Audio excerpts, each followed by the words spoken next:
and welcome. Thanks for everyone for showing up. I do expect today to be a bit lighter because of the storm. You know, a lot of people out there, they've lost power, internet.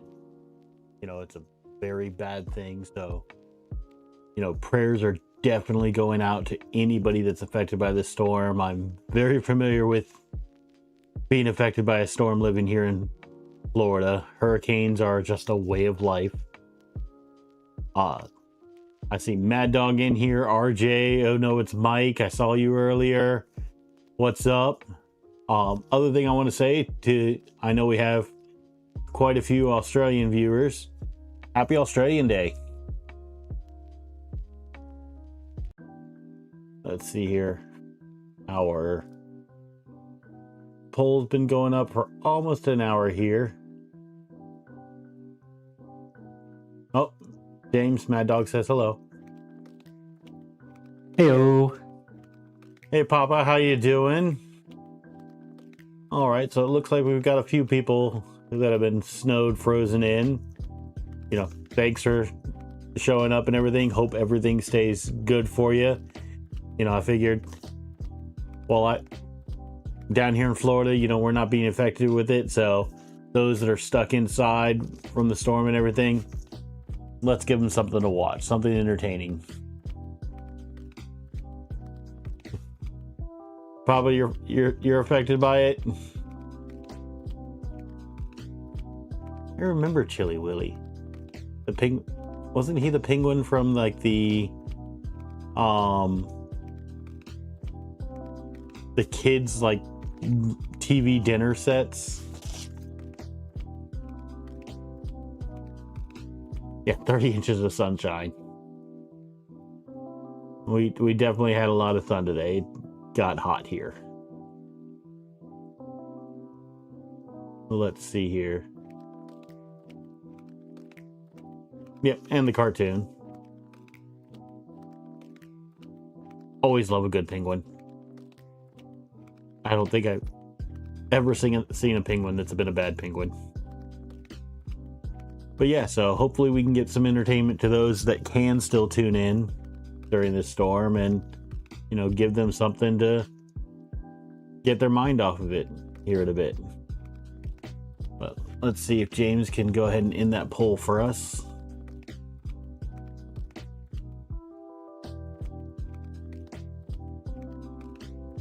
So where we left off last stream, we got wires in. They are not managed at all. It is a complete mess under there. But I don't really want to do the cable management and everything down there until we get the cable chains in, so I can run these last few cables down into the basement. So what we're going to start with today is cable chains. So with the cable chains, got 3 of them in total. In the LDO kit, or if you're building yourself, you're 2 going for your X and your Y. Those are going to be your smaller cable chains. Your Z is actually a little bit thicker because not only does it have to fit everything that came from the X and Y, but it has to fit the AB motors as well. So this right here, your thinner cable, is your X and Y one. Projects, are you snowed in? I know you're up there where it's getting cold. Hey LTX, hey Projects. All right, so for those of you that get the LDO kit, I can't speak to any other cable chains, but the LDO kit, they do send you a little screwdriver initially meant for tightening down the terminals and the wiring, but it also happens to be the exact size to fit inside of these cable chains. I'm going to stand up here real quick. So it fits in exactly. Now, I learned you want the side that has kind of the half hexagon on it. That's the side that's going to pop out. If you try popping out the other side that's looks like a rectangle, you'll have a bad time because that's actually the hinge, and if you pop that out, you're going to break your chain. But popping these open, Very simple. Just put it in there and kind of lift back. They just pop on open. We're going to go ahead and pop all these open. That way we can get cables in there.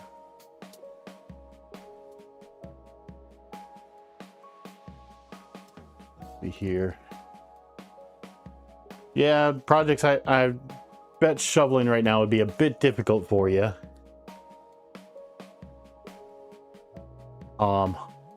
You know, I've been seeing some of your streams. How is the neck feeling? Getting better? We're just popping open all of these little clasps to make it easier to get these cables in.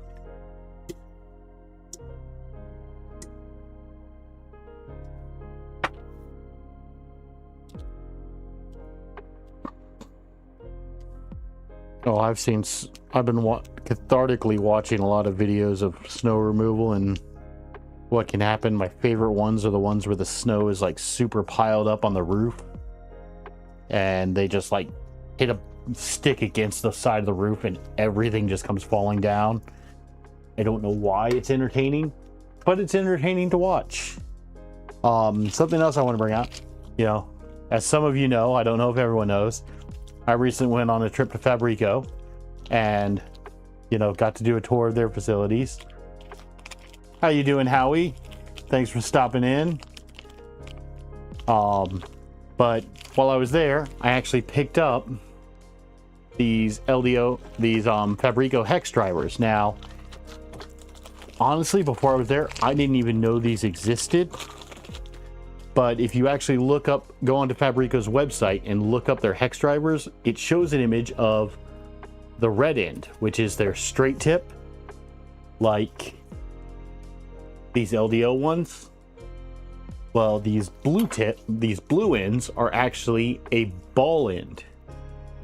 So if you need to get into those tight spaces, it's nice. Now, one thing I'll also say about them, this is the size, you know, the handle you get with Fabricos.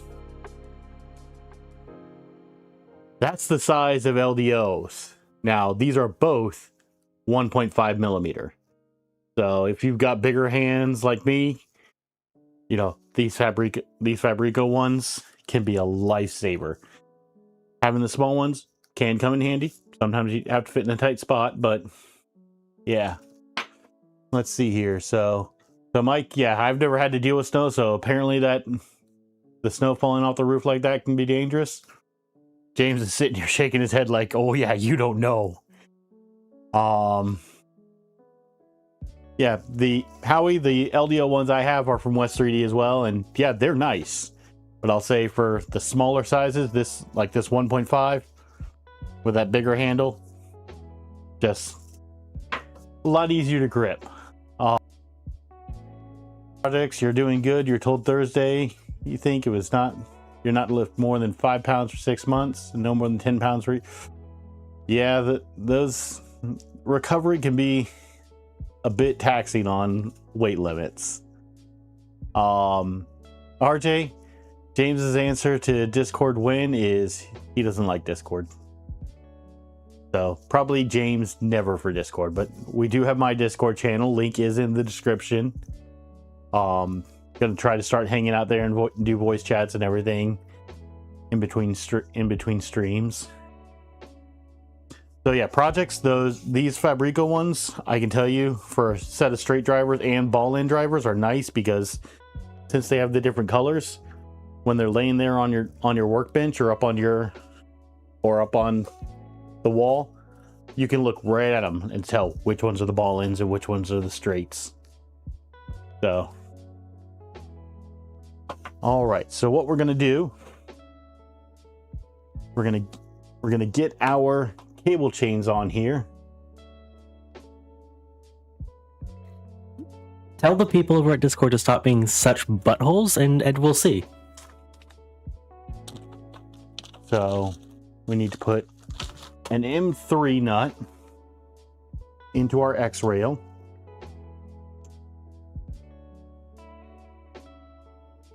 And then we're going to take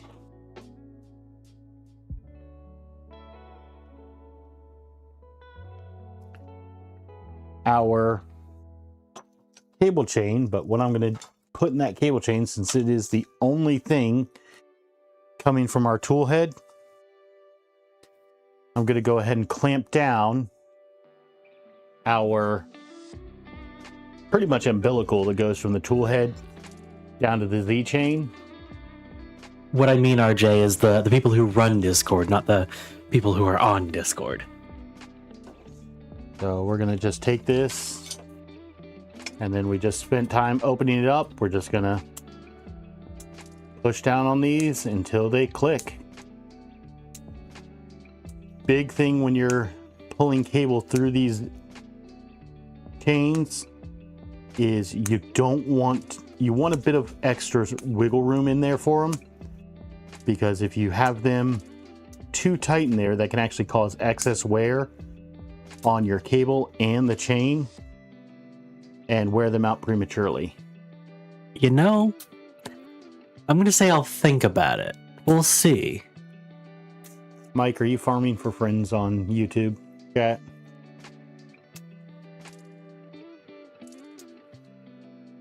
No, that's just your ears. Okay. And then one thing I've got to do here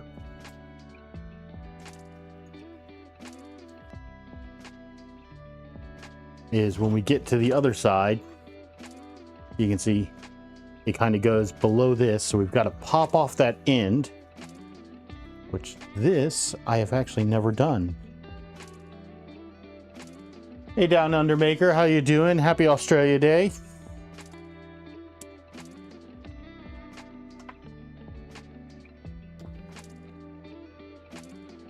Okay. Also, something I want to point out is we did mess around with settings of both the cameras today, so let me know if it looks any better, any different, if you can even notice it. Let me know. Yeah, James spent a lot of time messing around with them before stream. Also turned up the music a little bit during the actual stream, so let me know how that sounds volume-wise. All right, so we've got the end popped off here, and then we're just gonna pop it back in, but with the cable actually passing on the right side of it. Then get that all clamped down.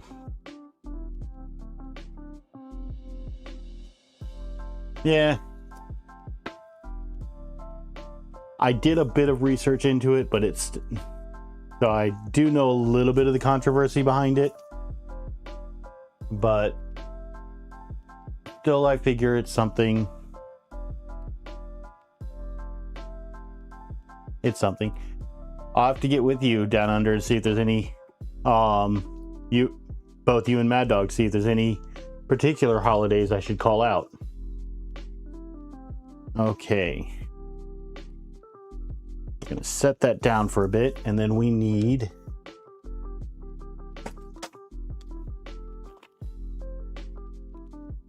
M3x6 flatheads.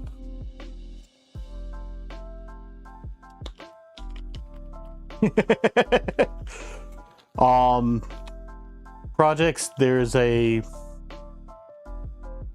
correct me if I'm wrong, Down Under Mad Maker, a national holiday in Australia called Australia Day, which is today there, having to do, if I remember correctly, with the British colonization of Australia. And so there's a bit of controversy between that whole Britain taking over Australia and claiming it as their own type thing.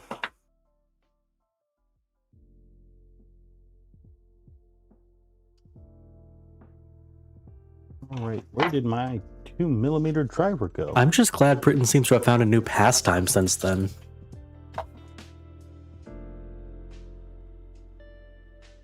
All right, there's our 2mm driver.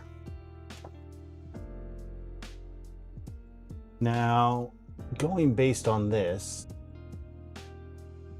it looks like I'm going to want to screw it into the farthest forward hole.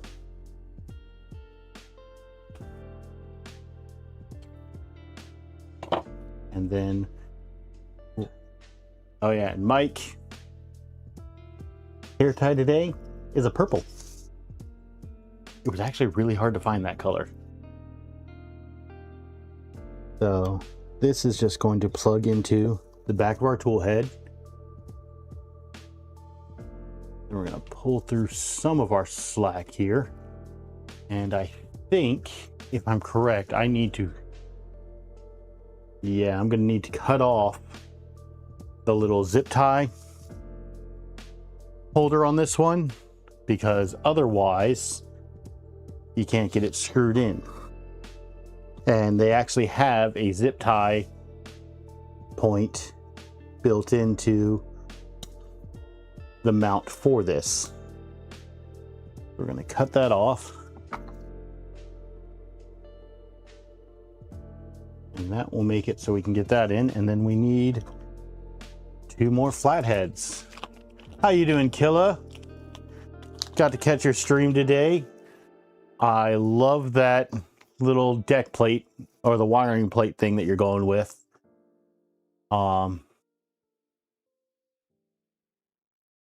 Let's see. Yeah, so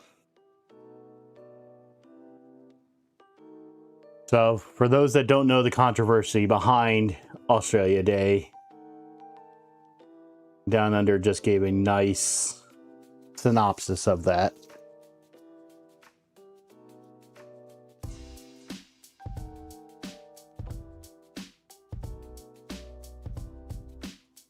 So we've got our 2 screws in there. Now there is a zip tie mount that we can put, that we can kind of use for a bit of strain relief on here, but we also want to make sure that we have plenty. So that is going all the way there. I'm not feeling a little bump or anything, but I'm probably still going to move the entire thing towards the XY in stop. So that goes, we're not getting any binding on here. Go the other way. The chain goes up, but it's not affecting the motion there. Let me find, there's our zip ties. I'm going to zip tie that in cable in, or try to.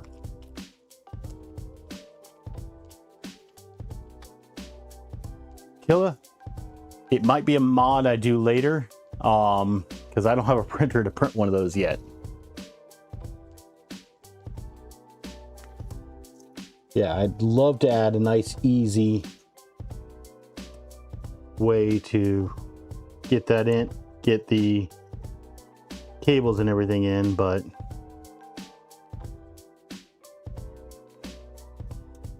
got to get a printer to print them out first.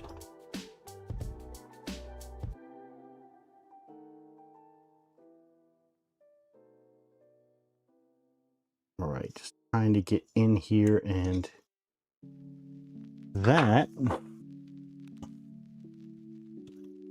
is quite an annoying little spot to get a zip tie up out of.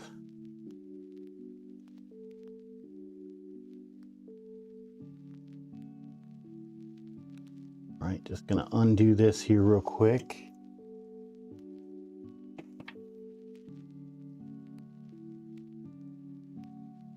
And see if I can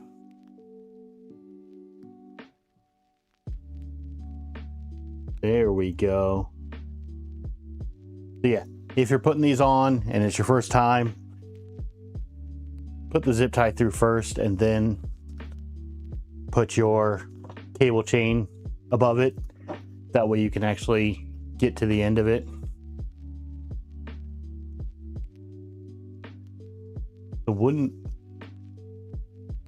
yeah, I was seeing in, I forget whose Discord it was, but you're showing off the showing off your progress on those wooden skirts and what you're going through, and with those shims and everything, they do look awesome.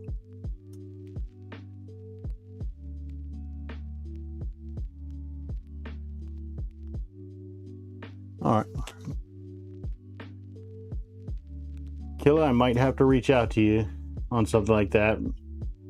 We can do a collab or something on that. I can send you filament and everything.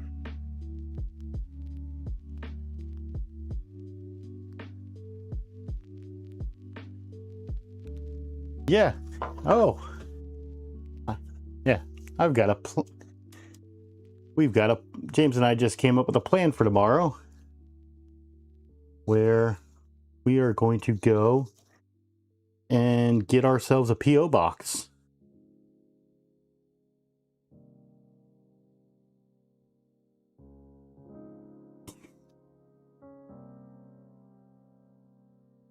All right, so we're going to tighten this down, put a bit of cable strain relief on the cable that's coming from there as it's moving around. It's not putting too much strain on the board.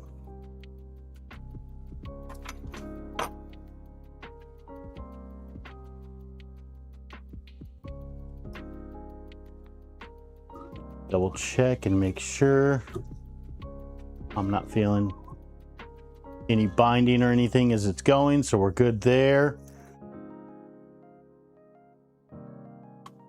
So then our next one to do, and this time I came prepared. You guys don't have to watch me undo all those clips again.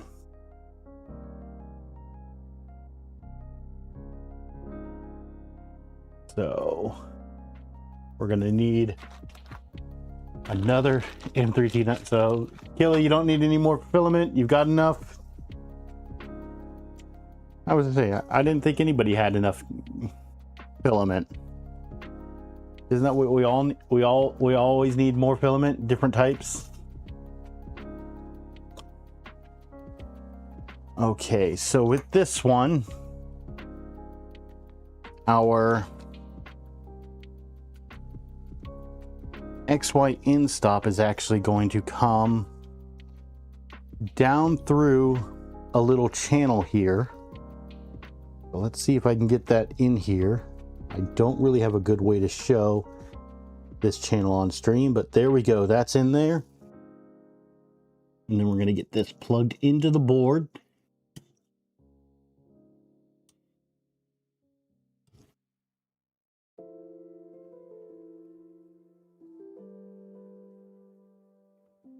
And of course, as soon as I plug it into the board, what happens? All the cables decide we want to be free.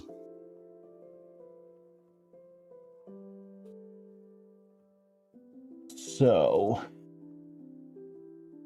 the weird thing is it's showing me, you know, we come up this way and there's some little zip tie holes there. But if I'm correct, that means that we'll have to go back that way, or that's the way I can do it. I can come up in there and then bend back that way, see it through.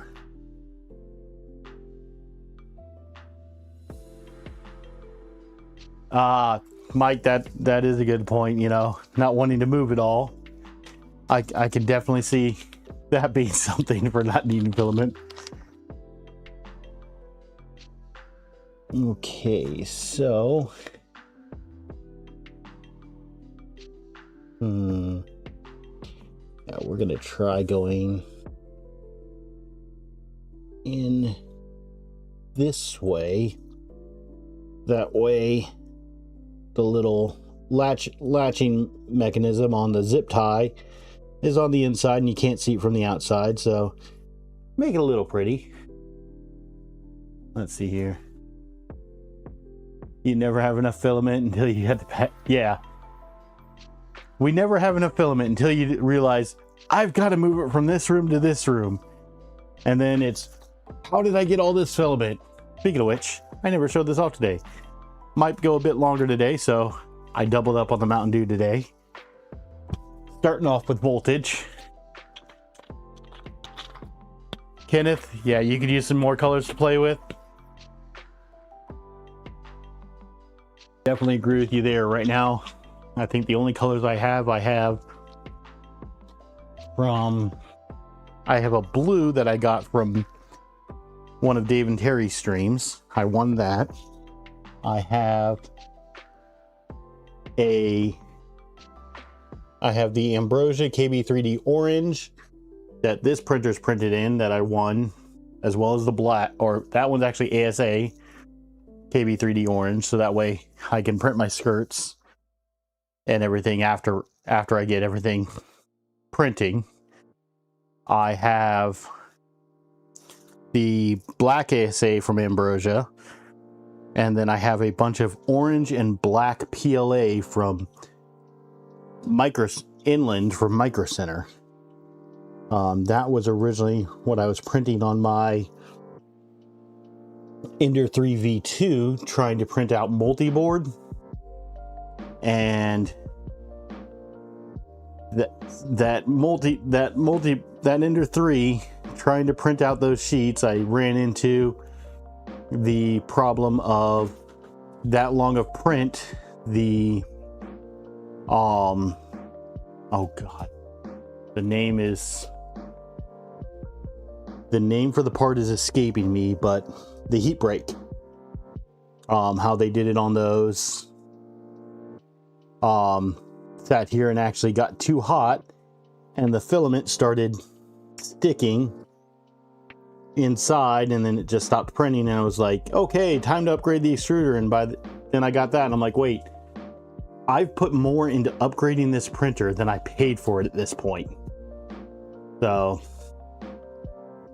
that was where I decided, you know what, let's build a Voron.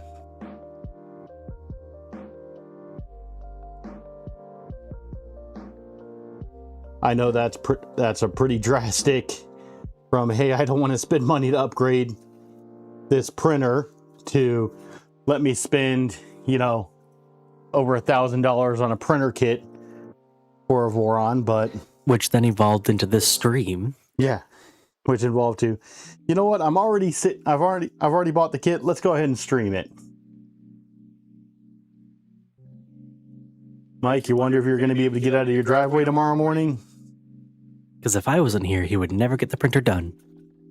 Yeah, James definitely keeps me on task for getting this printer done. And there's so many, like, for those of you that are just building kits and everything, I can definitely tell you, when you're streaming it, it makes it so much worse, because you're sitting here, it's like, I want to go work on my print. Wait, I gotta wait till stream day to keep working on it. Okay, so let's get in here and snip off these little ends of the zip ties. We've got our little XY cable all nice and hidden. So then we're going to check. Okay, so yes, this is the way that we need this to go. We're going to take, and before I get the cable in this time, we're going to pop off the end here. Make that a bit easier on us.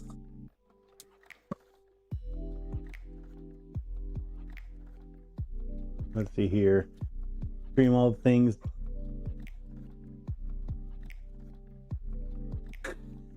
Mad Dog. Yeah, Down Undermaker. Can you please use your teacher voice and have the 15 watching with only 3 likes? Hit that like button. See, James even made a nice little animation for us for that like button. Full transparency, I didn't make that. I did find it online, though. Okay, James went to all the trouble of searching the internet and finding an animation for the like button. I do not have those kinds of skills. Not even close.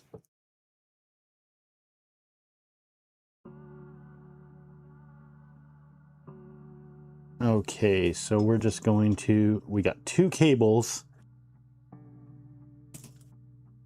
to get inside here. It did take me quite a while to find it, though. It took like a good 30 minutes of searching for a decent, animation. I still haven't even found an animation for the subscribe button. I just have the standard picture, because I couldn't find anything for that. At least I didn't have to pay for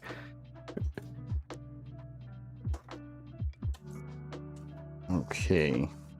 As long as the amount of times that you hit it, Mike, is an odd number of times, you can hit it as much as you want. Yes, we like odd numbers here. Actually, we like odd things here.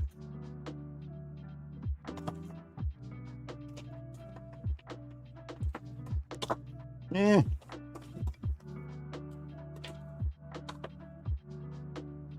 There's probably an easier way to do this, but this is my first time, so we're gonna make mistakes together here. So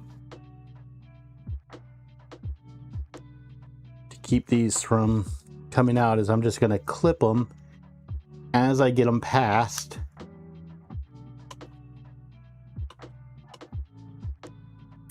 Yeah, we can do something like that, RJ. It's going to be a later stream tonight, but as long as you're still up, we'll see what we can do.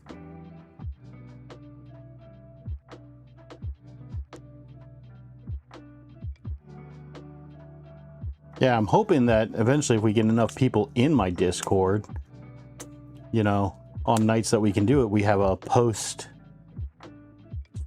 Discord hangout where we can just chat about different things.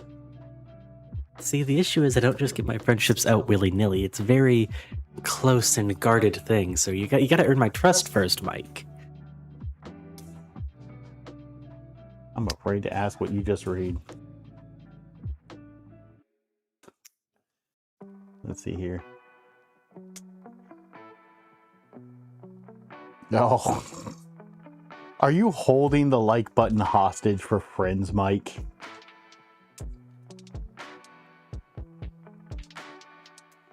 Howie, I don't know how bad of a insult that is, 'cause pickles are delicious. They may taste good, you still don't want to smell like them. Just like Unless you're eating garlic them. tastes amazing, but you don't want to smell like garlic. Yeah. So then again, I'd say onions taste amazing, and you would sit here and do. Yeah, but you'd be wrong on that front, so I don't know quiet. I don't know why James doesn't like onions. Honestly, it's probably the same reason I don't like coffee. It's just way too strong of a taste.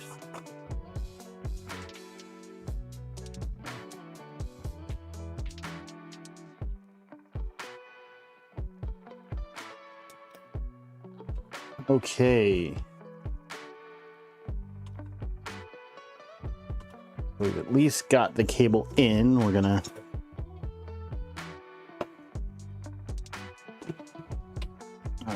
so we got the cable in here a bit, so we're just getting our excess off to the side here.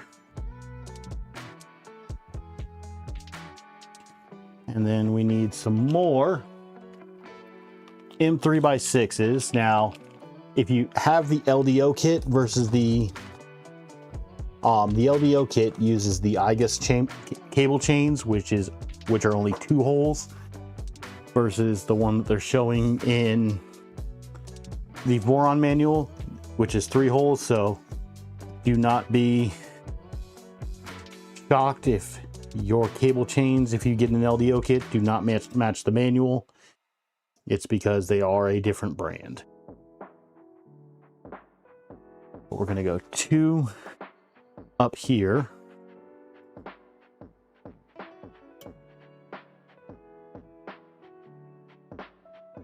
And I need to go find my magnetizer, because a magnetized driver would be awesome right about now.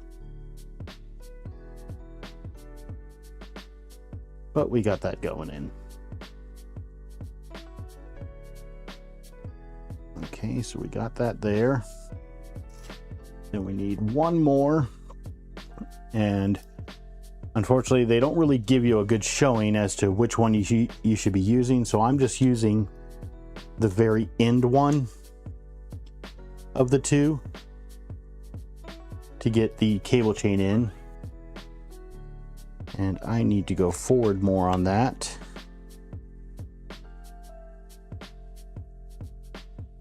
And I might. Yep, we're going to do the same thing on this end that we did to the tool head of snipping off that little cable tie mount point so we can get it a bit closer to here, so that way, yeah, when we get all the way forward, we're not riding up so much on this front idler. And the only thing that's actually stopping us now is the other T-nut for the back mount for the rail.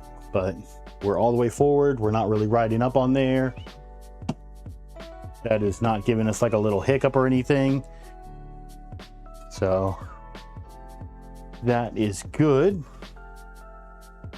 Let's see here. Let's see. Going through here. Oh, hey, the Reverend. How you doing? Thanks. You know, I'm working on getting this done the best that I can. Oh, coffee flavored. No, I could not do coffee flavored vape, Mike. That just sounds. Ugh. Okay. I am going to have to undo the other end of this because I need to go around the outside of this belt.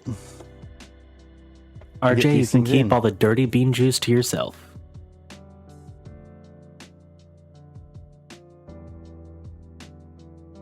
All right, so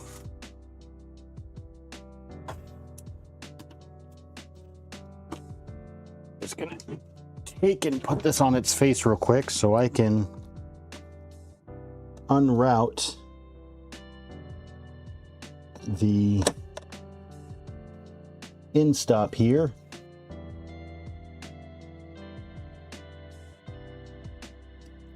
XES and our YES. Oh.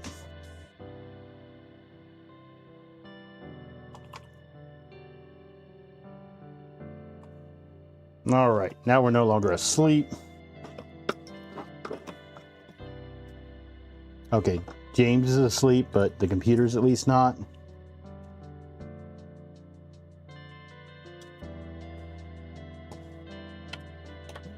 Okay, so we're gonna pull this back through.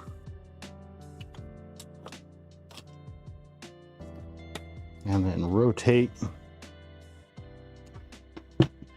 back around.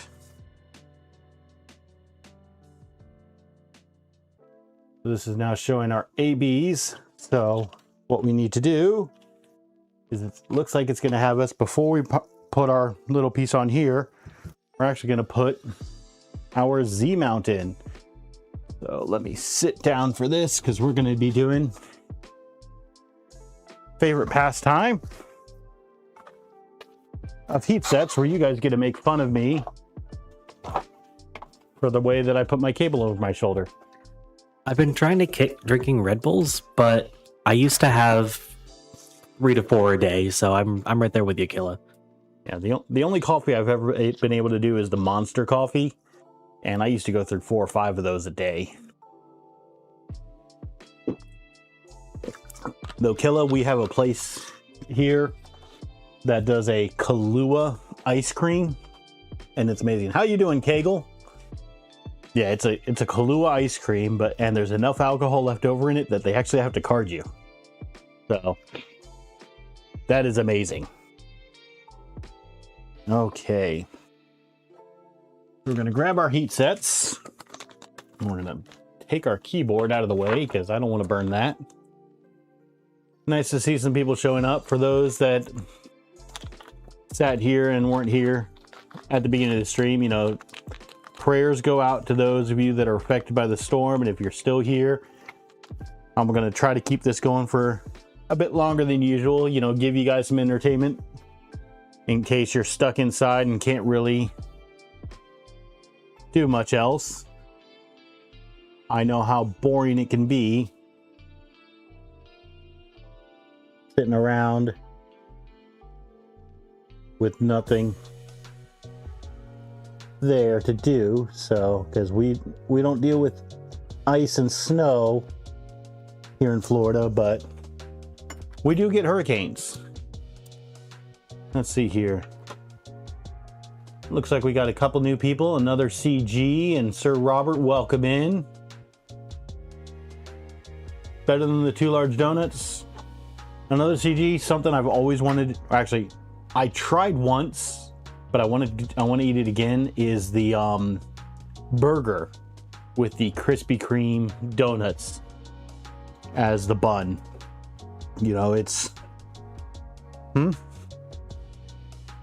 James thinks I'm crazy for wanting to do that. What did they put an egg on it too? You can make it's just a burger. You can put whatever you want on it. Has anyone had that burger before where they sit here and use Krispy Kreme donuts instead of burger buns?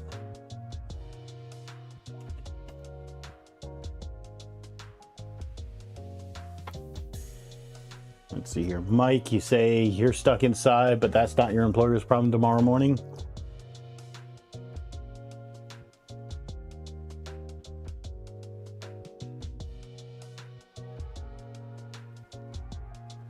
Okay, you are not quite flush. Please heat up and go in the rest of the way.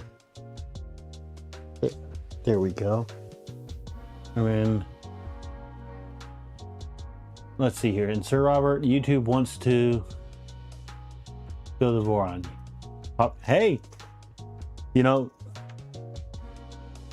Sir Robert, I'm actually a very new streamer, so the fact that I'm popping up in streams, you don't know how much that actually, you know, encourages me. The fact that I'm starting to show up in feeds for people, that is actually amazing. Let's see here. Burgers must have beetroot and egg. It's written written law. I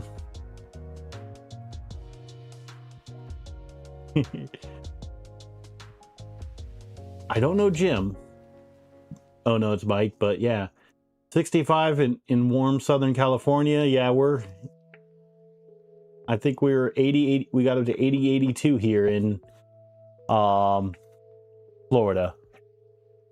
Yeah, so, you know, as Killa says, you know, I'm gaining traction, and that is a huge thing. So, you know, Sir Robert, thank you for letting me know that I came up on your feed. Just again, for anyone who doesn't remember from last time or anyone new here, once he finally finishes this printer, we're actually going to have some not live content as well. And I think the first video is going to end up being something that we recorded last Monday. It's going to be pretty fun, I think. Well, a lot of... Yep, we went, for those of you that know, you know, but those of you that don't, we went on a little bit of a trip and got to visit a place and did some interviews, so I think people will enjoy what we got to see. And yes, it is 3D printer related. So, you know, if you want to catch that, go ahead and hit that subscribe button, you know, hit that like button. You know, I'm trying to get better about doing the YouTuber thing. All new. How you got down to 6 Fahrenheit?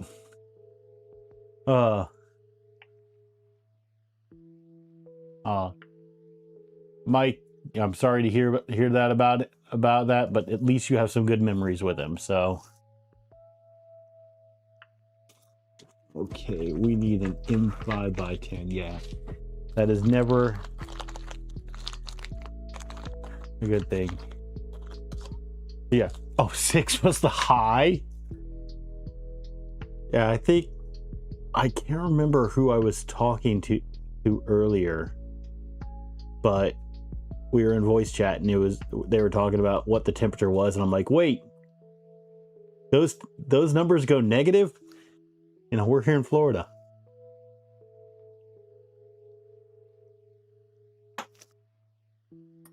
Temperatures that sit here and get, you know, we get below freezing every so often, but that's very rare for us. Okay, so we're just going to get that in there. Apparently, it's just supposed to slide in, so I need to loosen that up a bit.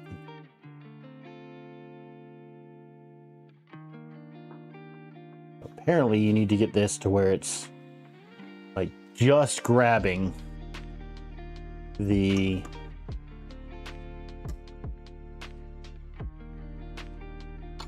threads. Yeah, it's not much that it requires. But then we're going to move that kind of over to the edge. Now, Welcome in, Brian. Thanks for that subscription. Oh, yes, it was Kyle. Thank you for the reminder, Repo. It was Kyle. Yeah, we were sitting here talking to him. We're like, we didn't know that number went negative. So, okay, so we've got that kind of tightened down, but you can see it's still wiggles, so I'm not all the way tightened down yet because we still have to get that Z chain in. And then what we're going to do is we're going to grab our Z chain. Now this one, for those that get the LDO kit and aren't self-sourcing, it's quite easy to tell which one's your Z chain because it's like 50% wider than your X and Y chains. So Killa, on this one we have the E3D Revo Voron hot end. That's the one that I'm doing right now. That's what it came with. You know, I sat here and did hot tightening on the Ender 3. I did not like that, and so going to the Revo system where you can cold tighten it, you know, I was just like, you know what, let's give it a try. Eventually I may upgrade that hot end. I know the entire tool head eventually is going to be completely redone, because that's going to be one of the projects on this stream, is to redo different parts of this printer.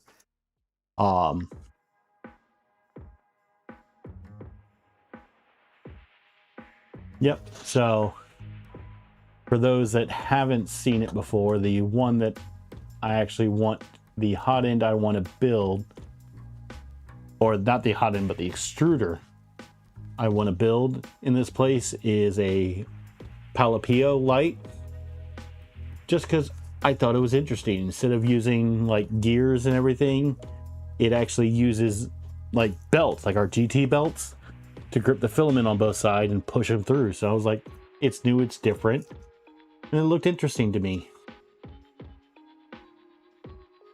Yeah, so Howie, I'm not looking, one of the things is I'm not looking for super, like I'd like to go fast, but speed is not my end goal for this printer. I want something that, you know, I can tune, I can mess with, and I can get really nice big prints out of. So speed isn't the overall goal for it. Let's see here. Cybertech, yeah, eventually I might do a tool changer on this. Don't, you know, maybe we'll go index, maybe we'll do stealth changer, maybe we'll do something entirely different. Who knows? We'll cross that bridge when we come to it. So now we're going to take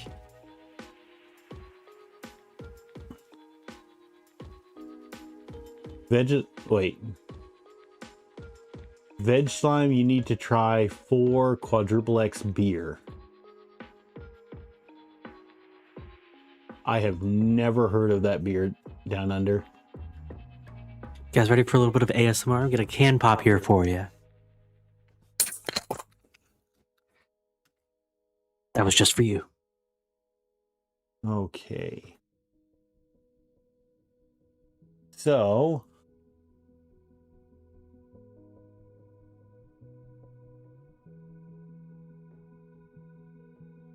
this is looking weird. It almost seems... Doesn't look as weird as you, my friend. Mike, yes, that is Liquid Death. Is that Dead Billionaire? No, they were out of Dead Billionaire. This time we got Sweet Reaper.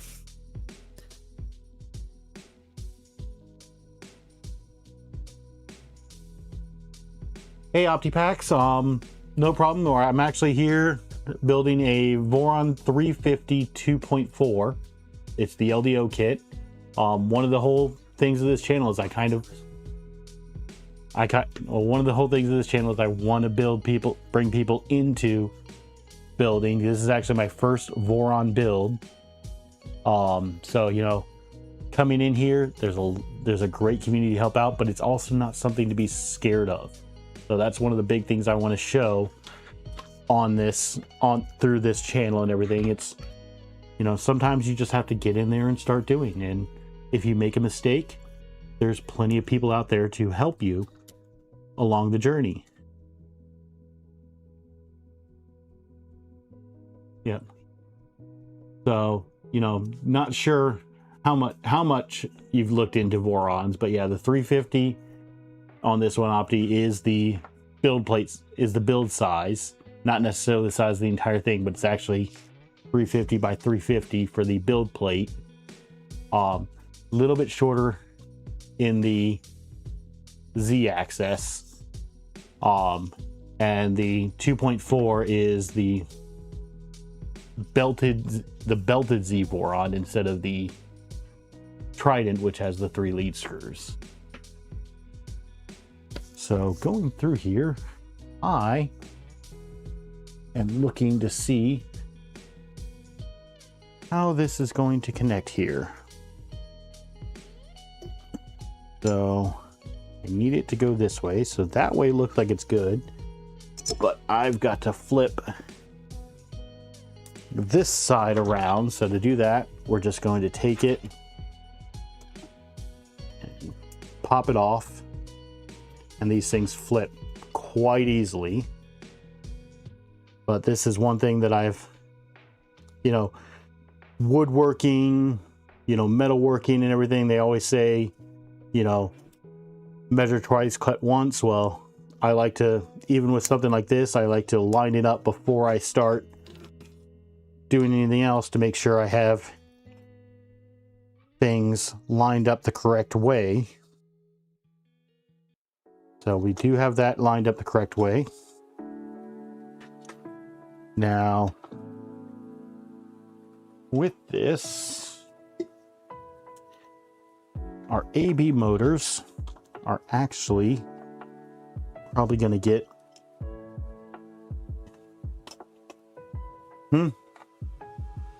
CAD twice, print once. Yeah, that'd be another good thing. You know, do all your measurements in CAD before you print.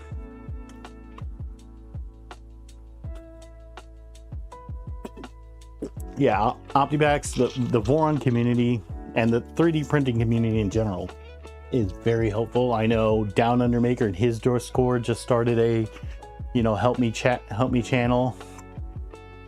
Yeah, Down Under Maker, he'll do his streams, but he comes into other people's streams to give us a hard time. But you know, Fabrico has a help channel, Voron has a help channel, West 3D has a help channel. Most of the major YouTubers, if they have a Discord, they do have a help channel with a big community to help people out.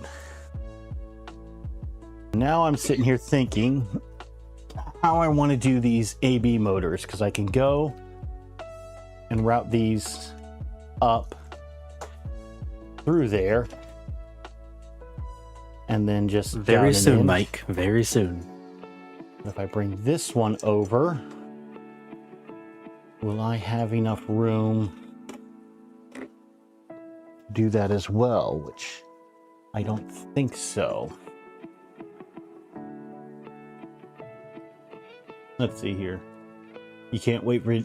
Oh, Mike, you can't wait for the P.O. box so you can start sending interesting things. I'm honestly afraid what you're going to send to my P.O. box. And OptiPax, he started like 3 to 4 months ago and actually bought an A1 because they seem like issueless, and that's problematic. But sometime at line, I want to do, sometime down the line, you want to do a Voron. Hey, OptiPax, there is no problem with a bamboo.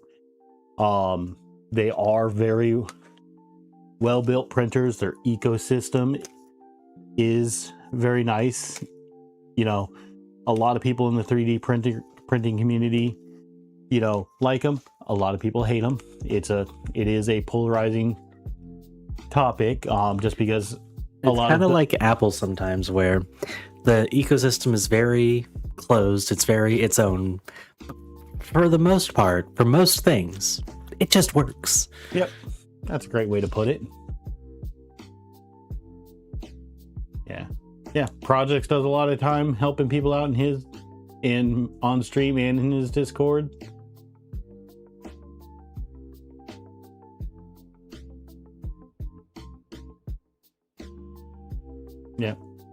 Yeah. So the mechanical stuff, you know, getting into like the self-built printers and everything, you'll really get into the mechanical stuff.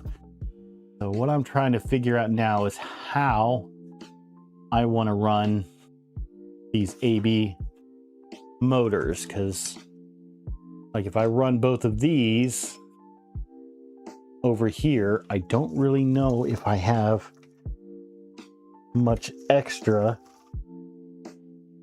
on here to get this going up the Z chain all the way. Let me pop this up and get those out of the raceways that I have down there.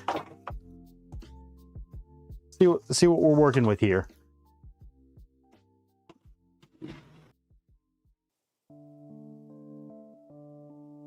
Like I was saying, you know, there's a lot of people out here that'll help, and questions like this, you know, we have a lot of people that have built these before, and so going through and asking them while I'm on stream is also a nice thing to do. But going through there, I don't really have that much extra room on this cable to make it up. So I might, that could work, just go in from the side in between the cable chain and then keep going down. Yeah, Howie the Rook is from what I understand, is a great build for a first time builder. And from what I've been seeing on streams, the Delta Flyer is also a nice one. The Delta Flyer seems to be a very nice, simple build to do. A lot of the streamers have finished them in like 2 to 3 streams. Killer Prince here in chat has a whole stream that he's done with Steve, that he did with Steve Builds, where they built one together. Armor 3D built one.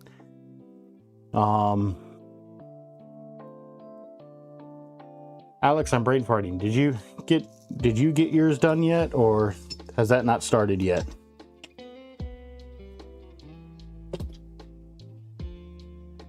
All right, so I'm going to take these cables, or wait for answers like that, and these are going to get routed to the outside of the belt.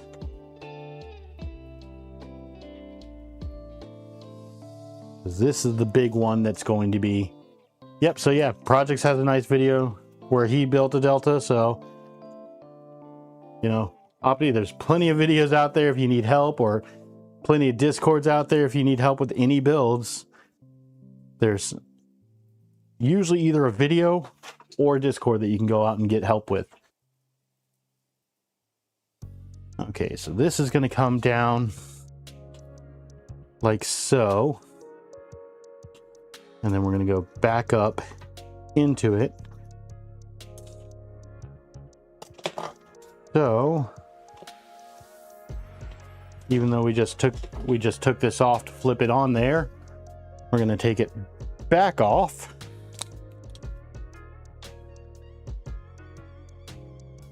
To get these cables in. And then I'll probably also do the A to take up some of that slack. But the B, I'm going to take and probably bring it in from the side and let it go down that way. Because that way I have the extra slack, so it can come out here and then in that way.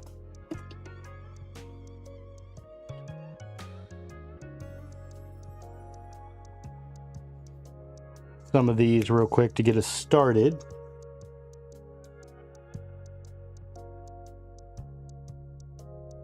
And then take our end clip and get that back in there. Let's see here. Yep. Oppie, that is one of the great things about this community is everyone wants to help everybody else out.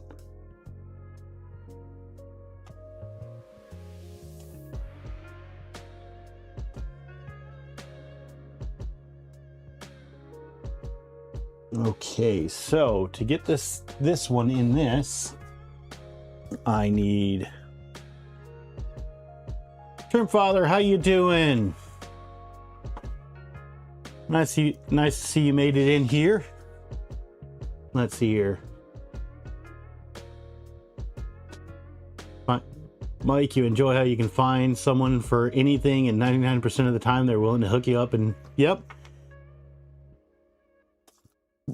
Yeah, someone's always willing to reach out and give a helping hand. Okay, so we need some M3 by 10 flatheads. And this is going to be a fun part.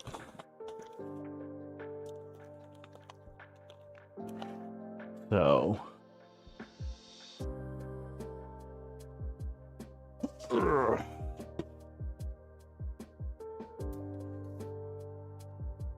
with this, our little trapezoid piece here is going to go with the smaller side facing in. Let me make sure I grab the correct hex driver before I start. I keep doing this. There's my 2 mil. Nope. Okay, so we've got our 2 mil. Now let's see how hard this is going to be to get in there. Well, it also helps if I go the correct side, doesn't it?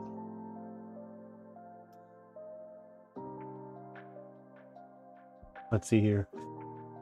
And make sure when the gantry lifts up, it doesn't pull down on the cable chain. Yeah, that is a good thing to point out. So once we get this kind of on there, we're going to lift it up all the way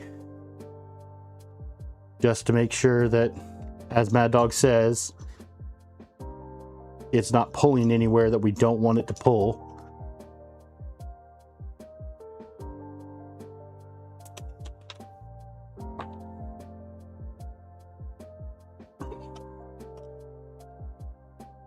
Yeah.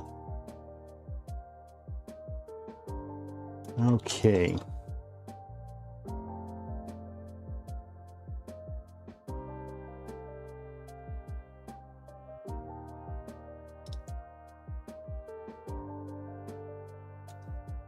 Slowly persuading more and more beta testers from around the community to join your Discord so you can have access to high levels on release. Yeah, that down under, I have sat here and a lot of the people you have in your Discord are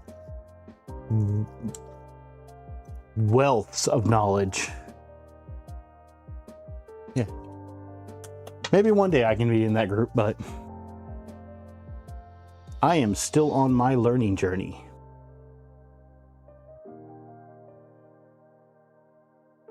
Let's see here.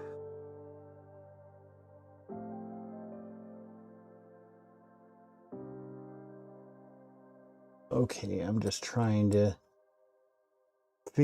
trying to get this thing in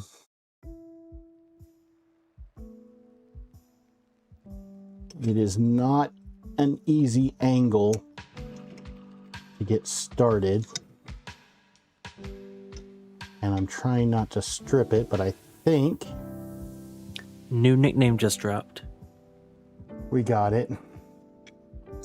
Oh, I'm the resident Big Beard. Oh. I would say, I know it's a big beard, but I'm pretty sure there's some people in the community that have got a bigger one than me.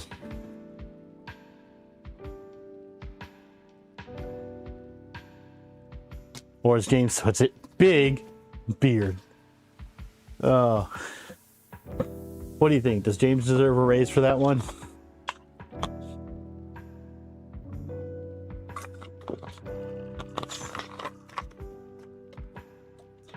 Yeah, Mad Dog, I'm not so much worried about this cable chain going through the side from this stepper motor, because it's going to come in directly this way and then straight down. So the up and down, it won't be going through that part. The A motor, though, I can definitely see. I can see where you're coming from on that one. So what we're going to do here is actually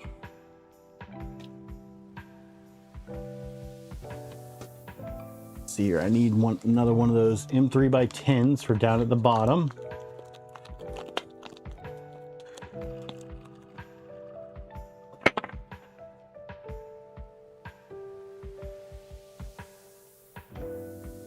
And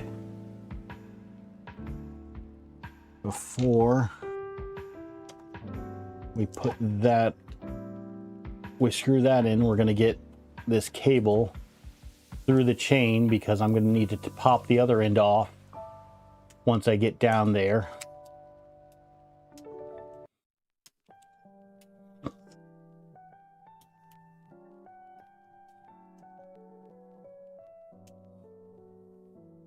Let's see here. Yeah. But down under, you've had some other projects that you've been working on that have been really cool. You know, if anybody wants to see Vivid, you know, go check out Down Under Maker's channel. He has a nice video on it, and we got to see it kind of working a bit on last stream. And he does not, he's one of those people that he will not sugarcoat something. If something's not doing right, he will call it out.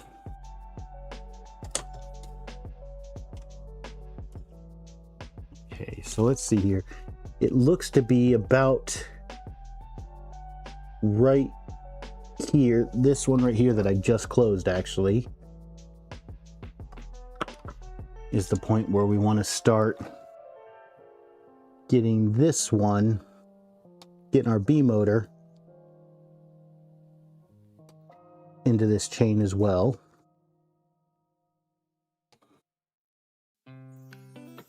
Let's see here. Mike, you're just...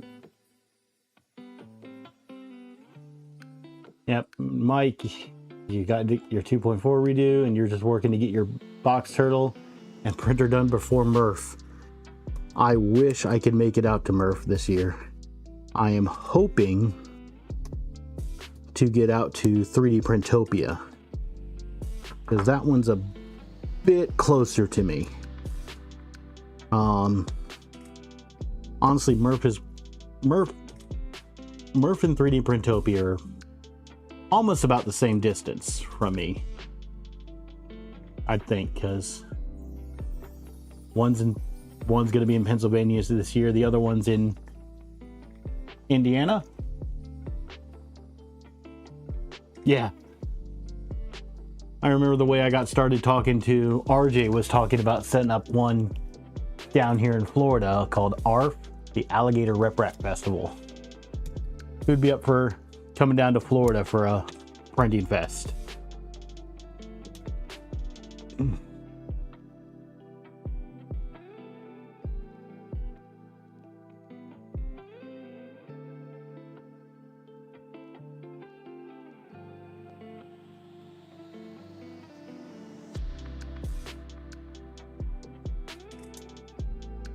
Okay. So just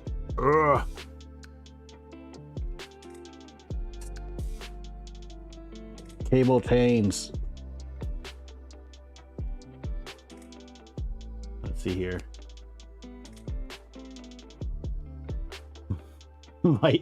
Alex, you think Mike has an aversion to finishing projects? And then, oh, that, Mike, that's a burn. So projects doesn't have to worry about it right now. It's cold where he is.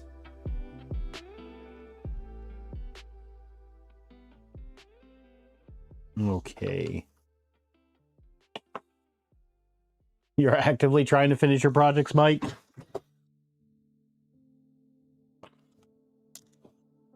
What's the old saying? Picture it didn't happen?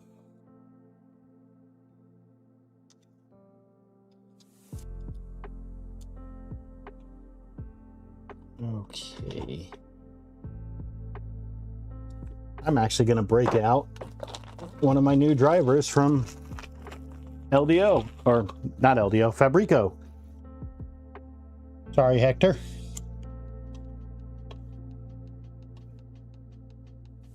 Because this ball end is going to make this a bit nicer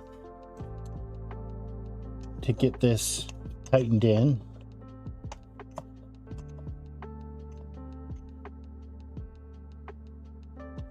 We're going to sit here and get that tightened. We're good there. Yeah. Okay, so I'm just going to take the gantry and move it to the top here. Make sure we're good.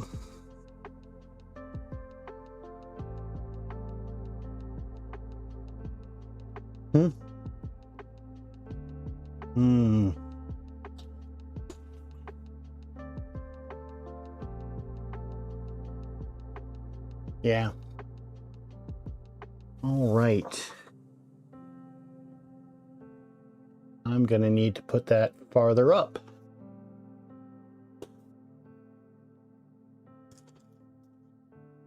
We have some extra slack, so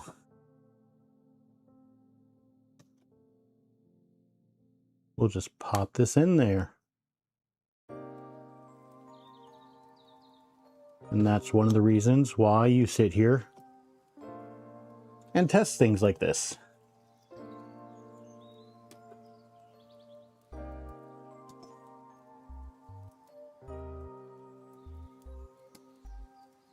Okay, just popping these open.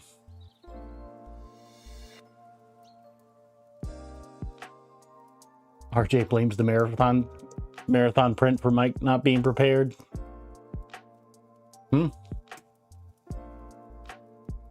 Okay.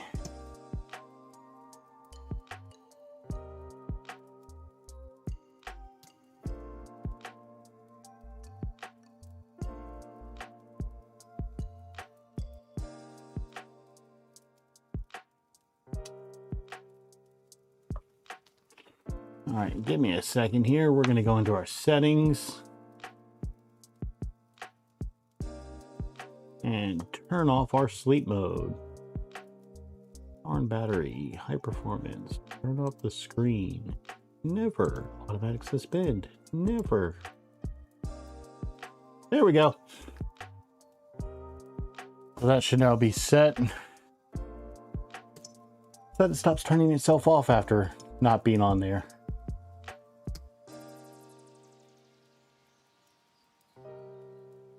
Wait, Mike, what are you spreading?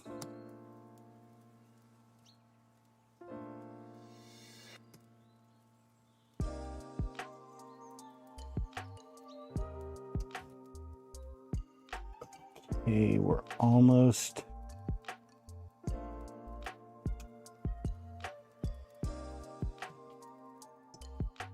in all the way there.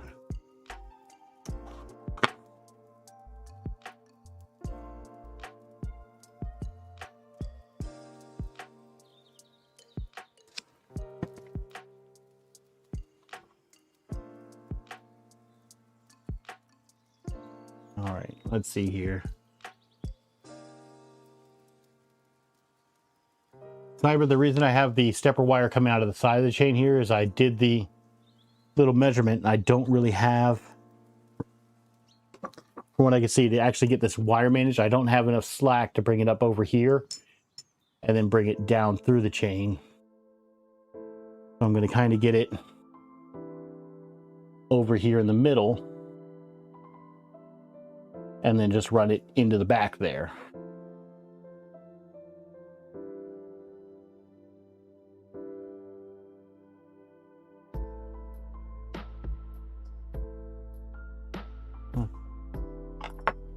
Let's see here. I saw some video on the Voron saying that some parts list or something like that. So OptiPacks, believe it or not, there is actually this is an LDO kit, and so it comes with all the parts already in the kit, and they have their own printed part guide. Let me see if I can get you a link here real quick. Yep, so here's the printed part guide.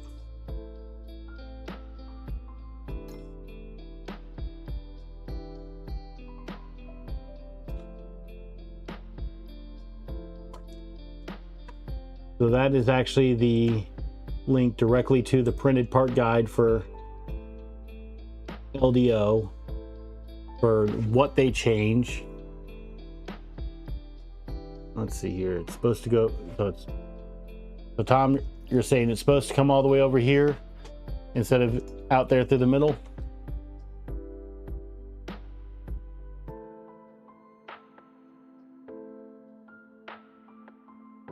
Let me text me. Yep, okay. Yep, I can see where we are going to have to do that. And see, thanks Tom for calling it out for me. So we are going to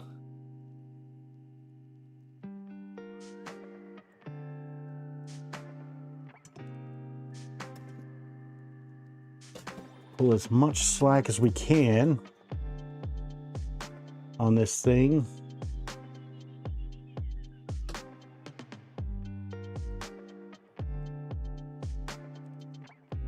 Actually, let's just go ahead and pop it out.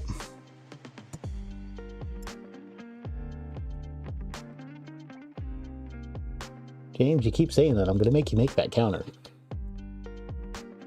Yeah.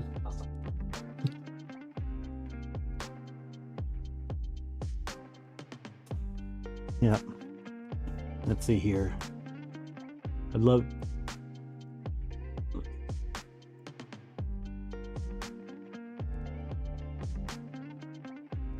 Okay. Let's see, if folks could live closer and see my garage being... Yeah, that'd be nice to have like that nice little maker space.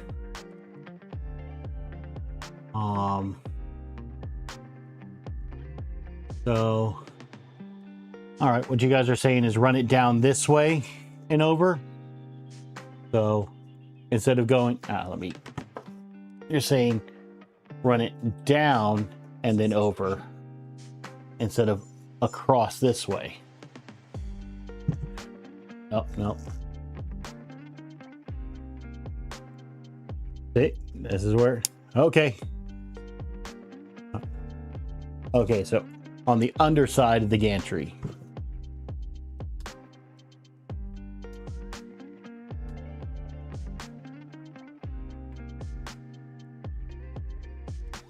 Let me get this popped open here real quick.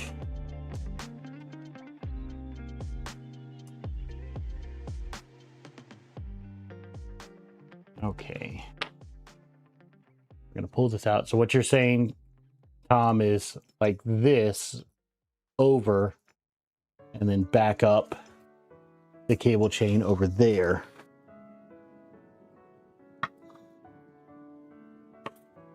Ooh. All right.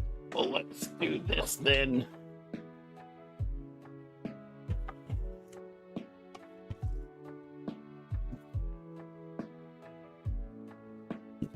second here. I'm gonna pop out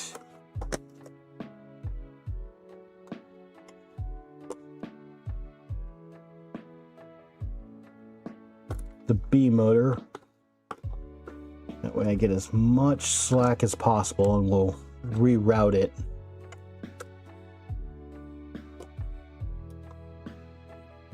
Afterwards. Maybe I can find, maybe I have it wrapped up under something and I can find a bit of slack going the other way.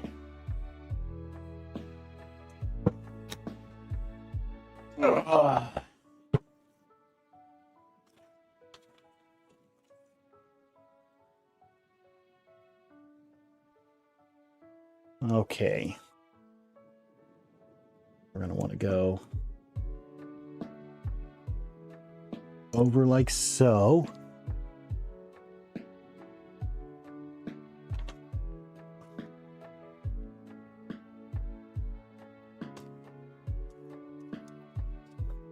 we go. Get this nice and neat. Sorry guys, it's not really a great angle for what he's doing at the moment. Over like so.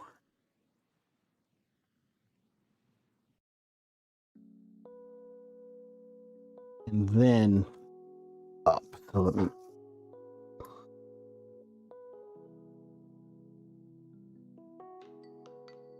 Yeah, sorry, there's, as James said, there's angle on this one's a bit tougher.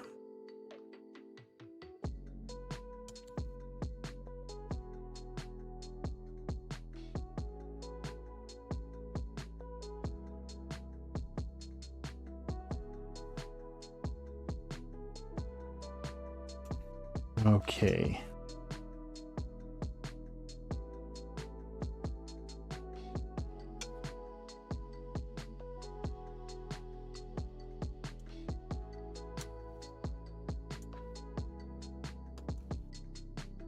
Pop it in and down and around.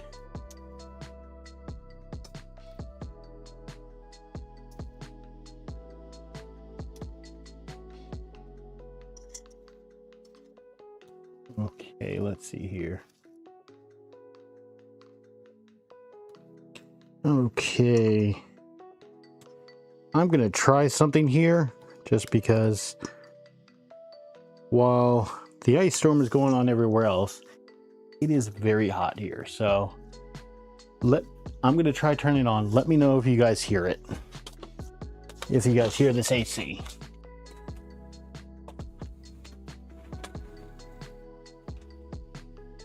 All right. Can you guys hear that? I'm just looking to see if you guys can hear the sound of the AC blowing in the background.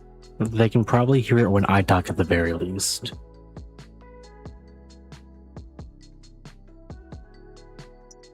I know it's a bit of a delay from me asking the question to it showing up here in chat.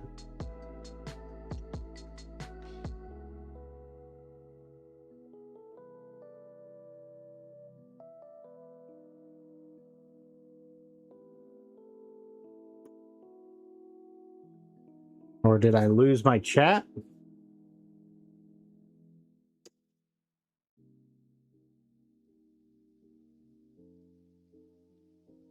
Music's loud enough you don't hear anything, RJ?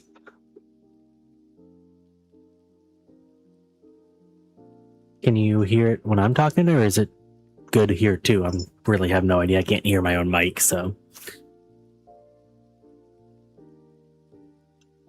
Okay.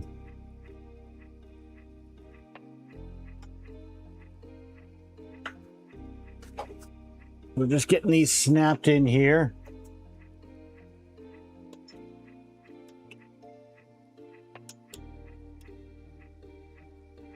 And that is all the slack I have left.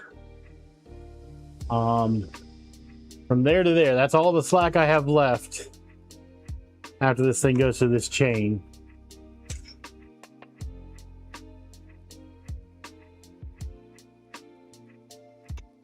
We're gonna see if we can make this thing fit.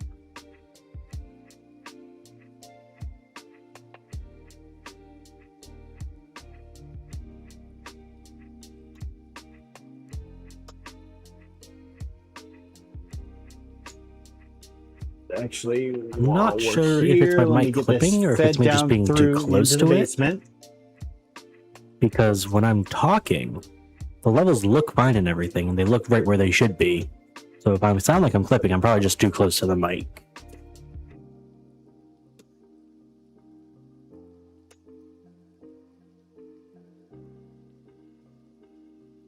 Tom, you're thinking about burning a trident to the ground? What's going on with it now?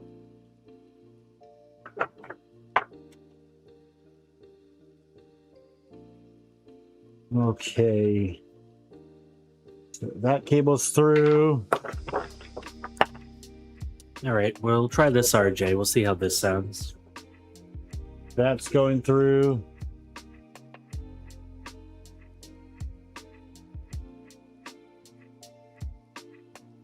Okay.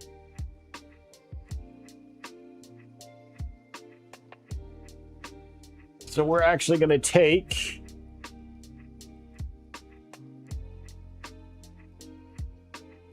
one of these, which is a little wire, little extrusion cover.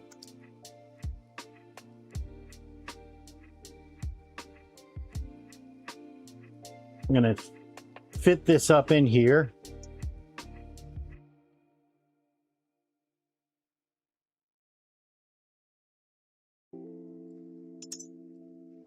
Try and hold this cable up in, but also get this cut to the right length.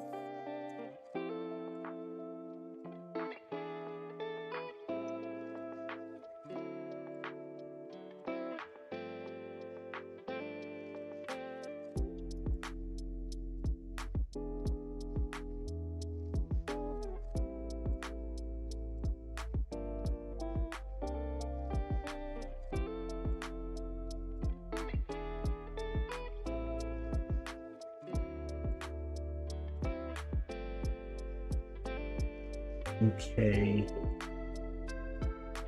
So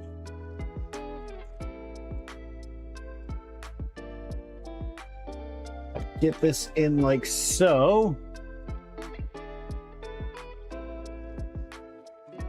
I need to cut this off about right where my thumb is.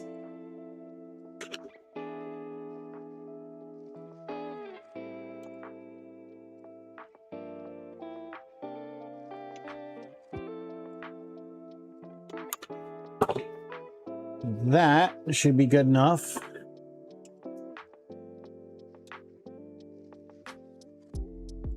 To hold that wire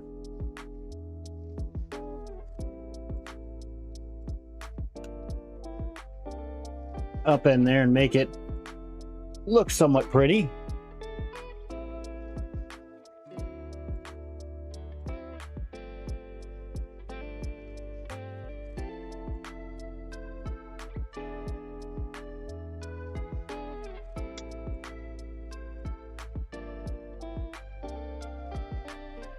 All right.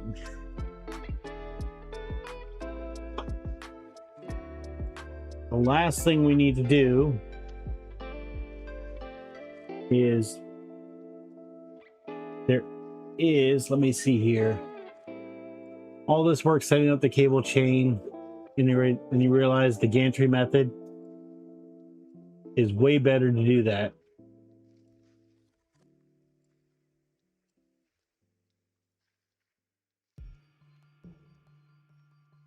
Down under, I'm not sure which method the gantry method is.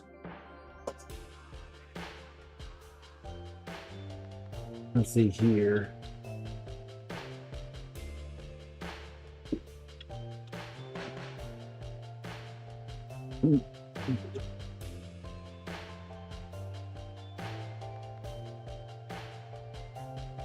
Yeah, the umbilical would be nice to eventually have here. Now,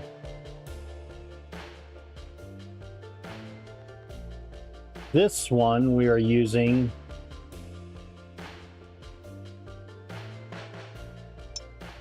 as a guide, and it looks like it's on the B side of the motor.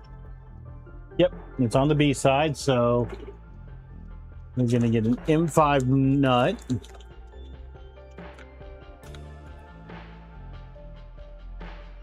And get that into our extrusion, and then I need an M5 by 10 button head.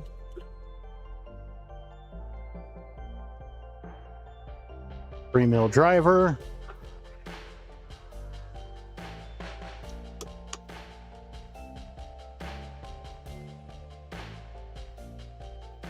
And I need to pop that nut out because I need to send it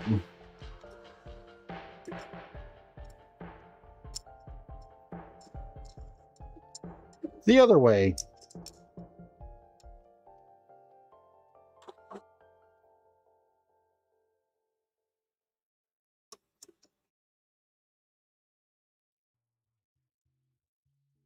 Okay. Oh.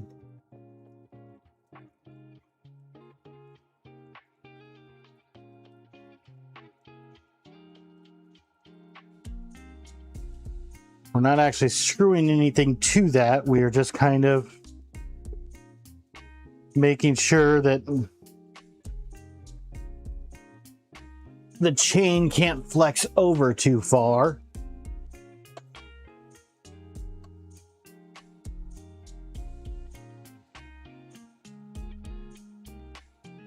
Trying to get that fairly, no, we're going to move that over a bit more.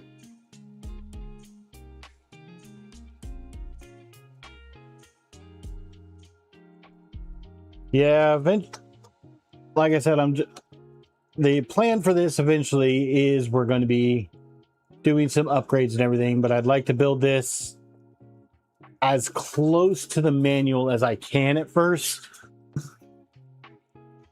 so I can have this thing up and working. Okay, that looks to be about good for making it so it can't go past that point.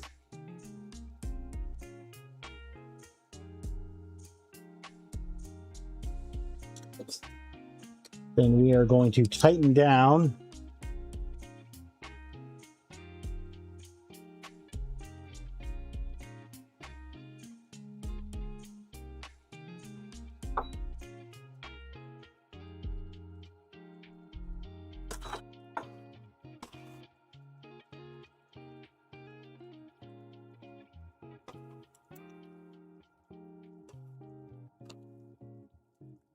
we're going to tighten down the nut here to get rid of any wiggle room that we had.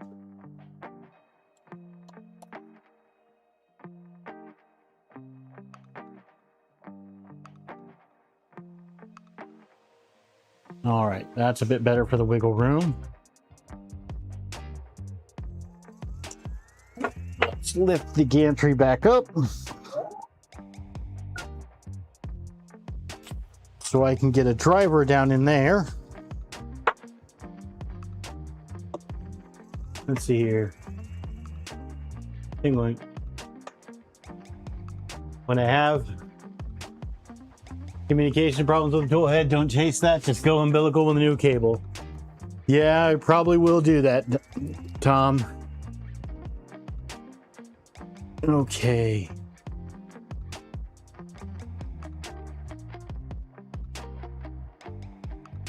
That's nice and tightened. We have all of those in there. So now that we have all of our cables down under, we've got one last thing to do up top here. We're going to grab this little piece, and it's going to go up in this corner to kind of guide these cables around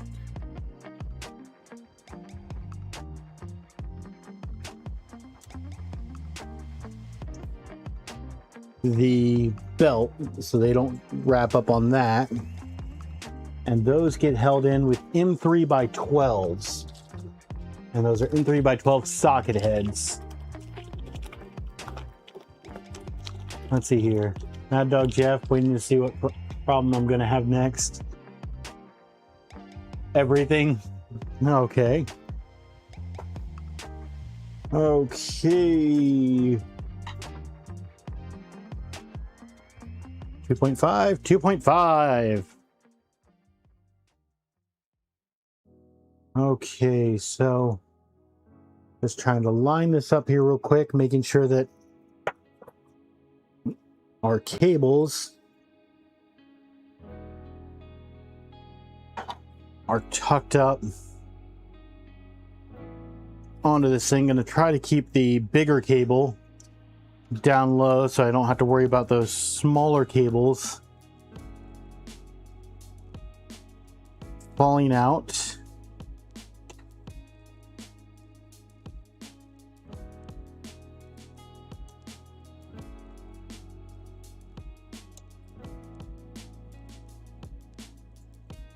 And that did not work.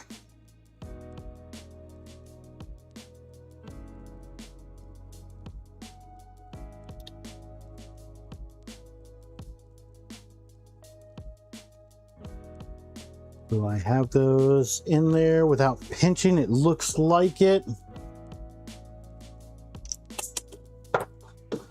We're going to push our gantry down so I can reach in there.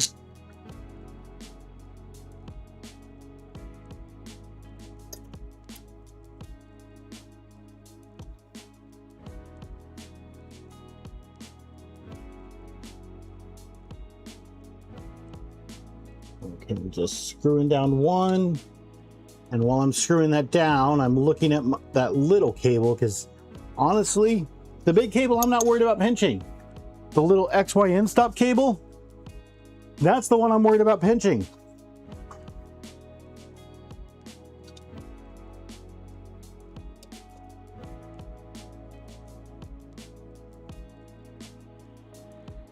But from everything I can see, it looks like we are in there without that pinching. We're going to go through here. Let's see, Howie, none of the LDO kits are powering the Pi from a 5-volt PSU. They're all short on watts on 5 volts.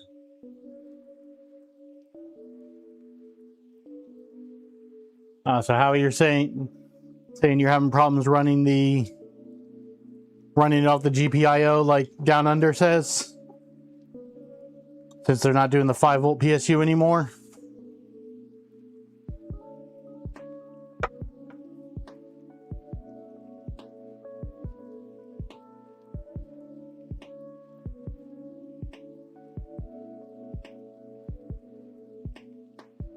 Wait, did what catch on fire today, Tom?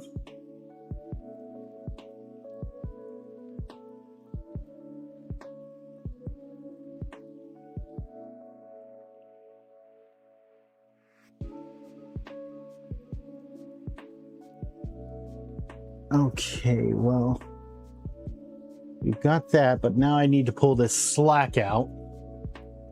So we're going to pop some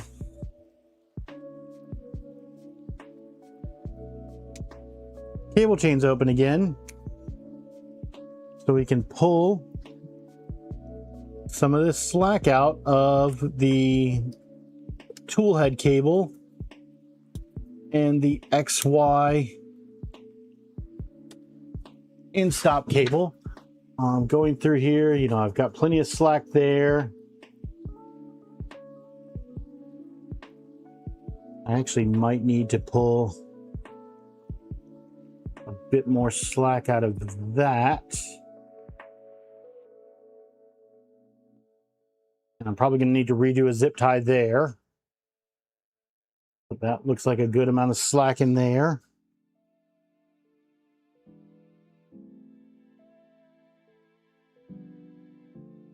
Okay. Let's see here.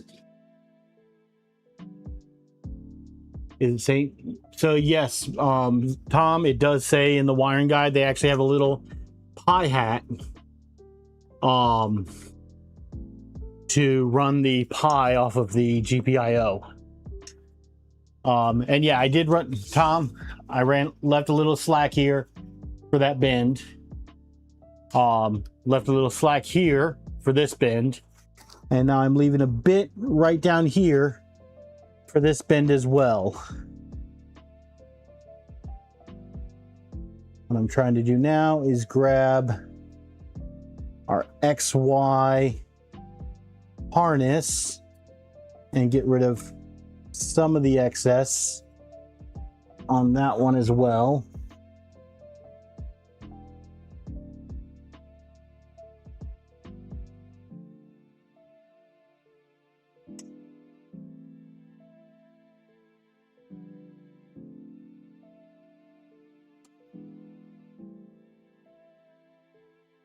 Okay, getting those pinched in. Let's see here.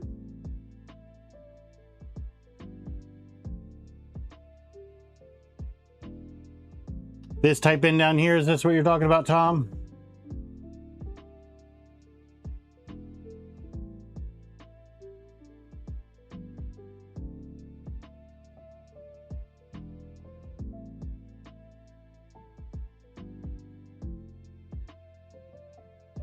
Let me grab a drink here real quick.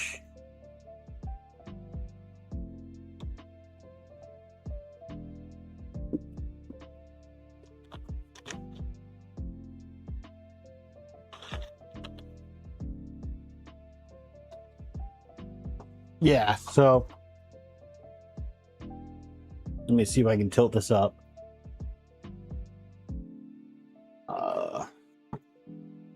Sliding forward.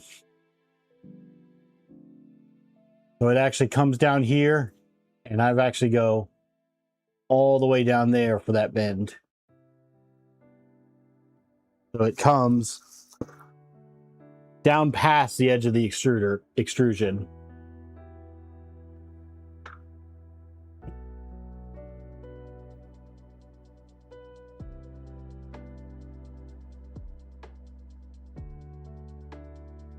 Let's see here. MCU.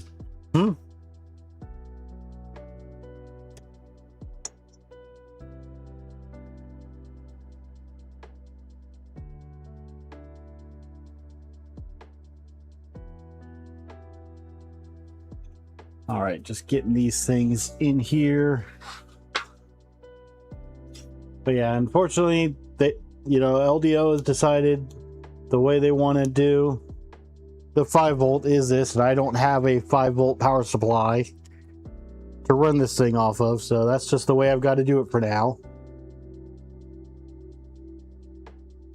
Eventually, maybe when I'm doing all the upgrades and everything for this, I can add one in.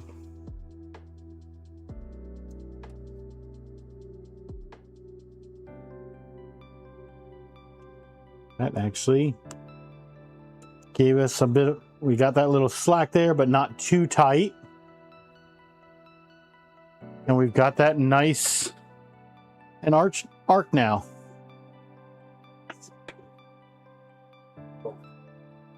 Yeah.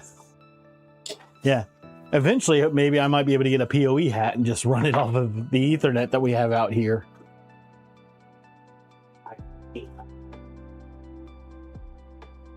That would be a nice thing to be able to do, run the entire machine off of a PoE plus or PoE plus connection. That'd be a fun little project to do one day.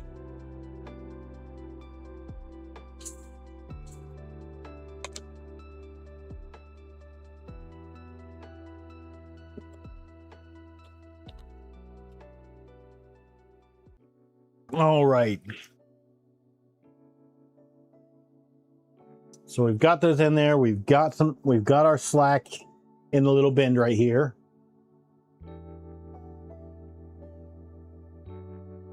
So let's flip this back over.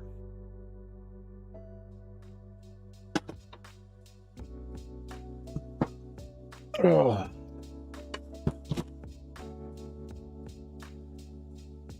Okay, now comes the fun part. And by the fun part, the part that I think most of you do find a little bit boring, is we are going to wire manage this thing now. So now that we have our cables in. Does the Pi 5 not have USB PD? I thought it did.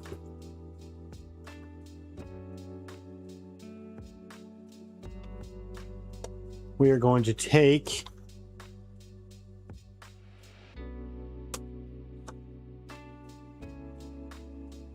and get some of our VHB tape and get these things VHB taped in.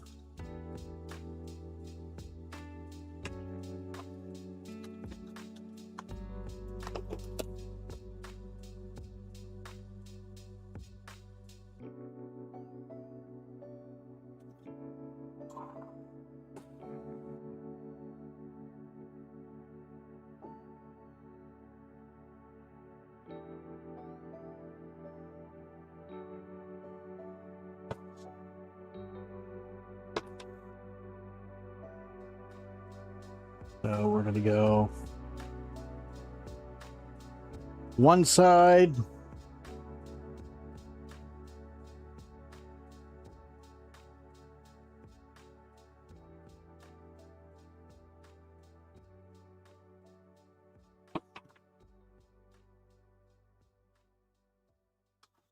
So we're just going to go two-sided on this.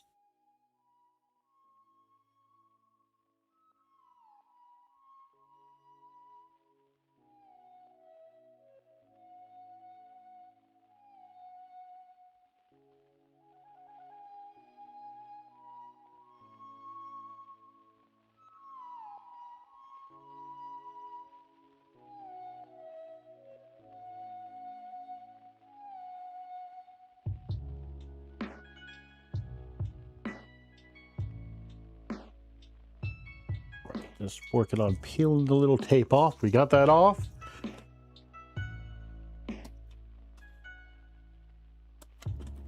I'm going to go under our cable here, and I'm just going to turn it sideways. That way our VHB tape doesn't hit the deck until we're right where we want it. It's actually right there. Nope, not quite right there. Right there.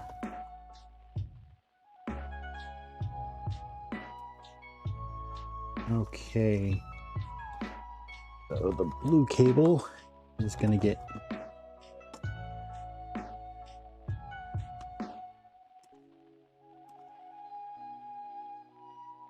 undo that grounding cable so it's not crossing over.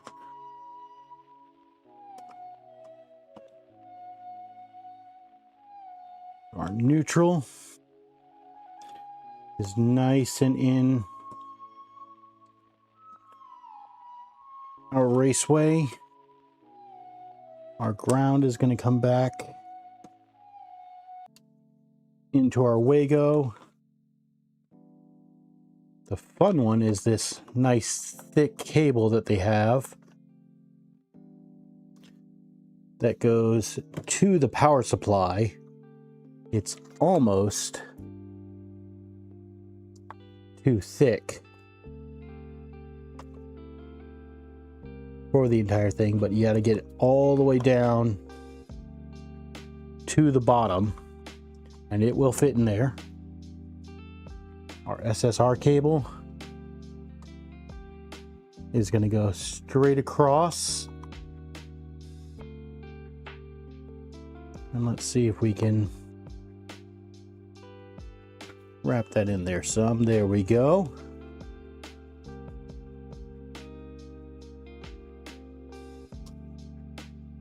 Okay.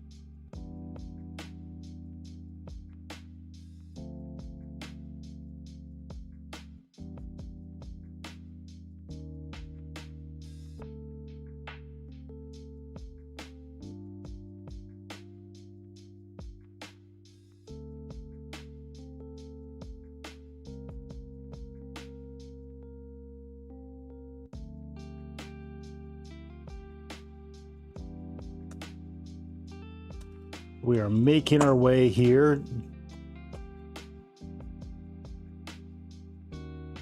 down our raceways. Working on just getting what's in this back raceway. Let me get this over here. We're working on what's getting in this back raceway done first.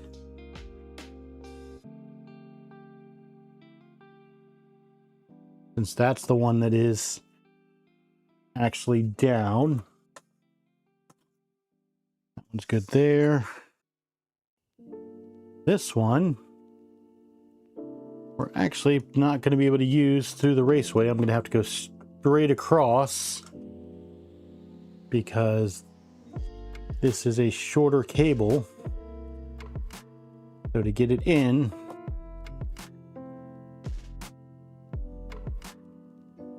I'm going to need to run it across like that.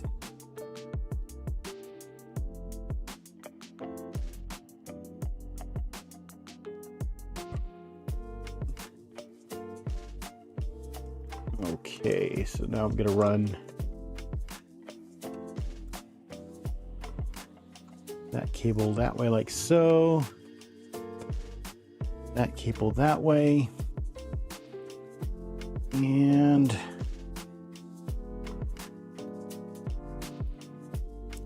do I have enough? Oh yeah, I can run that way.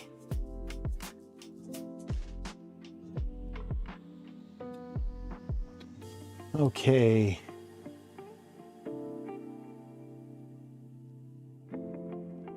So I'm gonna feed this underneath.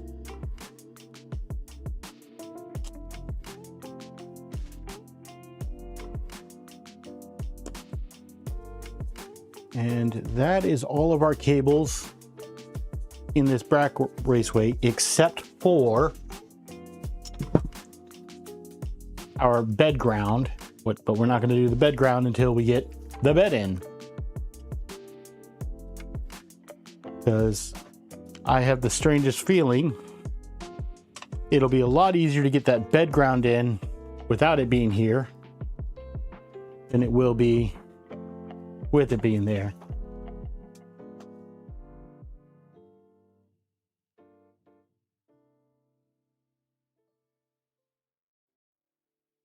Cyber, I may eventually make an extension cable for that.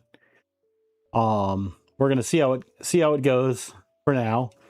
Because no matter what I do, they're gonna be near power cables.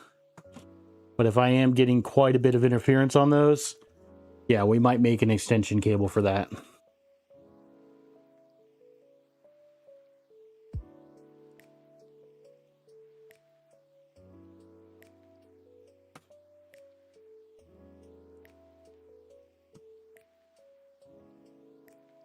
Okay. So next, I think we will VHB down this side.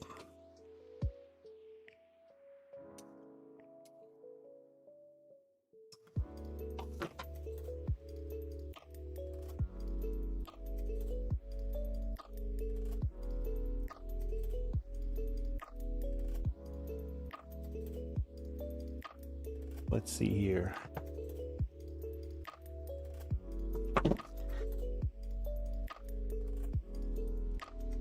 Ooh, we got a dead heat going on right now.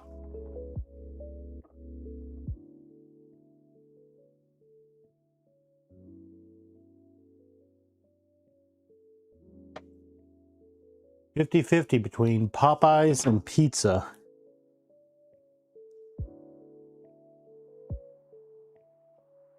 Oh wow, three-way tie.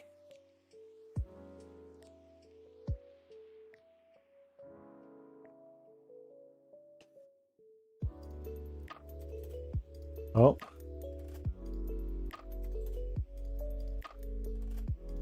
Popeyes and pizza is pulled again. OptiPacks, thanks for joining in. You know what, I sit here and do this so far I've been pretty good about doing this every Sunday at 7 Eastern time. So if you want to join us next week, we'll be here. Hopefully next week, we'll be getting plastic out of this thing.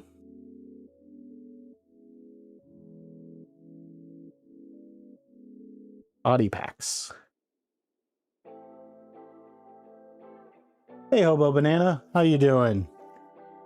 Glad you could stop on in.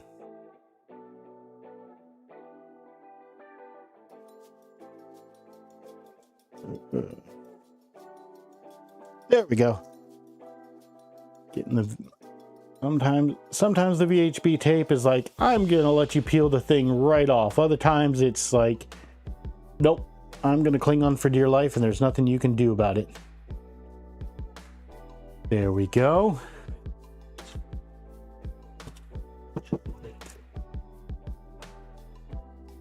Okay. That, we're going to kind of line it up with the middle there.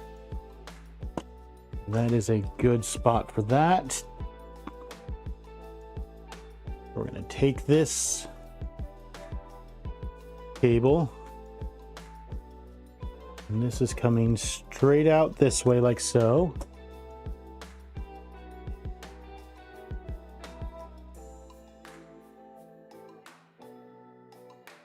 And we are going to get that in our raceway. That's tucked away now. We're going to grab our second stepper and get that one in as well.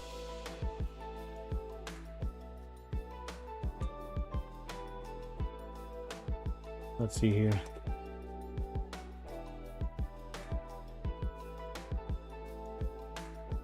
Yep. Body packs, can't wait to see you next week then. Have fun. Have fun.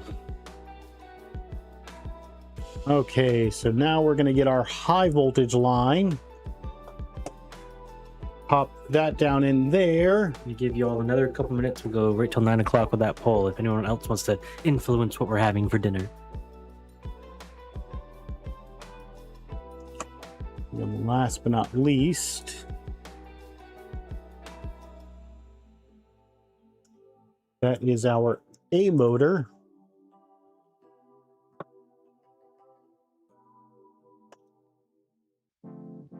It's going to come around the side.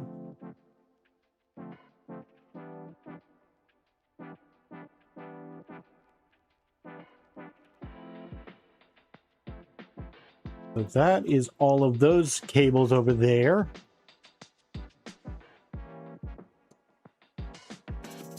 We are starting to look fairly clean, which is scary.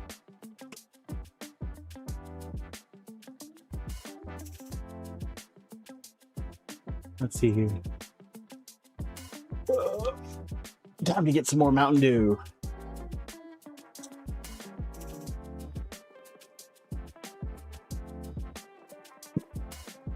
Oh.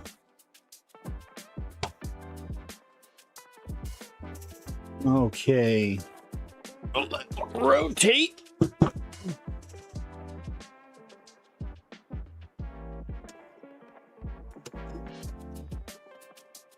We're going to get our next cable raceway in there.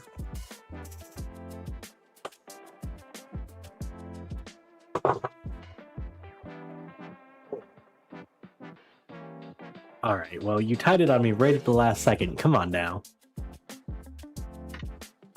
Oh, they're doing it on purpose.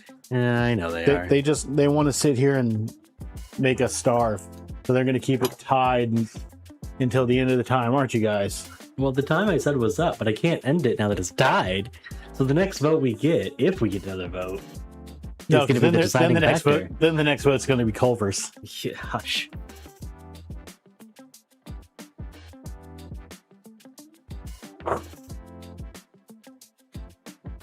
Oh, Mike. Oh, there we go. It looks like Popeyes it is. All right, spicy chicken tenders.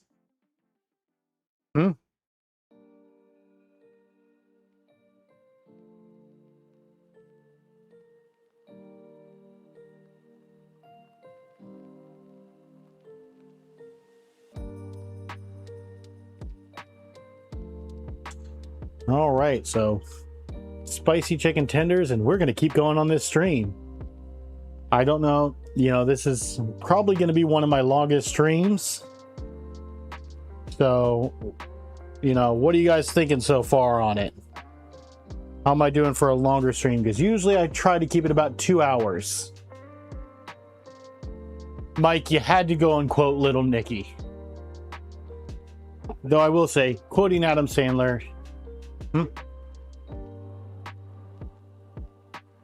Five piece. If you look at the family meals, the family meals sometimes for 2 people are a better deal.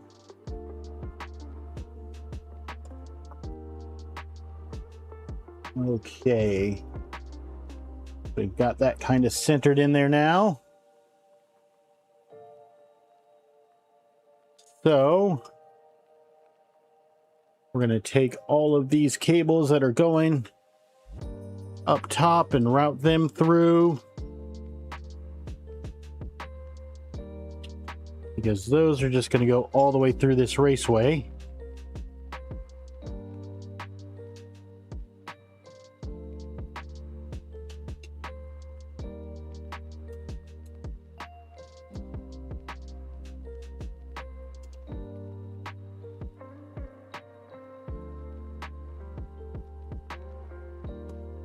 And then we'll take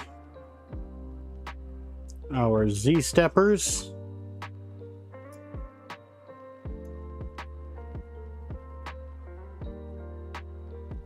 And get them routed as so, and they're also going to hold in our other cables.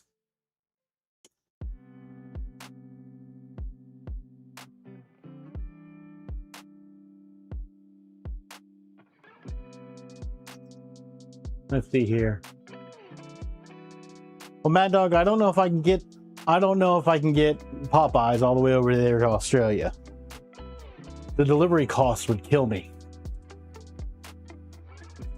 Hey, PX in America.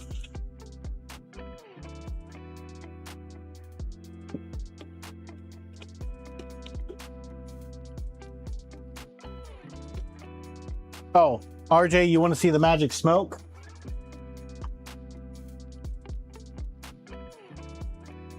Magic smoke.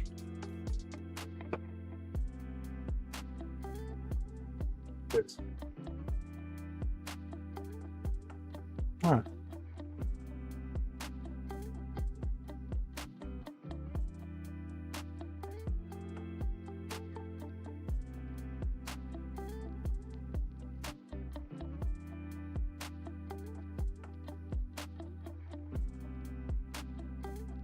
Okay, we're gonna get our last cable raceway VHB down.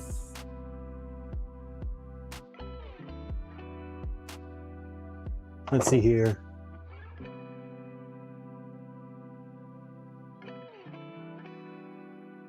The Cyber, we don't have a hot dog world, I don't think so, but we do have a Portillo's, and James and I went there yesterday. Actually, we've got a few Portillos, but yeah, we got to go there yesterday, and they do a good hot dog. But I also love their Italian beef sandwiches.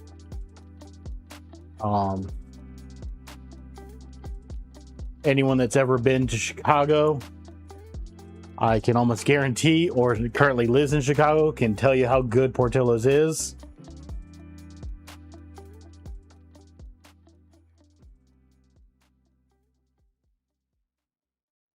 But yeah, so if you ever get a chance to try them, I highly recommend it.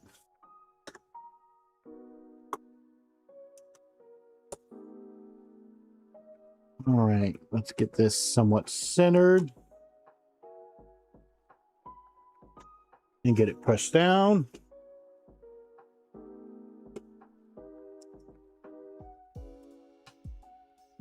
Okay, that one's in. Get this one back in, and we're going to get our slack kind of tucked away in there.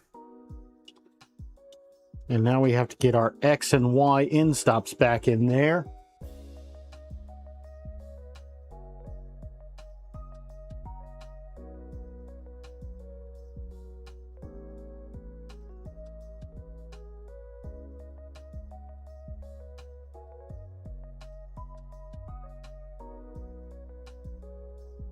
There is our Y end stop. Nope, that is not the right way for our Y end stop. That is the Y end stop,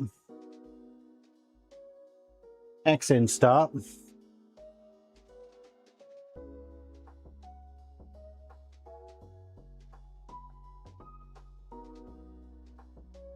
Get those in there.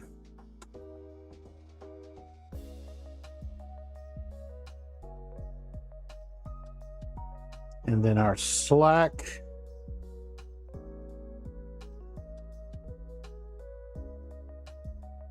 And I don't know about you guys, but for a first time building, that looks pretty clean. What do you guys think? Let me get this moved so you guys can see.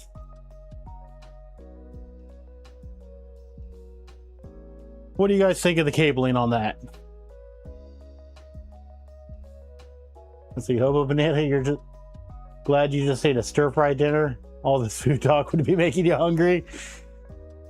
Yeah, I could say I don't know what it is. I think it's a thing about Florida streamers, because, you know, I'm pretty sure we can get RJ to talk about food. I know Grant talks about food. I talk about food all the time. We just like our food.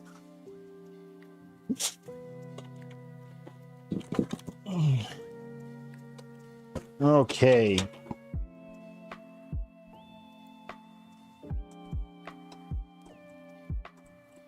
With this, I have a few of these that I can just go ahead and pop on right now.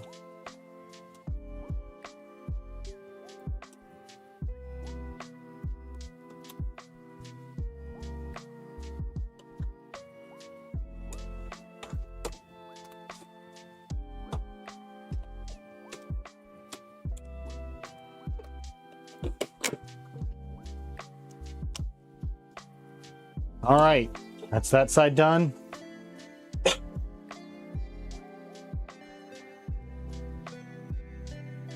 Let me see, because I found an extra USB cable.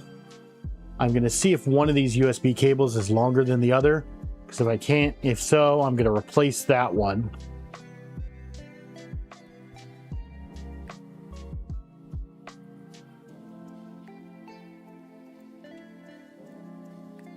Yep, I think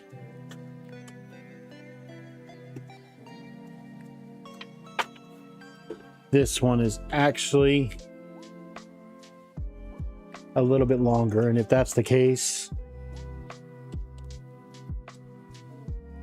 then I shouldn't have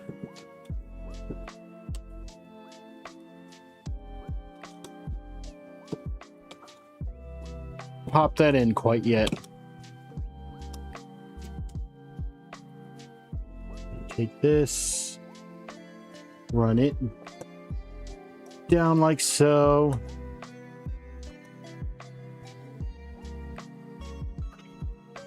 Down.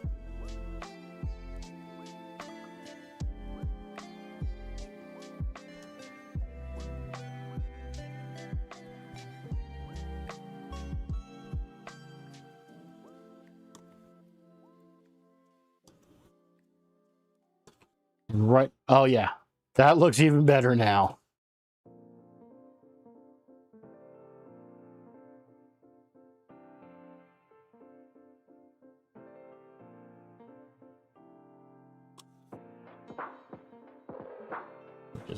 Now we're gonna get this thing popped back on.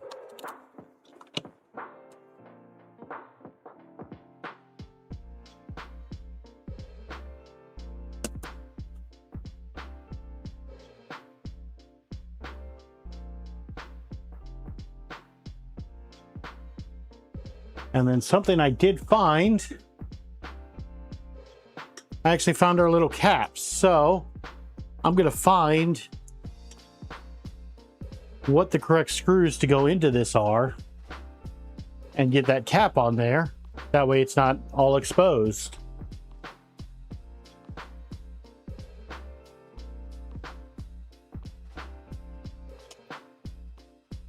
But before I do that, we're going to get some more of our raceways on. Let's see here. Let's see here. Mike, you're still not a fan of the cable tray?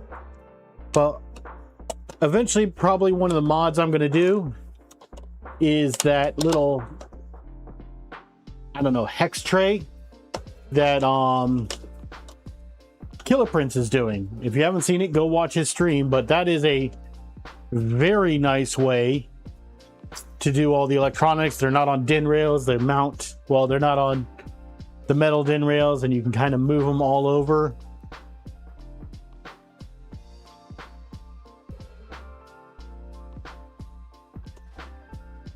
Okay.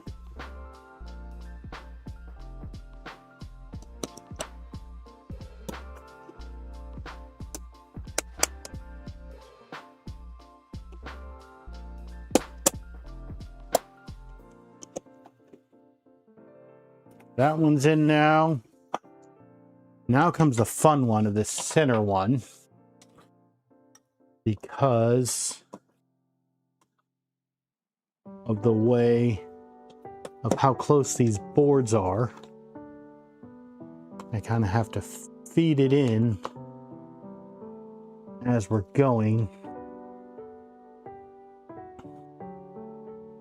I will say, if you do get one of these kits, be aware of that. These two things really do sit almost on top of each other. Let's see here. Plug me too. So yeah, also, as RJ said, he's streaming tomorrow. You doing 6 or 7 Eastern time, RJ, or you changed that up entirely?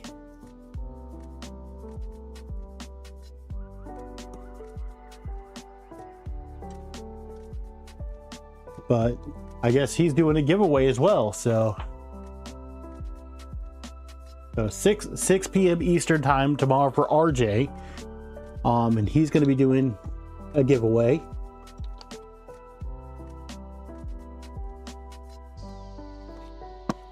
Now to get this raceway on.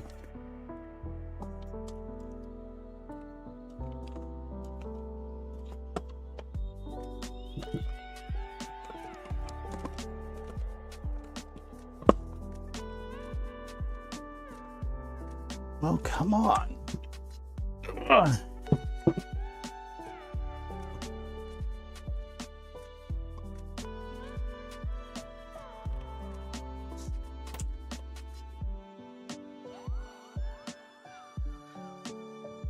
You're here because RJ doesn't stream until tomorrow.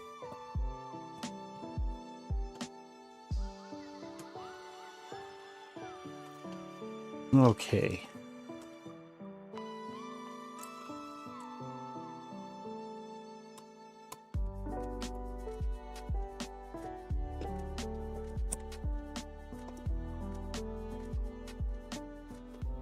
Let's get some of this cable tucked up in.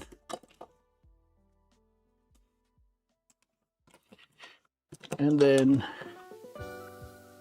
let's see if we can get this thing to slide in.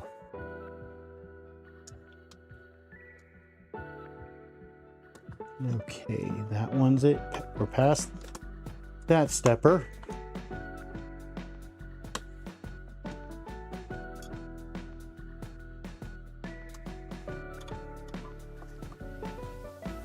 This is going to be a pain in the butt to get that power supply back in, but we will get it done.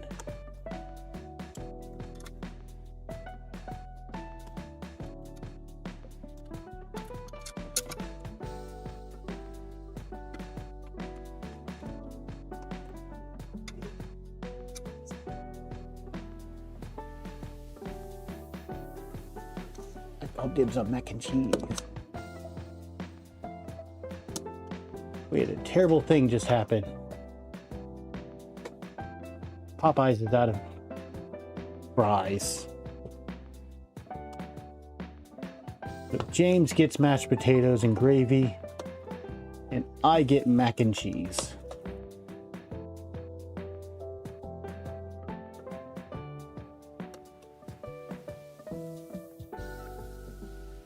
Almost done getting this on. All right. So that's on there. Now,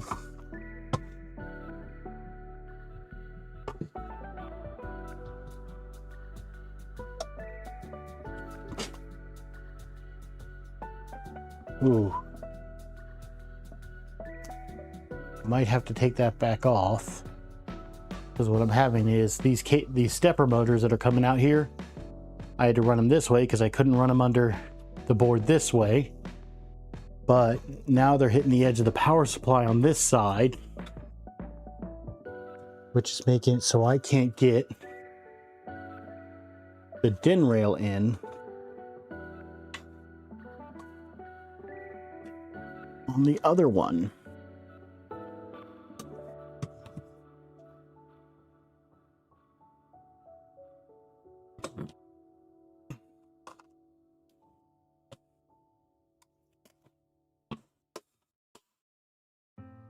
So I think what I'm going to do is pull these around like so and bring them out.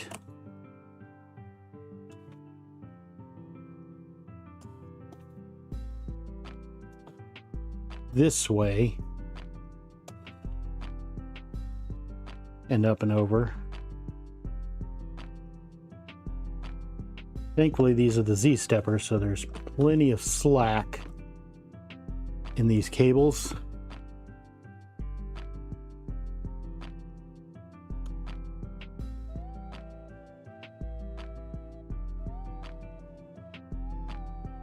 Going this way, I can hopefully give myself enough slack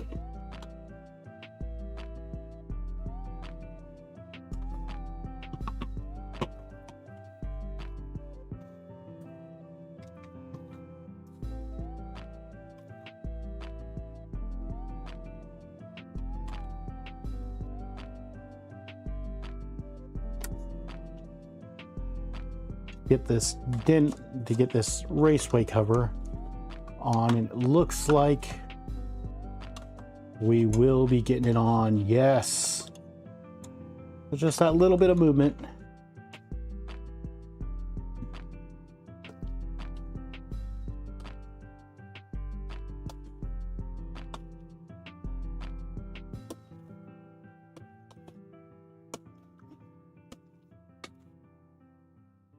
There we go.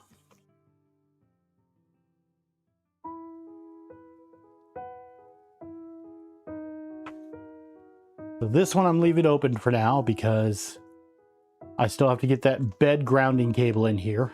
But once that bed ground is in, we're pretty good.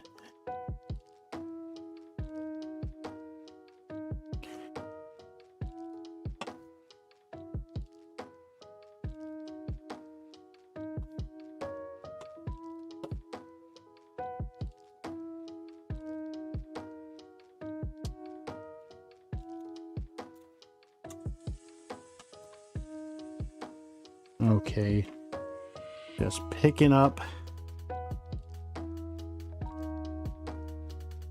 the extra from this one because I forgot to plug in our tool head board to the USB adapter.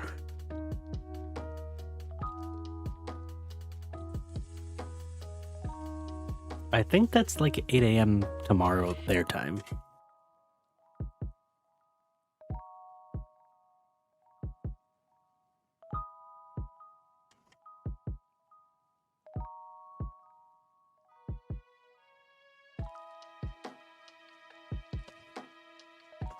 keyword there is I think. You can't think. I can think more than you can.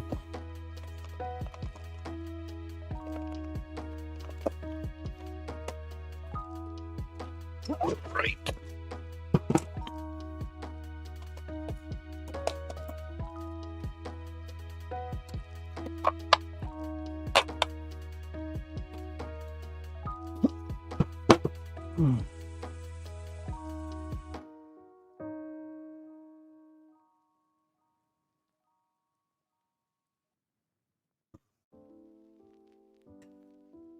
Okay.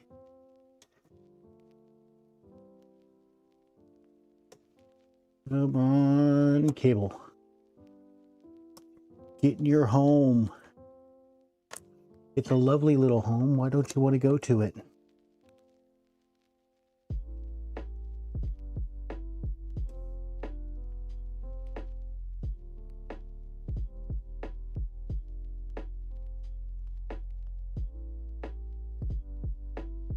Okay.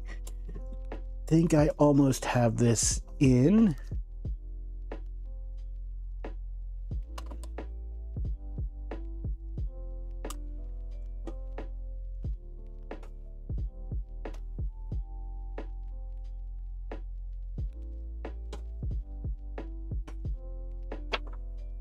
Nope. I lied. All right, I gotta.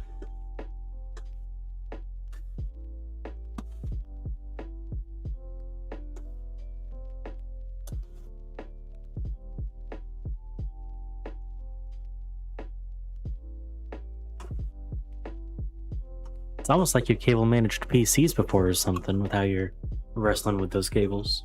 It's almost like you've done something similar to this once or twice. Okay. Almost. Why do you not want to go into your home?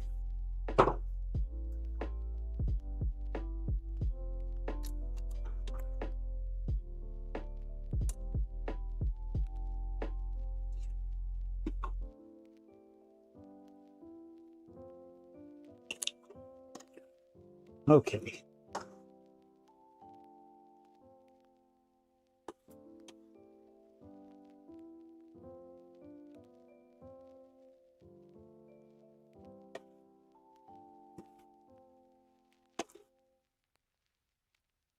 Slide it on past. All right, we've got it past that frustrating point.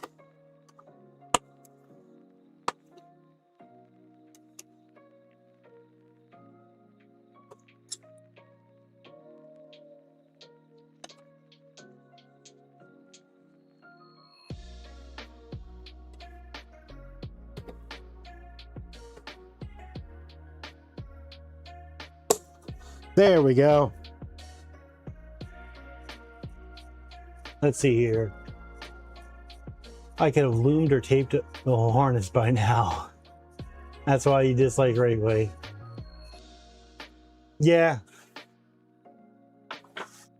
Mike, from everything I've heard about your cable harnesses and everything, I do not doubt that you would have been done creating a custom loom for this entire printer in the amount of time it's taken me. But you also have to remember, this is my first time doing it. So I'm fairly proud of myself for that.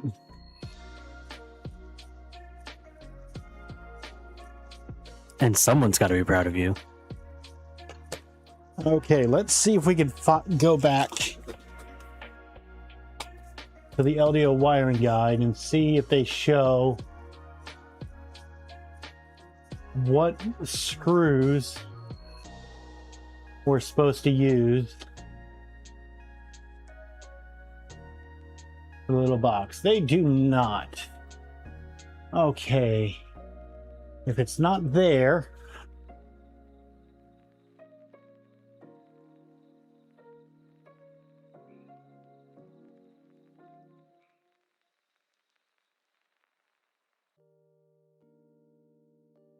And it's gotta be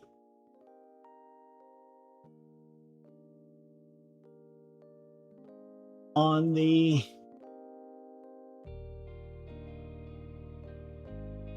Nighthawk Stealth Burner page.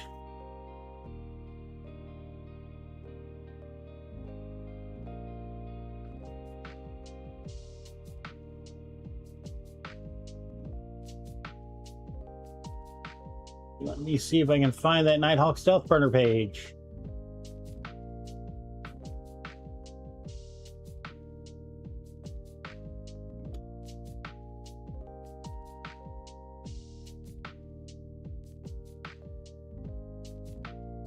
Toolboard. Nighthawk Stealth Burner toolboard.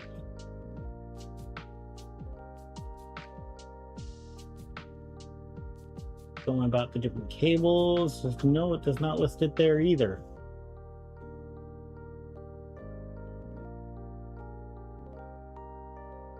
USB adapter mount.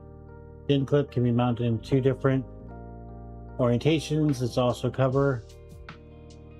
Cable door. Part has been modified from Hartkay's original with a zip tie anchor added for external chamber therm. Okay, nope, that's for the Stealth Burner tool head.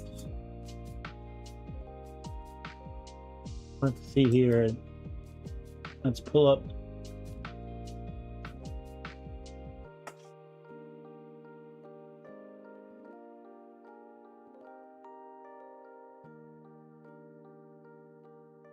Oh, this is just the web-based. And I don't have Fusion installed on this computer. What size screw are you? Yep.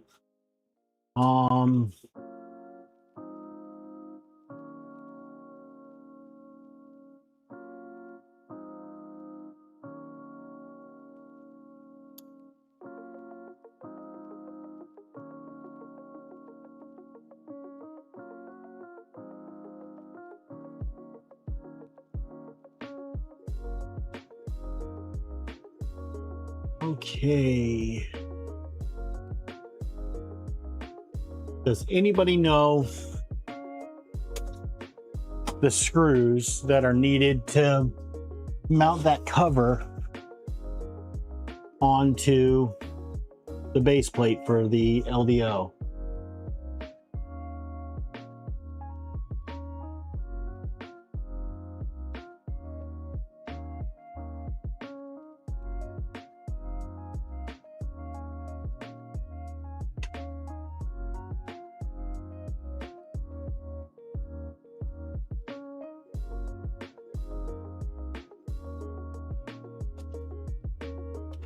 All the Leviathan.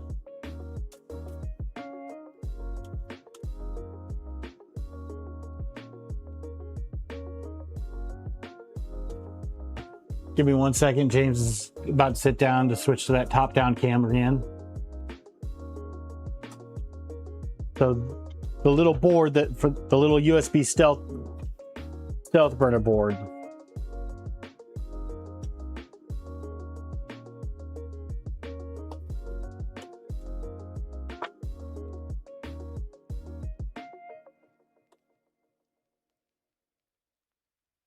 Not 1.5.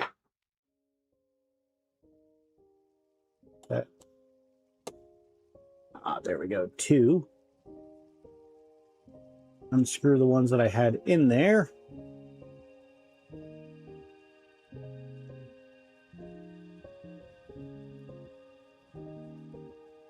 So what did we have there?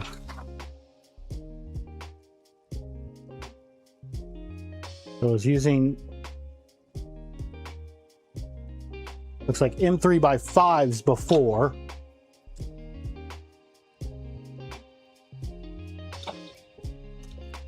I'm pretty sure M3x12 is going to be too long. So yeah, let's grab one from the giant bag of M3x8s and try it. Let me know. We have to do beer and back with cheese. This thing is meant. Okay. Mad Dog, you're back and you have fried cabana and sweet chili sauce. Ooh. I will be 100% honest. I don't know what cabana is.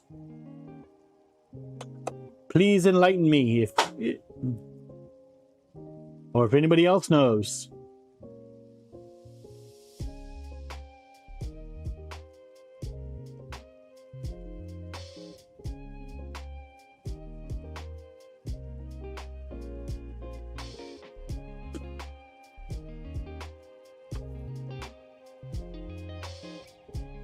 Okay, Mike, it's good to know that I'm not the only one that's like, what is cabana? I mean, I've heard of fried banana.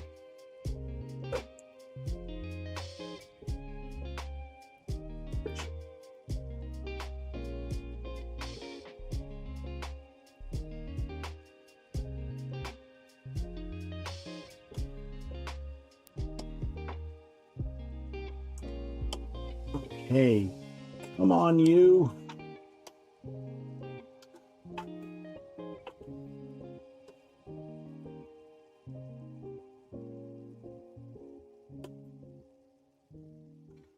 Let's see here. Lightly spiced Italian sausage. We're heathens now, are we, down under? All right, let me see.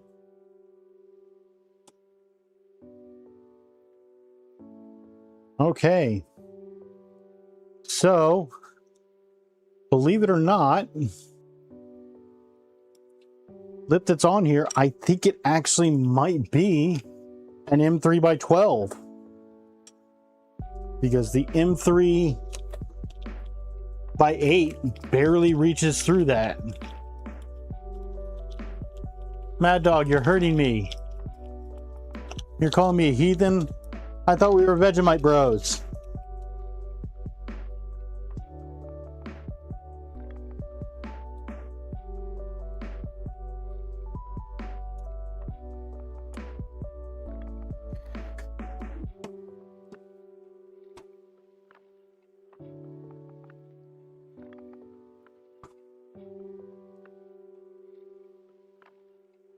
Yeah, believe it or not, that little cover screws in with an M3 by 12.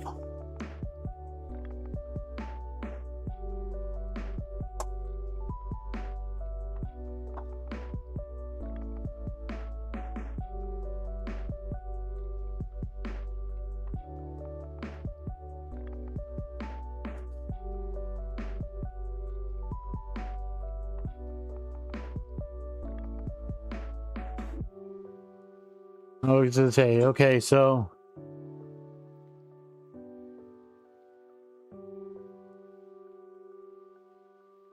there we go. Nice and protected now. All in there.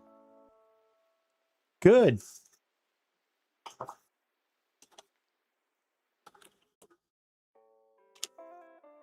we got our M3 by 12s back there.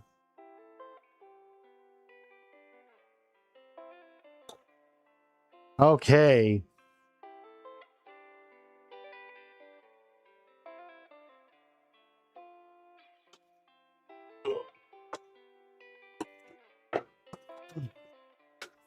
Look what just showed up. Ah, that's Cabano. Okay. Look what just showed up. Popeyes. Excuse me real quick.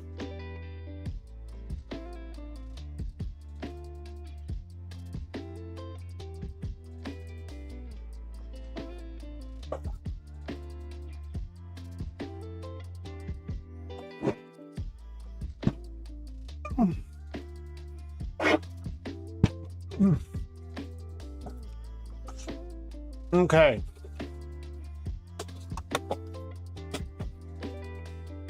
We are going to sit here and find out. I'm going to go way back up in this manual.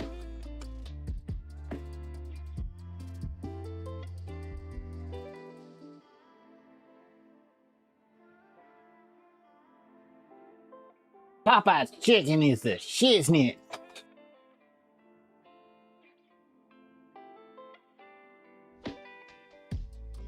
We're gonna go all the way back up here. And finally, The thing I've been waiting for. finally, this has been making James crazy the entire time I've been building this, because I sat here and went out of order and did not put this in. They put it When they in order told it- for a reason. But we are finally going to get this bed in here.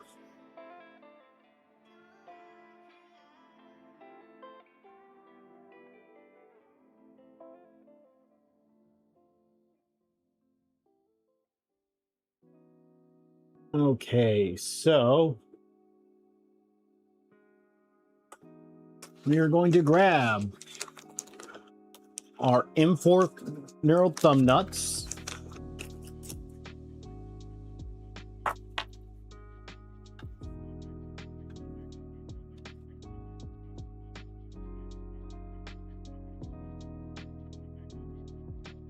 We need M3 T-nuts, or roll-ins.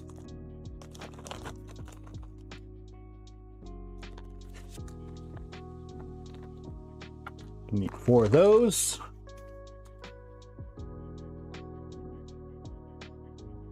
Okay.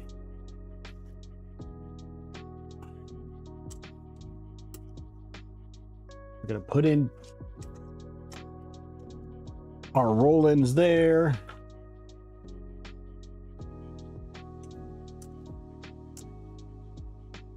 Pop some in the back here, and then I'm going to loosen up our ZN stop.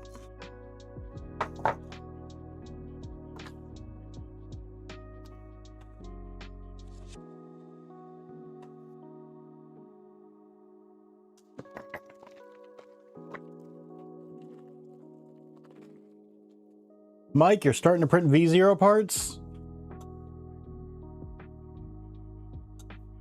What, are you building a stock V0 or are you building a derivative?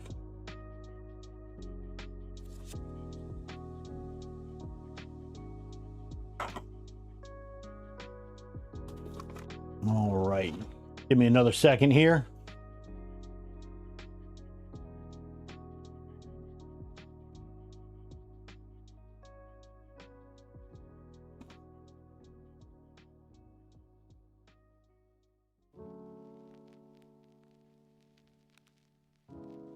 Stockish. So you're not going with any of the crazy ones like the 00 or anything like that?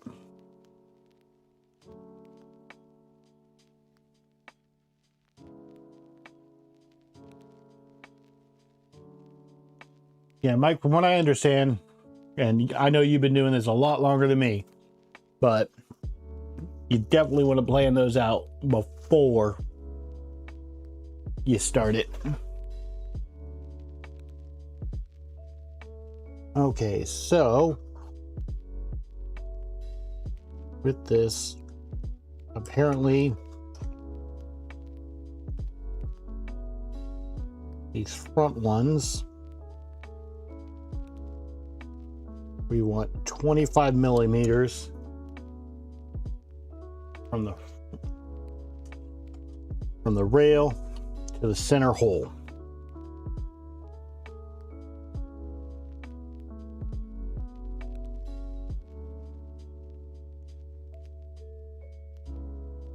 All right. Those are good there.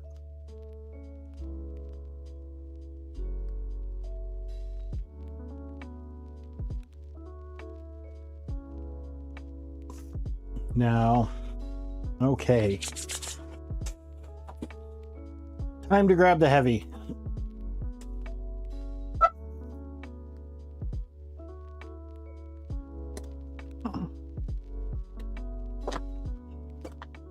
Ah.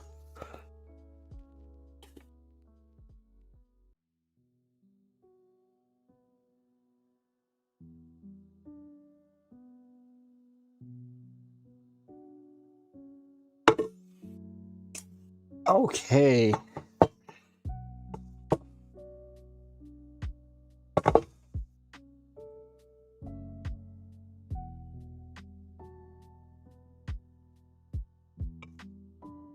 Before I do anything,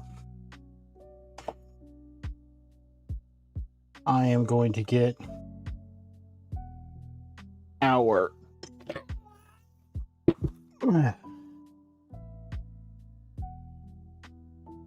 roll-ins lined up.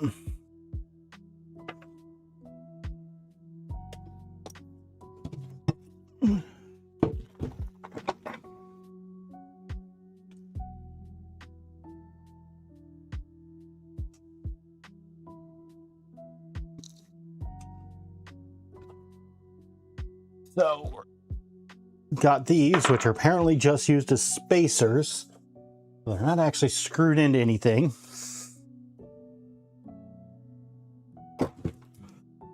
And then,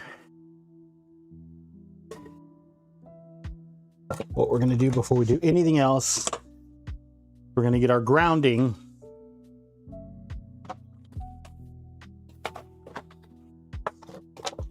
onto our bed. So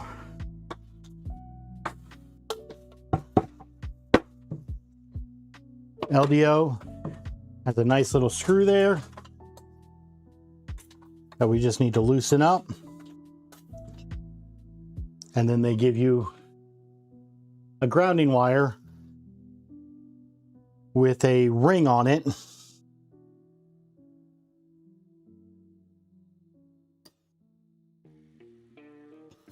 That way, even if this grounding screw were to come loose, it is not going to come undone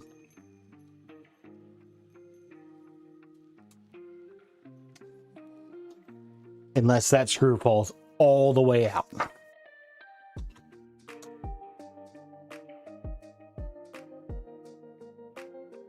Okay, so I'm going to move that out of the way here.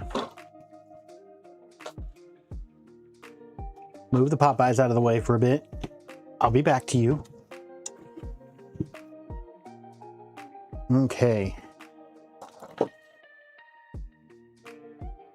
Let me go back to LDO's guide, see if they say anything about this. We're around page 58, 59. 59.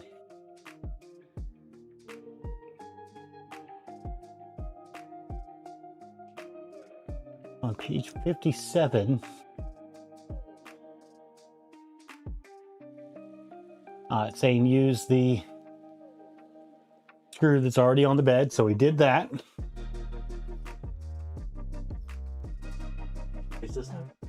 Yep. And then on page 59, Voron calls for M3x16s. LDO says to use M3x20s because their spacers are a bit bigger than normal. So what we're gonna do here,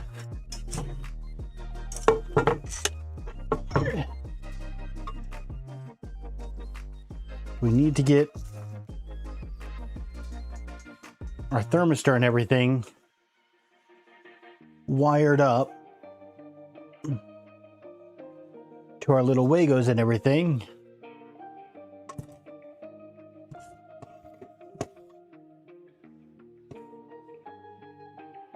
That's bed live, bed neutral.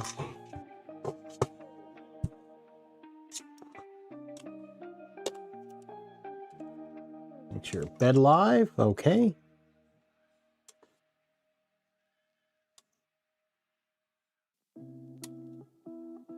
That's in. Bed.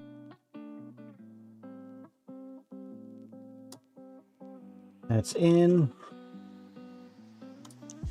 And then we're going to get our... I know you guys don't have the best angle on this, but there's not really a good way to give you a good angle on this. bed thermistor in, and then feed our ground.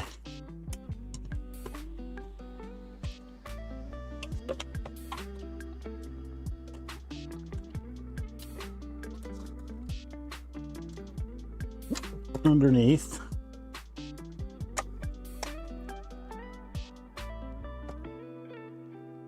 Okay, and now let me grab my M3 by 20s.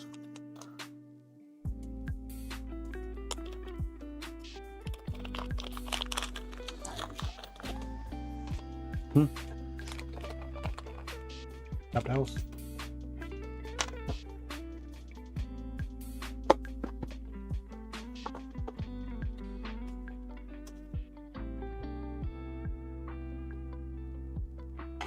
James is getting rid of the messiness.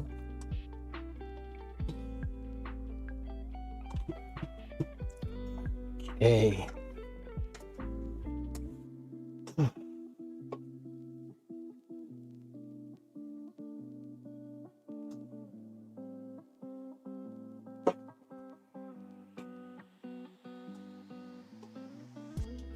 Now, if I read correctly, okay, so let's see here. Going back and read some chat here real quick. Mike, you're not above throwing the quality of life upgrades from the start. Howie, your V0 has a unicorn horn. The slide. I've been seeing a lot of people hating, like loving. There seems to be a love-hate relationship with those little slide-in nuts. And hey, Mike, that's cool. Building a printer for your girlfriend.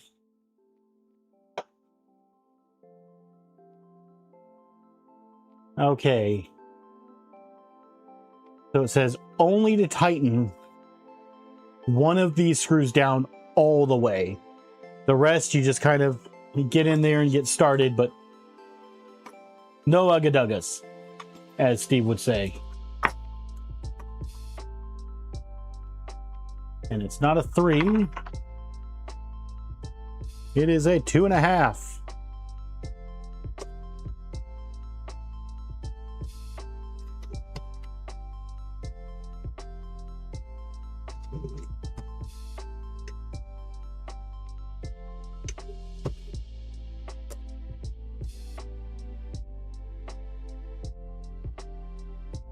Okay.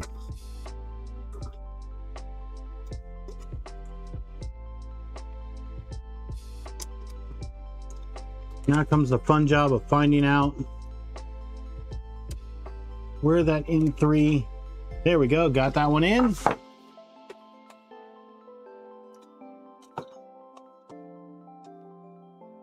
yeah, and the reason it's saying to only tighten down one of them for anybody in here that's new or like me, that you're building your first time, is by tightening down just one of them, it allows the others to kind of move and account for thermal expansion as the bed is heating and cooling.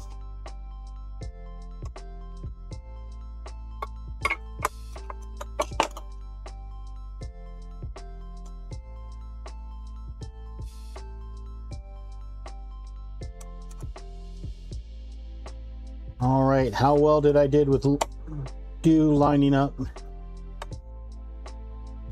I did pretty well, at least on that one.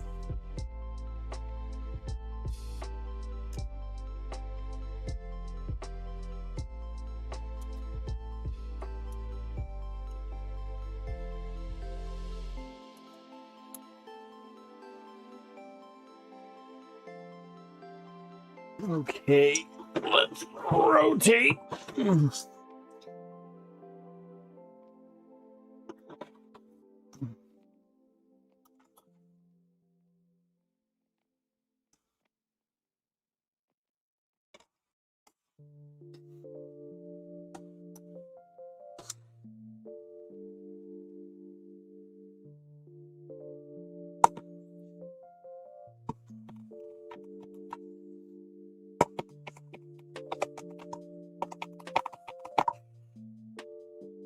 Okay. Oh, Mike, you sneaky guy. Now, I know it says not to tighten them down all the way. Is leaving it loose like that good, or do we want to tighten it down till like it kind of hits and we feel resistance? It says only tighten one bolt fully. So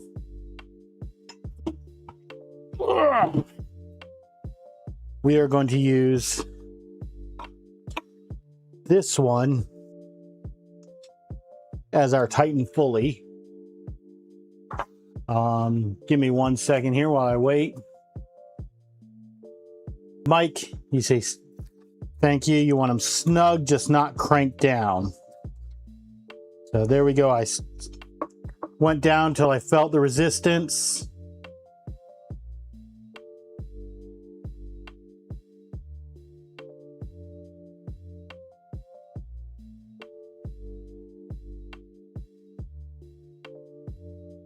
So yeah, we're not really moving down, but this is the only one that we put some ugga-duggas on. These ones are just kind of, hey, right there, when they hit the metal, we stopped.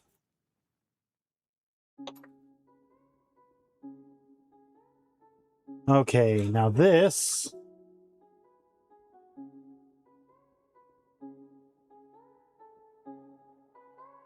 Finger tighten and back off like a 16th. We can do that.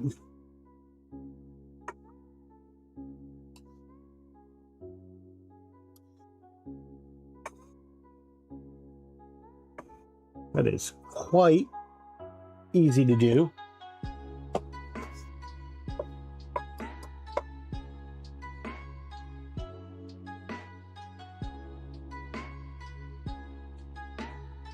Yep, they can slide around a bit. Now, we've got our cables back down through.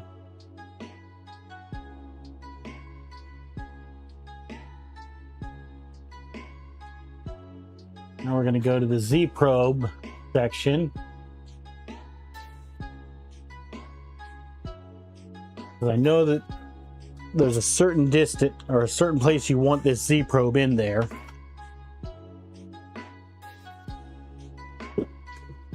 But if I'm correct, it's not right up against the bed, but it's fairly close.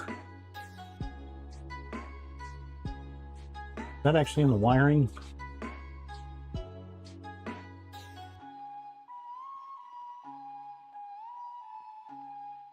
No, of course.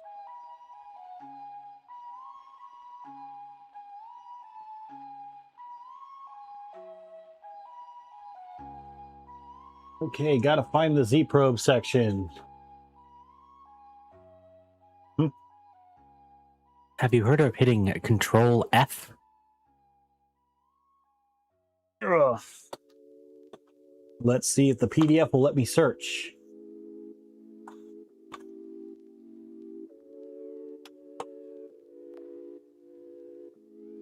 Wires, conductor probe. Let's see. Let me go. Gotta head bed. Gotta be alert to play. Whose lane is it anyway tomorrow? All right, Mike. Yeah, definitely want to sit here and drive safe, especially since, from what it sounds like, it's been snowing up there. It makes it even worse because people can't drive good on a normal day. Okay.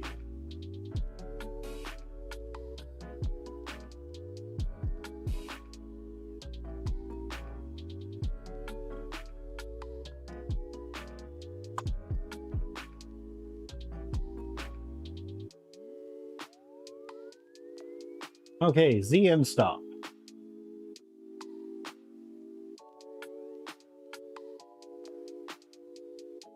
Okay, so apparently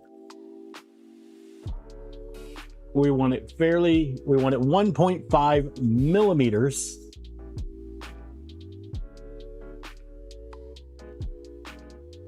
From the edge of the bed.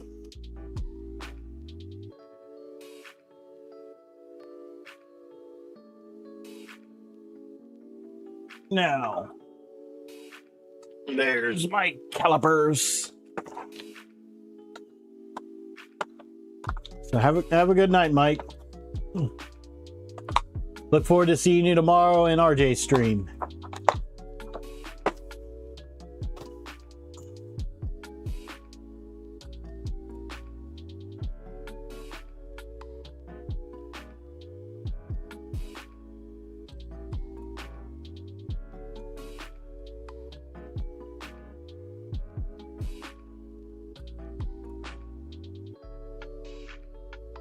That is a very tiny gap. He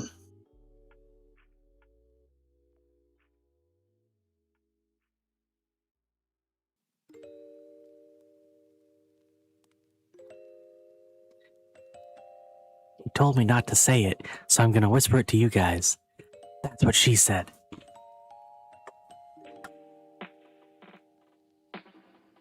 Okay.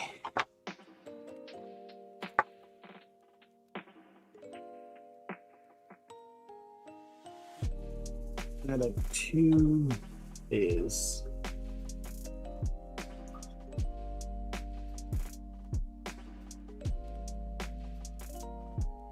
no 2.5.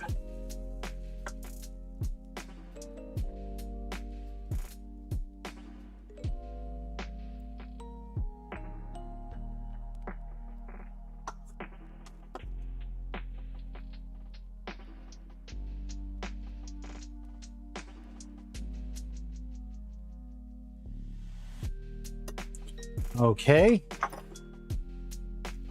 So, let me see here. Eyeball it if you want to use it more than 4 weeks before you get down under. Believe it or not, it's funny you should mention that. Give me 1 second here. Let me put these away. It's actually very funny that you are mentioning that, because I recently got my hands on this.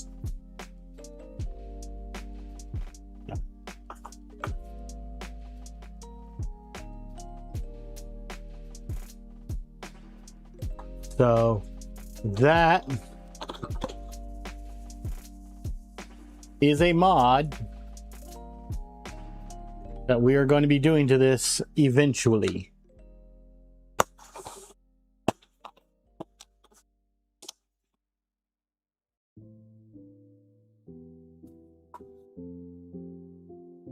Yeah, it's really funny you mentioned that. I've already planned ahead for that.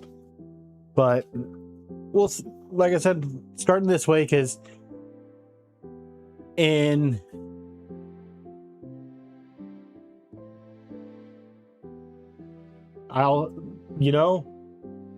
getting Chris in the stream to help us out when we're doing it, that would be awesome. I'll have to sit here and work out how to do the guest audio, but we'll figure it out.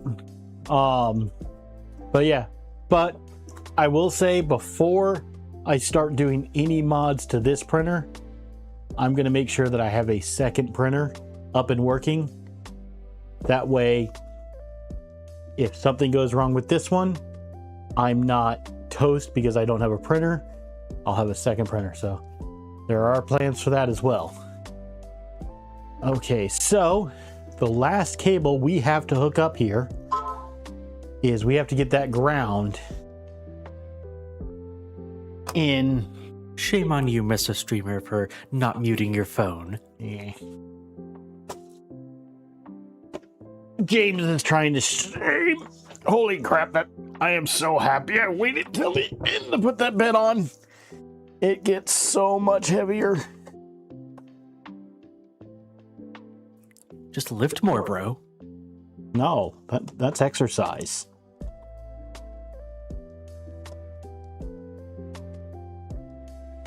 Do I look like one of those people that exercises?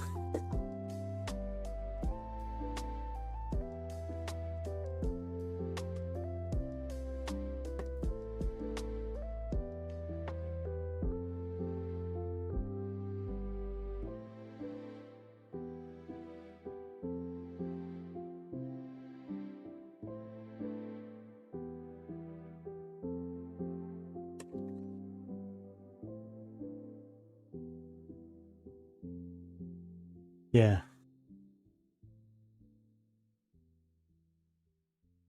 Let's see here.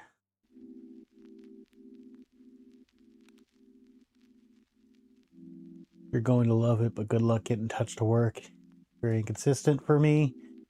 But with touch, it's amazing. Touch works fine. Just need to have a nozzle wiper. Yep.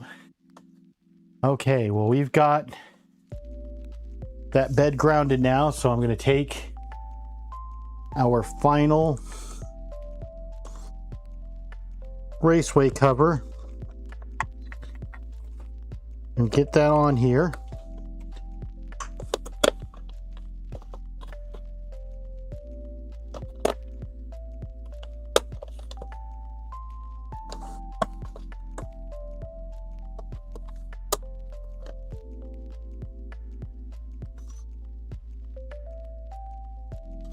Okay. So, before I plug in a power cable, I'm going to test our continuity. Because I don't want magic smoke.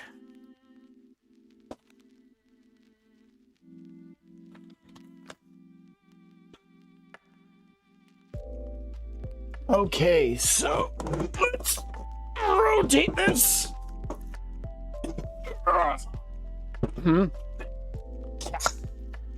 James just points out, hey, flip it upside down. Bed goes flying down. Okay, so you guys can see the ancient. I'm gonna give it, okay, good. So ground. Ground to ground. We're seeing.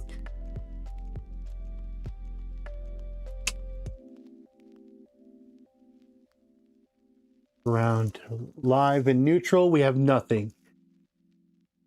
Neutral to neutral, we have neutral to live, nothing. Neutral to ground, nothing. Yeah, it is quite vintage, but the cool thing about vintage stuff is they tend to keep working. Okay, so live to ground, nothing. Live to neutral, nothing. Live to live, we have continuity. All right. Grounded frame. Ground, we have contact there. And let me just see if I touch the bed. Bed to ground, we have continuity. I'm gonna make sure bed to live, nothing. Bed to ground, bed to neutral, okay.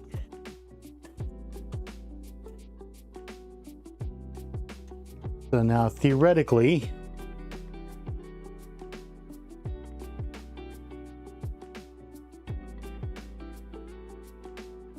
good, because Good, just plug it in. we are good. So no, the Pi is not floating. This is the Leviathan board. And on the Leviathan board, it actually has a place to mount the Pi directly onto the board.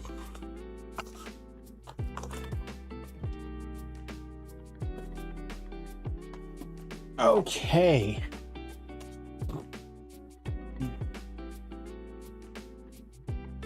So,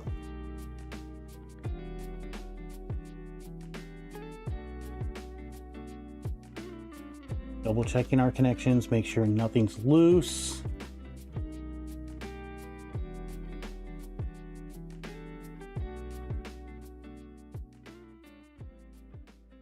All right. I think we're ready to power on. Do we have to, did we put the Wi-Fi in on this thing, right? Okay.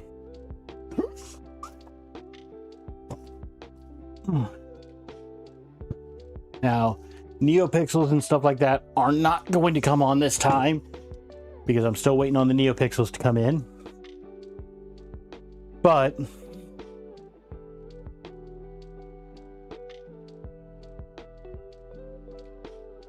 magic smoke, magic smoke, magic smoke. you see what he's wishing for? I get to cover my ears while you plug it in. I'll be okay.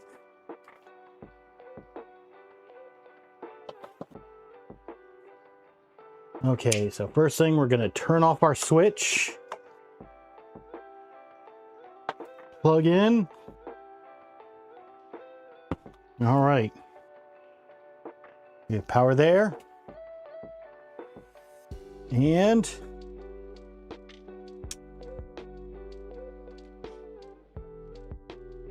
Damn it.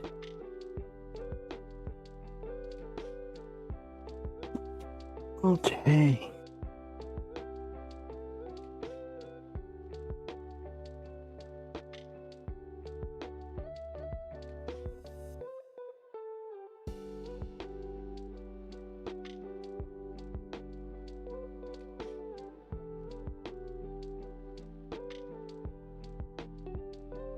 Not seeing any smoke or anything coming out.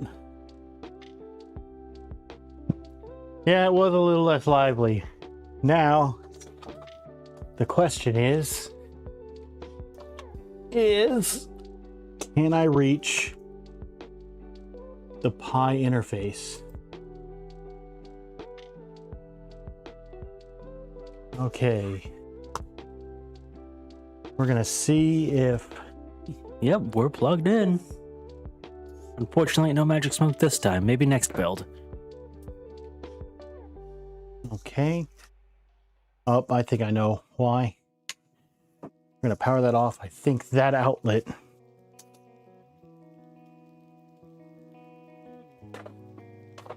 was actually a bad one, so we're gonna plug it in.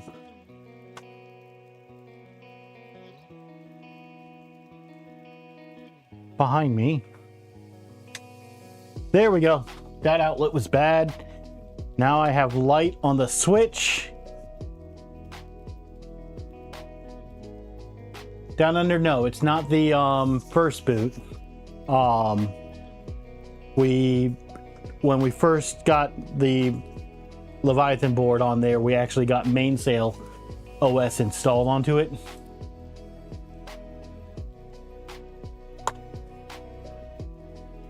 Let's see here. All right, James, can you go full screen on us? That might be a helpful thing to do, eh? Be able to move me to the bottom corner? Nah, I don't wanna. Thanks, though. Thanks for asking. Okay. Okay. So, expecting this because I don't have a printer config on here yet. But we are powered on. We are to mainsail. Let's see here. We're going to go here. And I could have sworn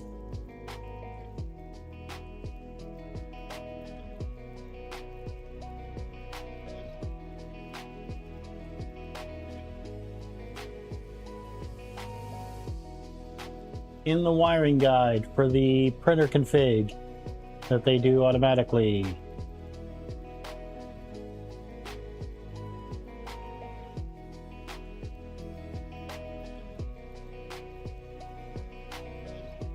Raspberry Pi imager, Clipper and web interface, mainboard firmware. I'm just asking, do you maybe want to plug the touchscreen in at least and get it configured even though we can't mount it? Not yet. Okay, if you followed our wiring guide, pre-made configuration file. Pre-made config files never work.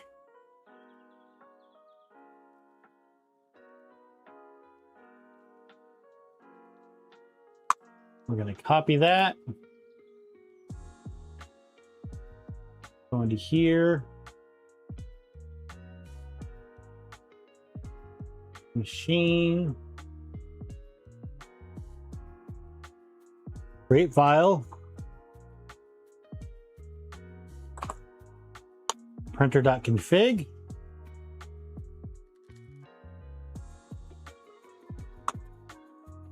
Paste all that in.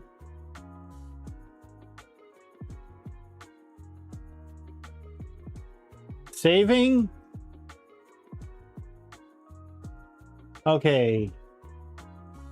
Optional probe points and resistance tester must be specified. Okay, let's go into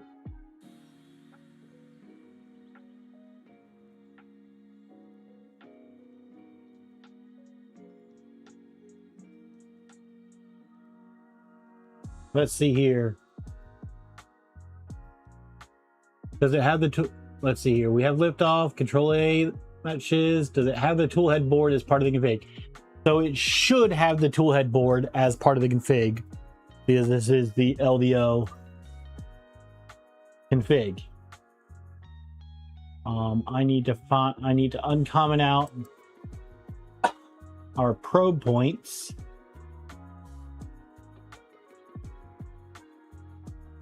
Let's see here. Down under, I'm actually once I get this done, I came from programming. Believe me, I'm gonna be sitting here having everything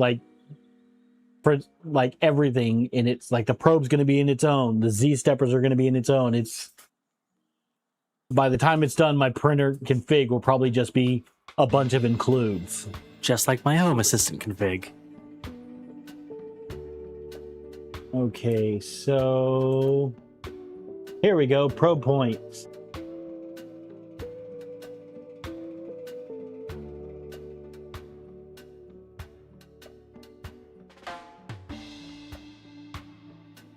Okay.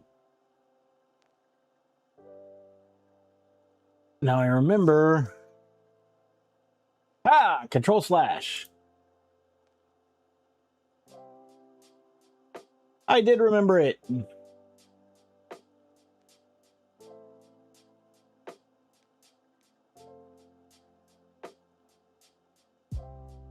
Okay. Those are our probe points. Those are our corners. Let's save and restart.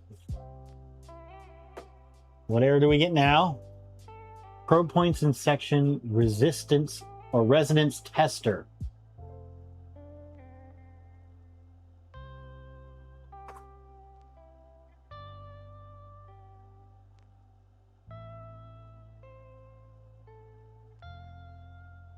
Resonance, okay.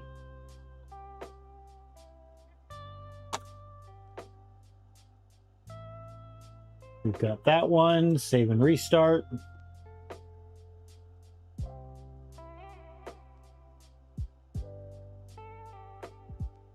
What errors are going to give me now?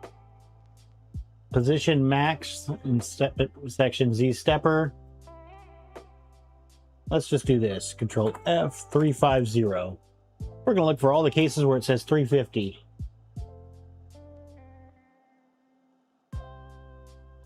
Uncomment for a 350 build. There we go.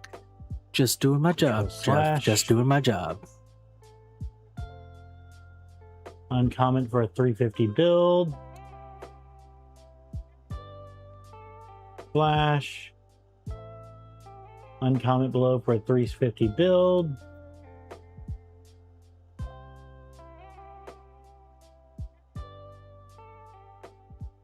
That we've done.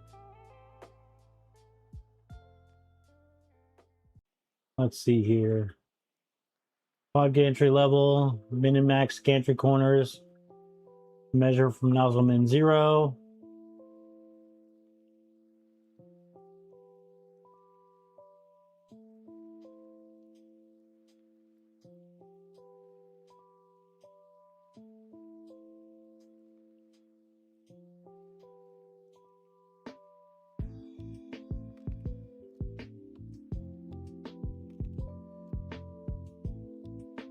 Okay. Find the next, next.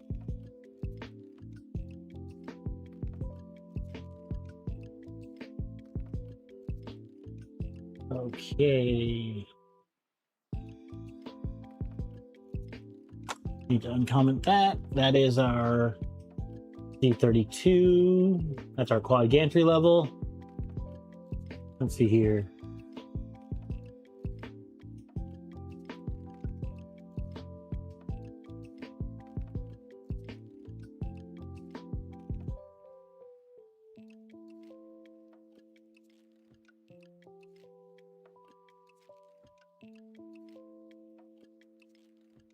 That was weird.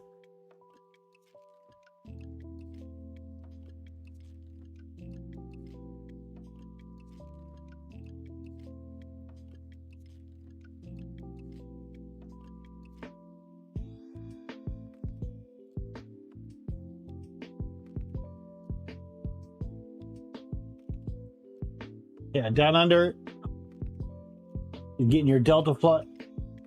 It's definitely this week. Just got delivered. Nice.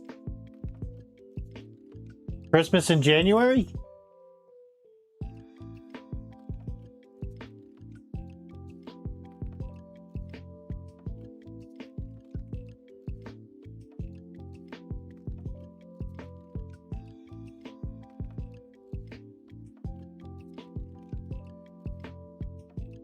Okay, that's all uncommented.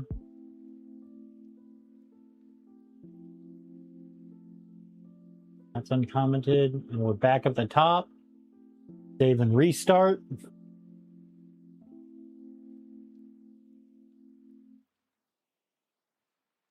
Printer is not ready. Clipper host software is attempting to connect. Please retry in a few minutes. Restart.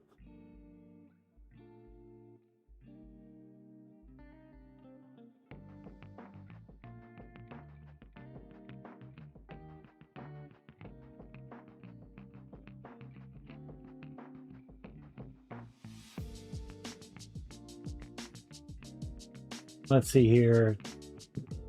Going back through chat here. Tom's asking if Down Under is doing off the wall colors. Pretty tame. Down Under maker. Red versus blue. I'm all for it.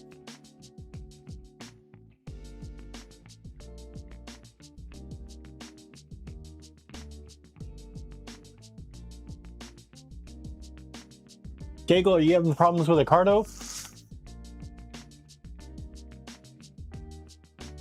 Yeah, I was gonna say, hop into Down Under's chat, Down Under's Discord. People are always helping out there. Can't guarantee it, but okay. Clippy host software attempting to connect. Please retry in a few minutes.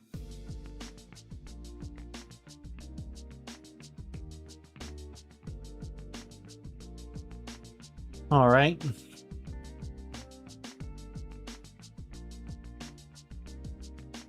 Okay, MCU unable to connect.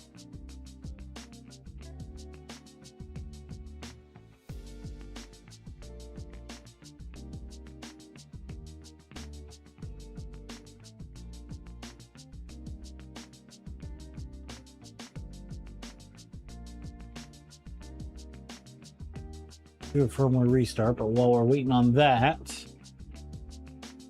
let's go back to LDO's site. Aha, I think I know. I don't have the UUID. Because apparently LDO already puts the Clipper firmware on this. Yeah, Kegel, I just realized that I haven't looked up the UUID. So let's go back to this works.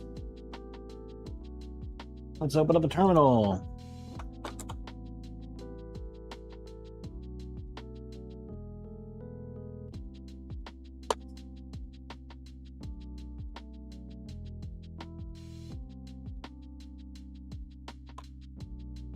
See if I can. There we go. Okay.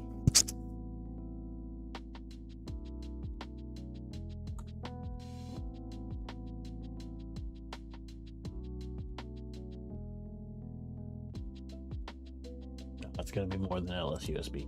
There's actually a device by serial.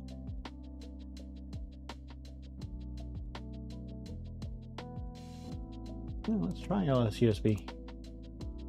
LS USB.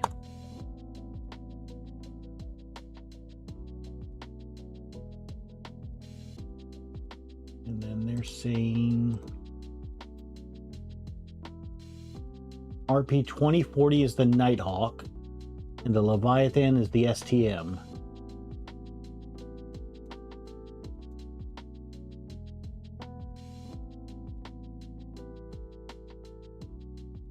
So that is our ID.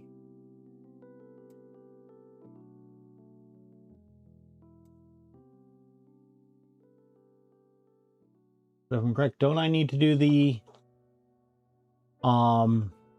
serial by ID? Yeah.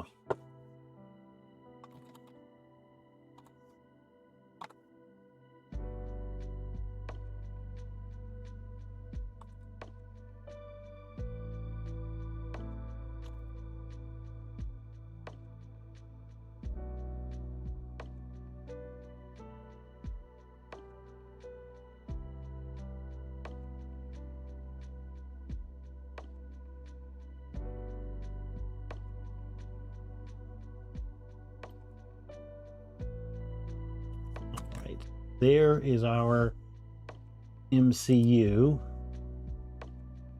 Let's open up our printer config. This is the MCU.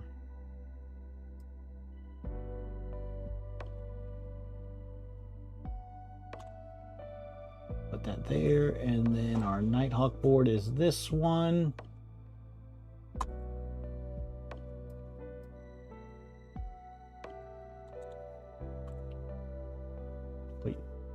Paste that there.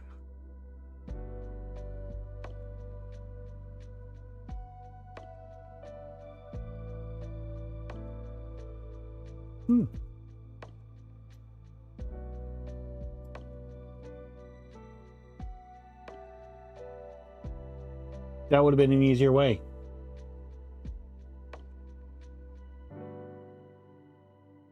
So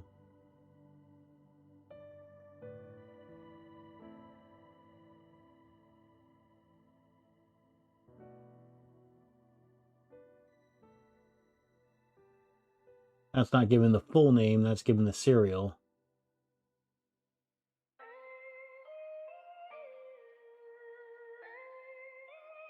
There it is. Yep. That would have been a much easier way. But we got them in there now. So we're going to go save and restart.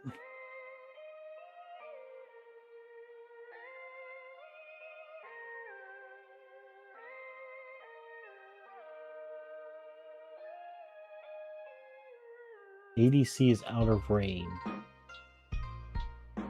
Chamber temperature is not in range. I know exactly why that's doing that too. Because I had the chamber thermistor here and not plugged into the board. So let's go ahead and shut down the entire thing.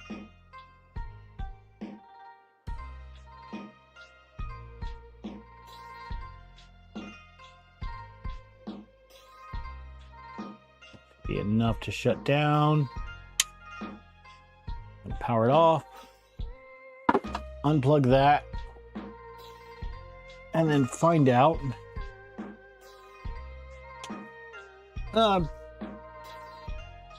Cyber, I'm just gonna go ahead and plug it in.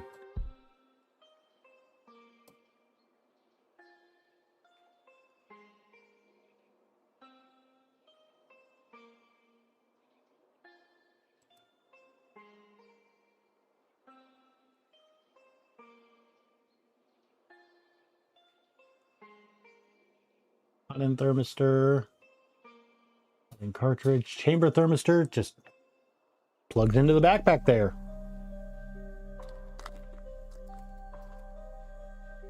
So, apparently,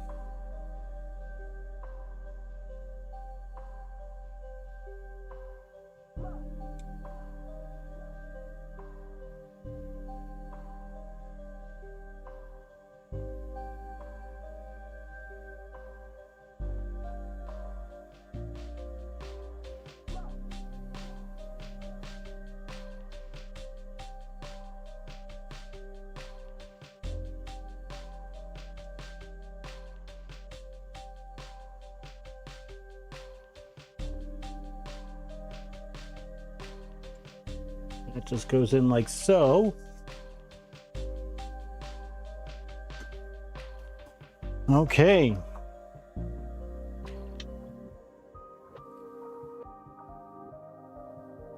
Let's get our power back on.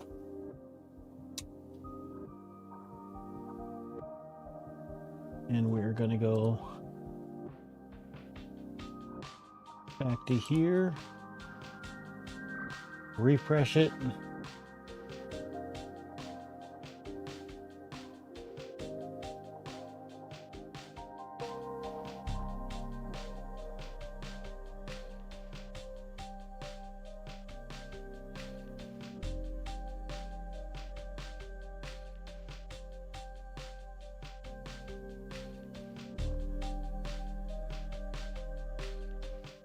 Waiting on a boot.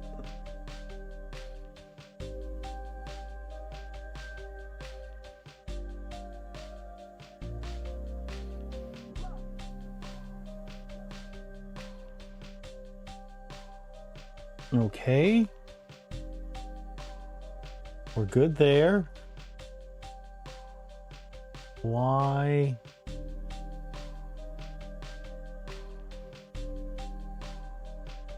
Moonraker is giving me an invalid.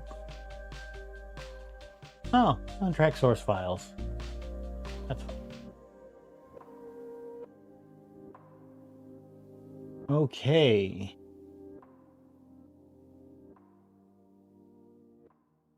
Virtual SD card. Missing configurations.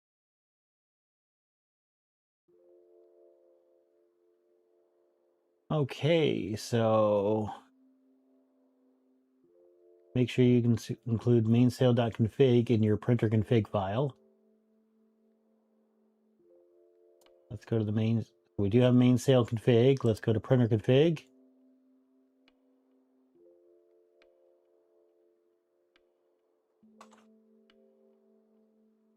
Dash include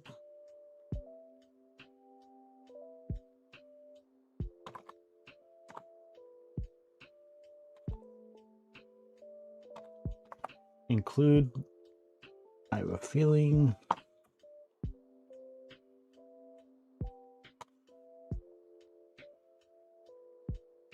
all right, I know I'm typing something wrong in there.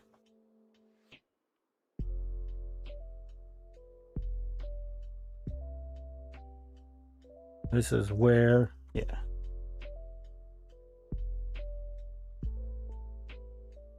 This is the part that I am still learning. I have not messed with Clipper yet at all. So, is it bang include?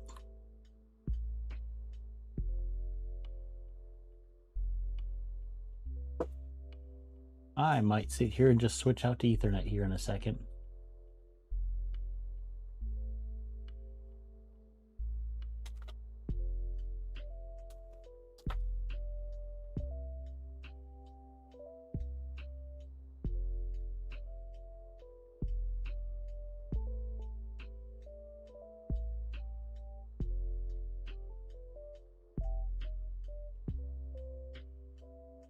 Okay.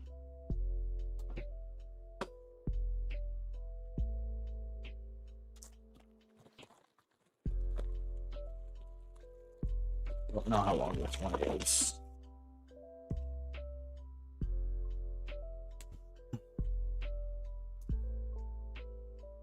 Okay. Is it exclamation include and then the config name?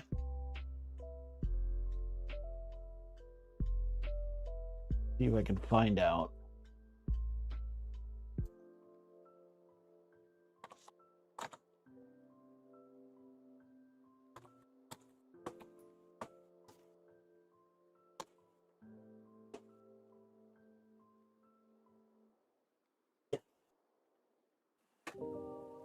Yeah, I'm gonna need to get a longer.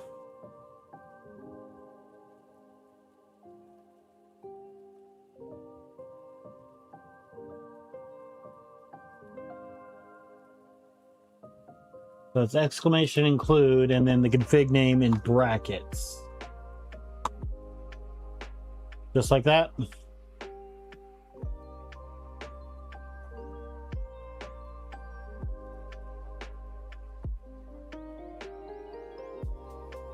Oh, okay.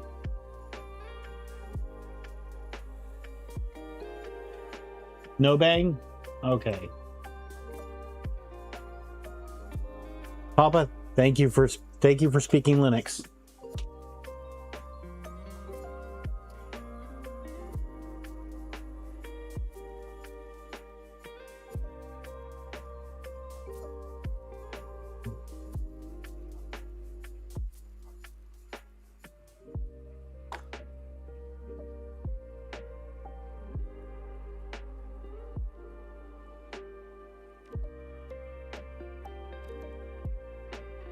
Ah, the entire thing.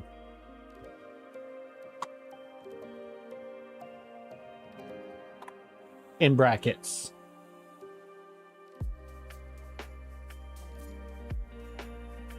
Kegel, yeah, your chats are showing up.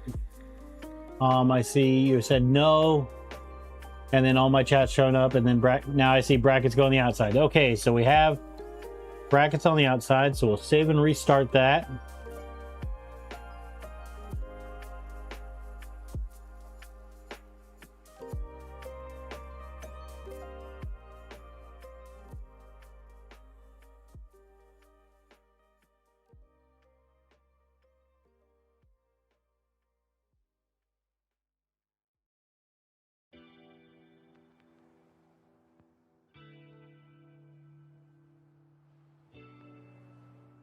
No down under, no benchy yet.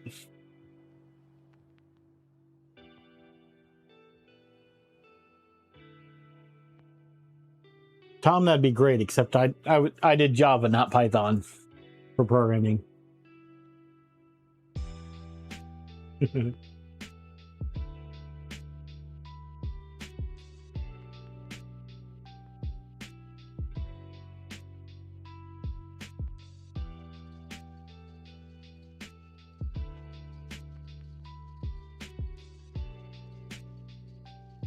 Okay, printer is not ready. Clippy's host software is attempting to connect.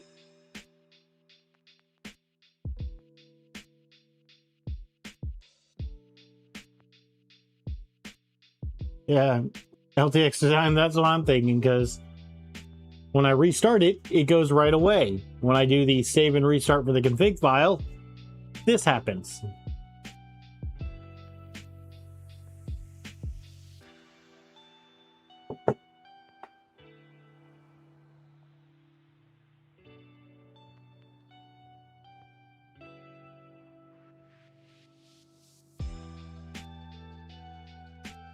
Let's see here. Something's missing. Well, we'll give it a sec.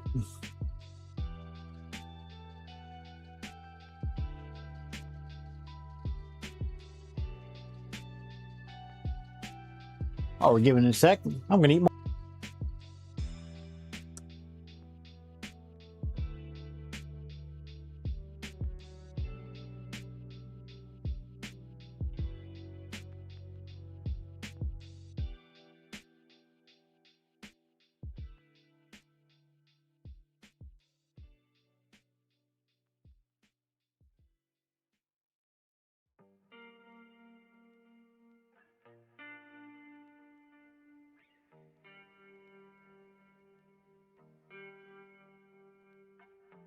Okay.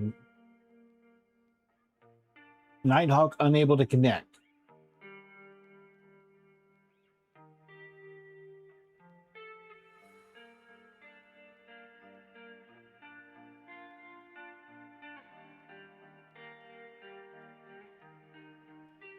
Machine printer config.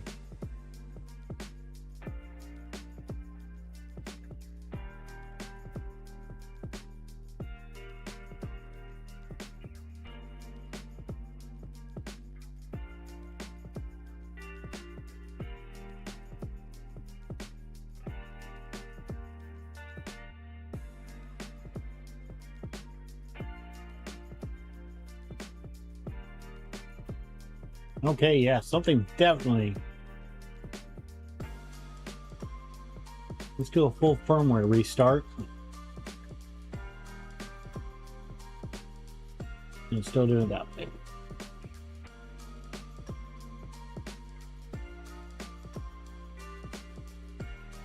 So Kaggle, it looked like in the printer config is the Nighthawk was configured, but there we go. So yeah, MCU Nighthawk. Restart method command.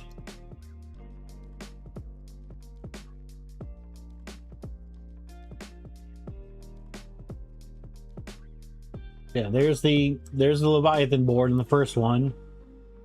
And the second one is the Nighthawk board.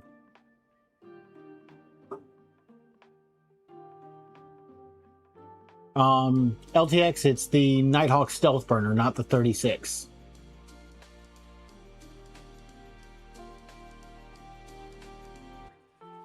I've got lights on the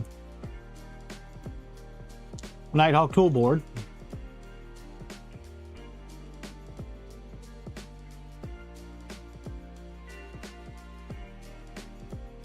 Now we did get the ID for the Nighthawk. Let me just double check the devices here real quick. Refresh. You know, it shouldn't have changed it, but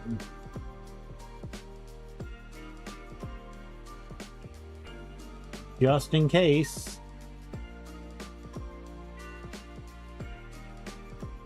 Let's just comment that out just in case it did change. Comment.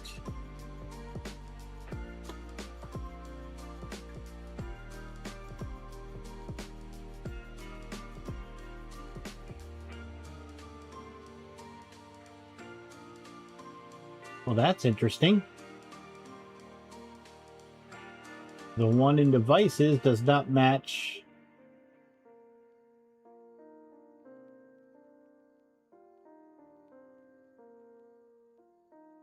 Wait, that would be why.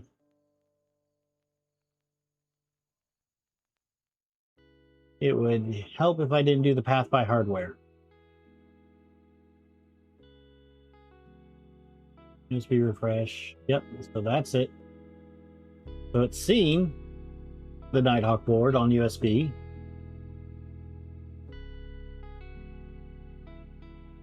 That's the RP2040. This is the one that I need.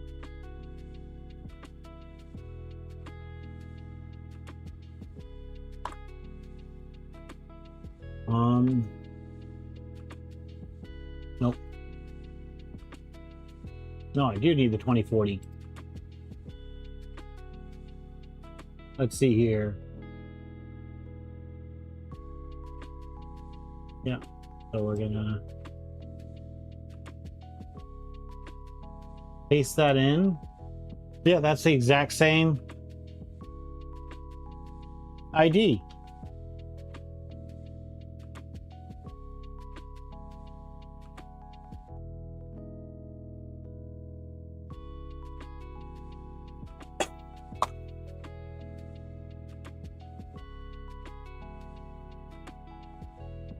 All right. Can you guys see that fine, or would you like me to zoom in? Food.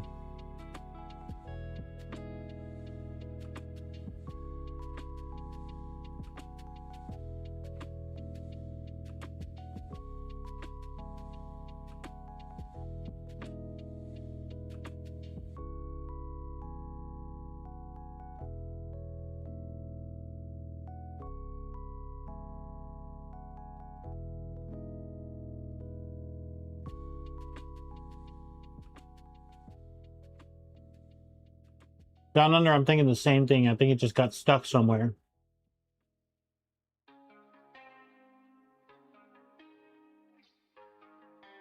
Yep, that's all set properly.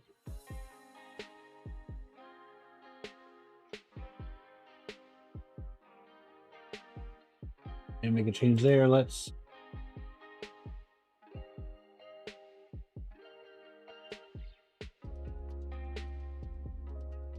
reboot everything.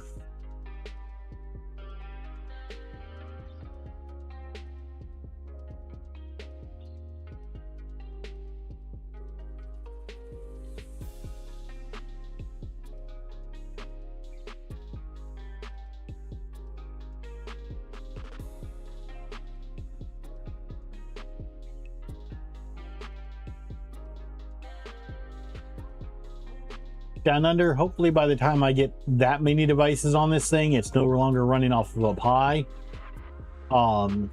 Once I get to, if we get the new studio up and going, I'm going to have an entire server to run multiple computers off of VMs off of, or run multiple VMs to run, and each VM is going to be for its own printer.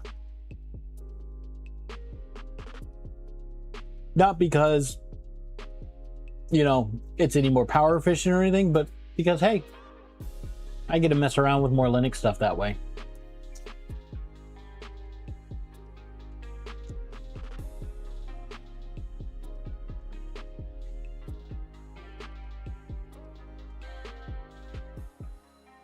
You've had troubles running off of x86 for Flipper?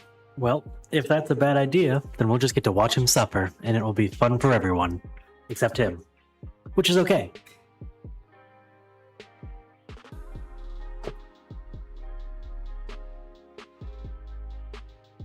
Something just hung, it looks like. Yep. So now that...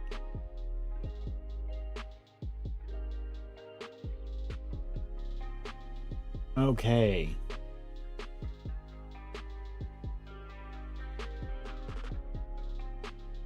So...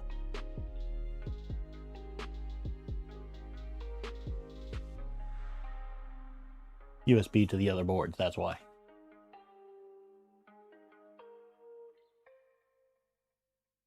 Okay. James, do you have a longer Ethernet cable?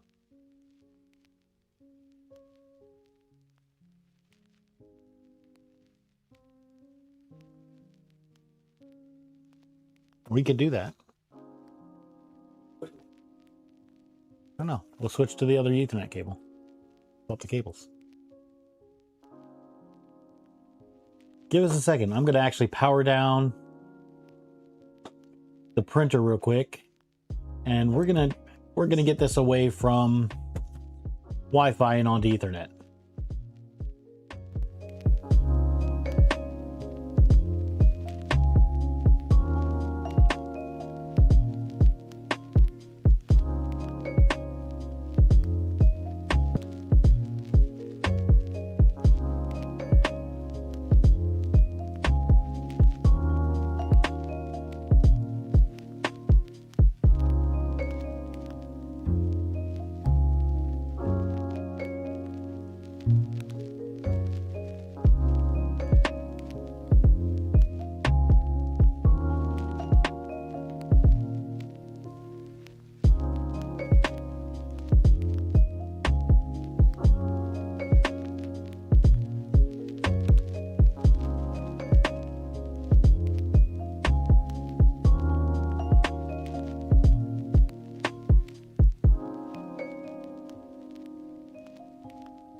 All right. Ethernet connection now. Okay.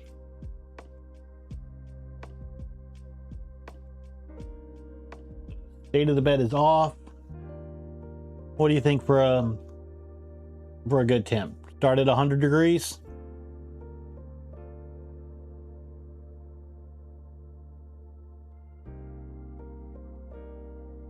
Just to make sure that it's heating up. Oh, am I down under? Can you hear me? Can you guys hear me?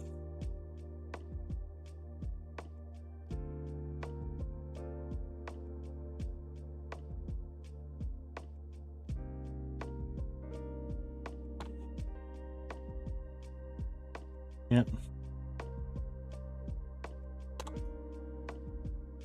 All right. Fan came on.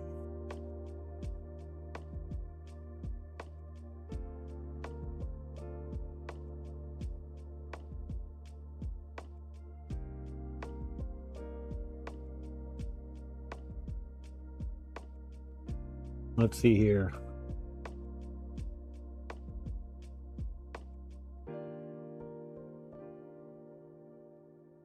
All right, that's giving me a current temp of 73, so it looks like we're good there. Let's go 40 for the bed.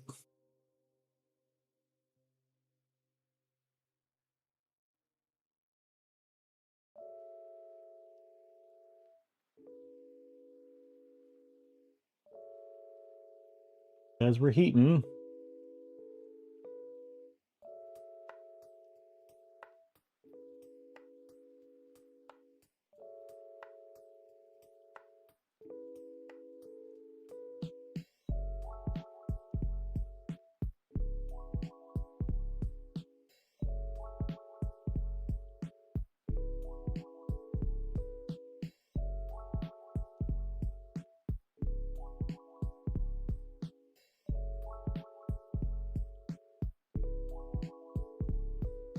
Yep, that's looking good. It has warmed up a bit.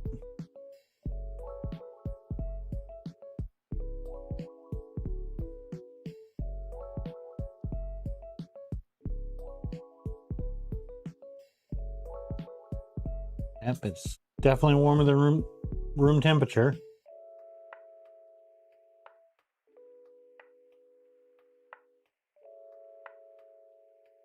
Make sure it gets up to that 40.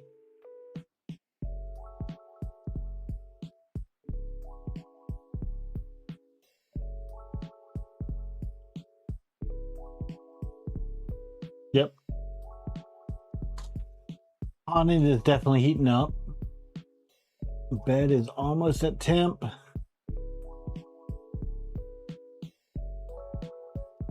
It hit 40. Oh yeah. We got temperature, so let's go ahead and let that cool down. Yep. All right.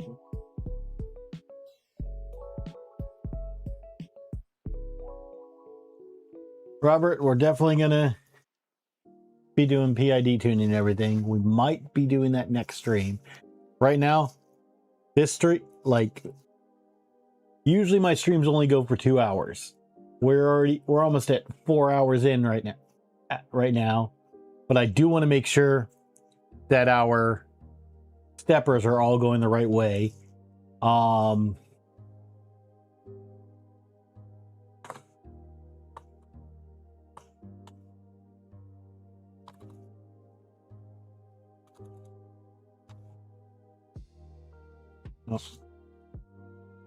I am not sure what the stepper buzz command is.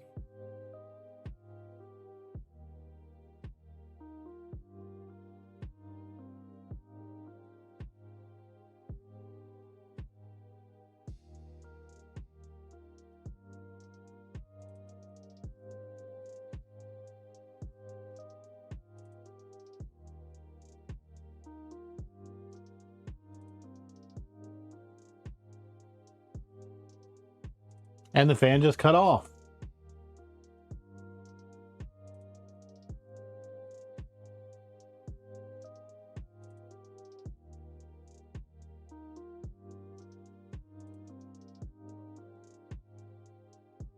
Programming.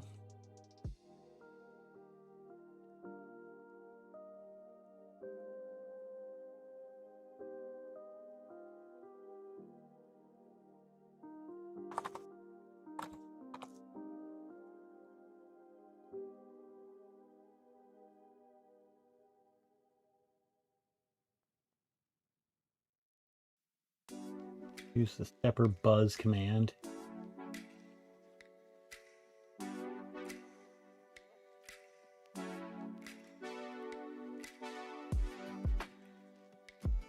Okay. So it's stepper buzz, stepper.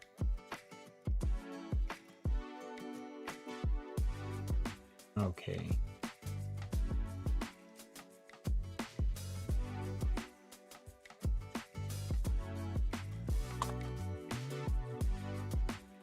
So it should be stepper buzz, stepper equals Z, which if I'm correct, should be this one.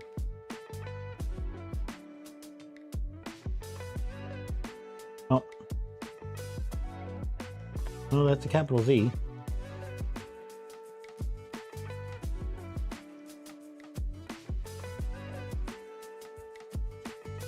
Do they call it stepper Z?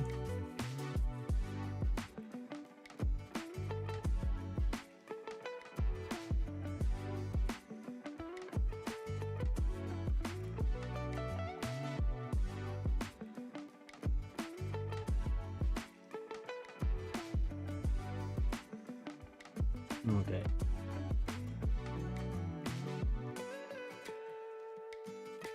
Z0. Unknown stepper. Okay, let's see what they name these steppers.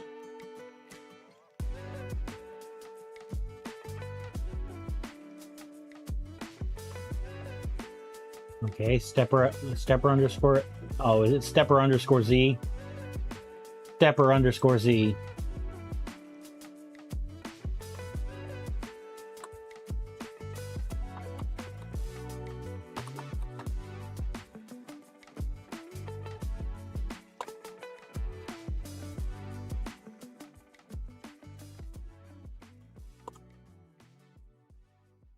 No.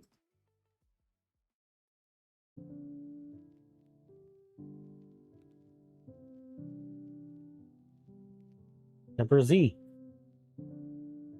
Yeah.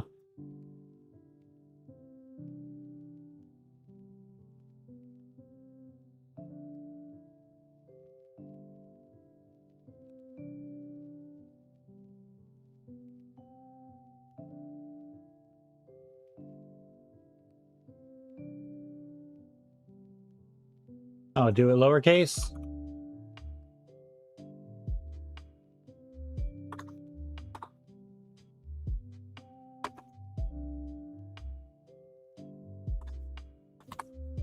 Stepper equals stepper Z.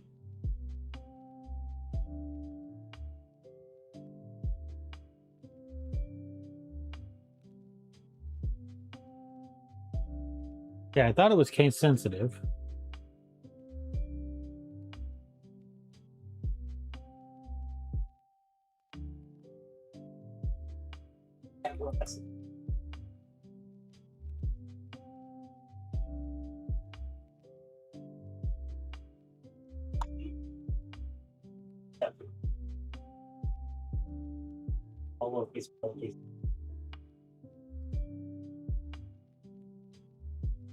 Yeah, I'm pretty sure. Let me go into the machine here and see what we actually have. Okay, stepper X, all lowercase. Stepper Y, all lowercase. Stepper underscore Z.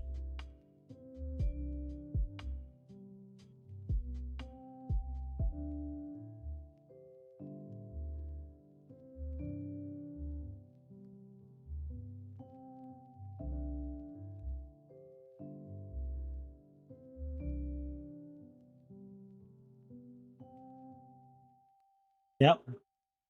And when we do that, unknown. I think I see stepper underscore. There we go. All right, so that's that one. Now, if I'm okay, so now I know which one it is. It should move up first, correct?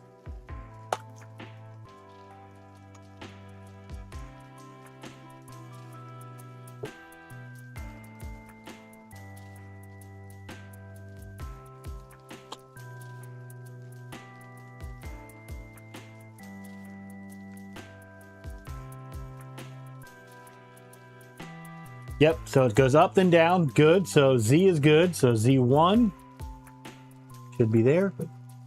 Nope. Okay, Z1. But it did go up first. Z2. That should be here. Up first. Yep. And finally Z3 up there. Waiting for this to finish. And it goes up first. Yes! Okay, let's stepper buzz X. Not sure which way this is supposed to go. Can we switch to top down? Oh. Yeah, projects, we're still going. Okay, so we're about to buzz stepper X. I've got the top down. I'm not sure which way this is supposed to go. If you guys can help me if it moves the right way, we're good. So going now.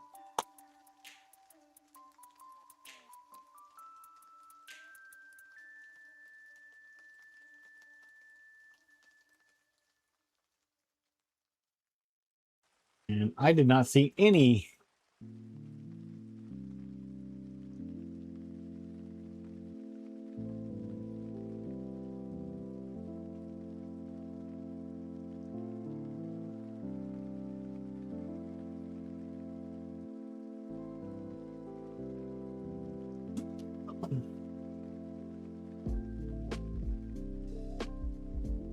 All right, so Y came that way, then that way. And X is going that way, then that way. So, correct.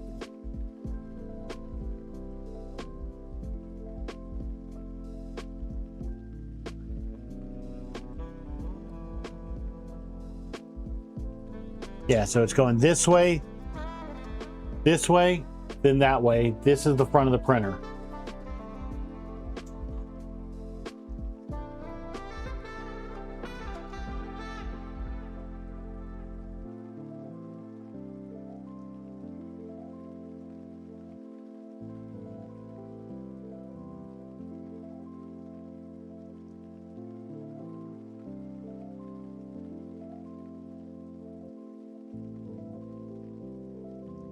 Correct. That should be positive. That should be positive Y. That should be positive X. So it moved positive, and then it moved negative.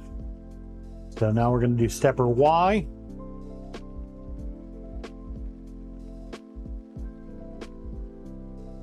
I don't know if that one went correct, because let me double check that. Thanks, Parky Cat. How you doing? Nice to see a new face in here. All right, stepper Y again. Okay.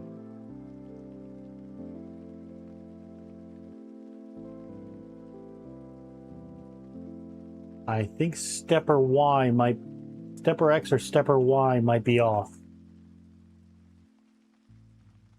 Okay, so stepper X, tool head moves this way first, and it moves this way for the entire gantry.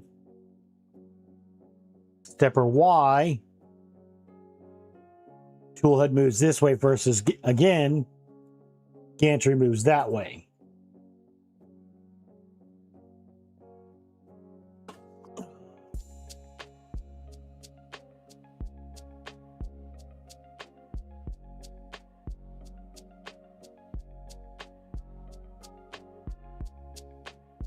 Isn't there something in the assembly guide that goes through which way these things should be moving to be correct?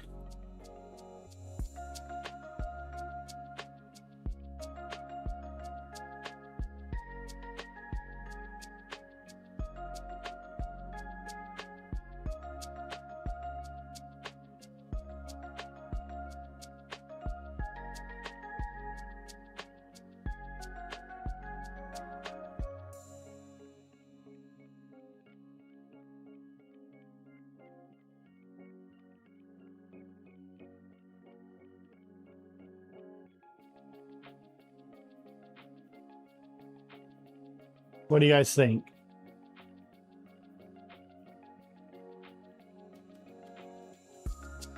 Clockwise first, then counterclockwise. Corner, Voron docks.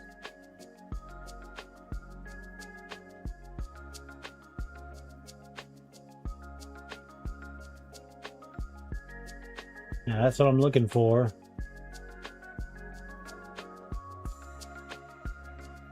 That's the fans. That's the panels.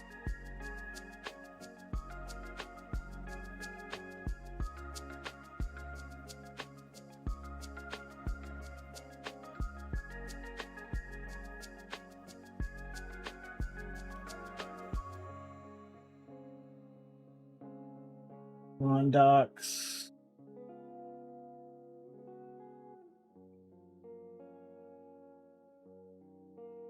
The build.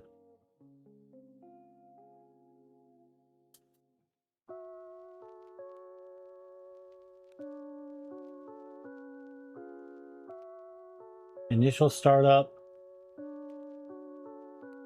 V2. Mainsail. Dockable probe.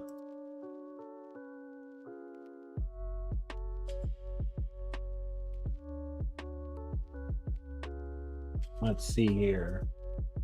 Motor checks.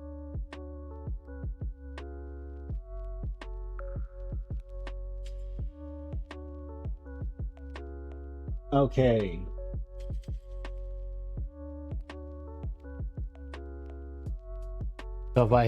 So both looking like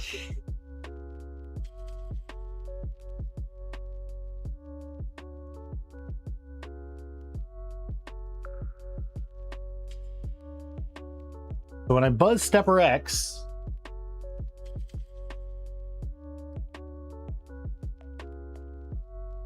goes towards the back, goes towards the left. Buzz stepper X, it does correct.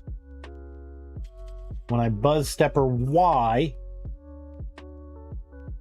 the tool head goes in the direction, but the Y, yeah, Havoc, this is fun. The Y goes that direction.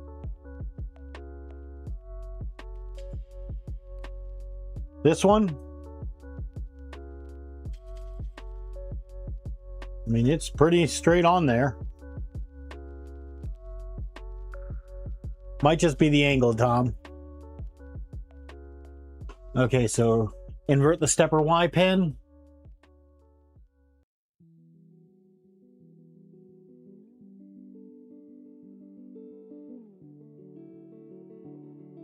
Enter config, stepper X.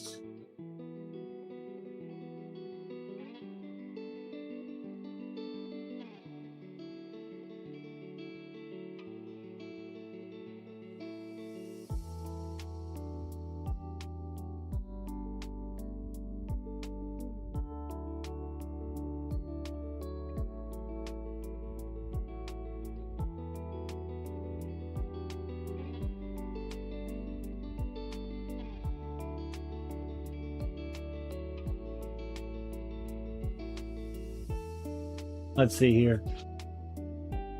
If I'm inverting, should I take off the invert from the direction pin or the step pin? Or add one to the step pin?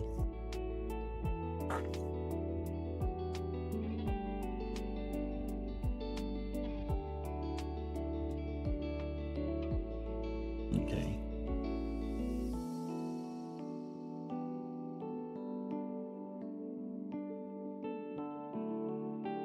Yeah, right stepper, which is my stepper Y.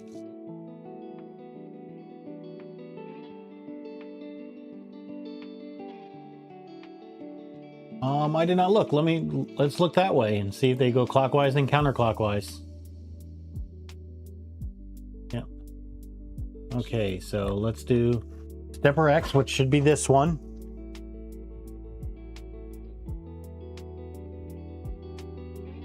No, that's that one.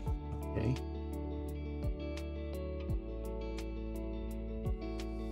Okay, let's do the stepper X one more time. It should go clockwise then counterclockwise. Clockwise. That's going, stepper X is going clockwise and then counterclockwise. Stepper Y is going counterclockwise, then counterclockwise.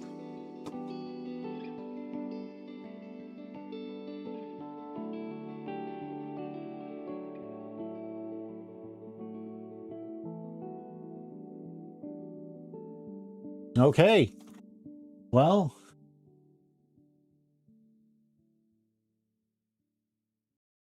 we are going to, I don't know if I have to set the Z probe yet, so no, I've not done my in-stop checks yet, but yeah, where's that, what is that command for the trigger?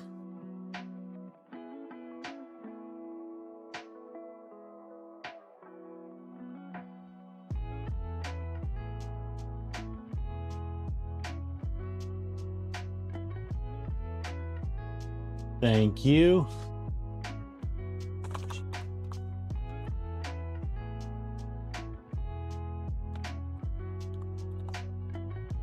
Oh wait, so there's an under the machine tab.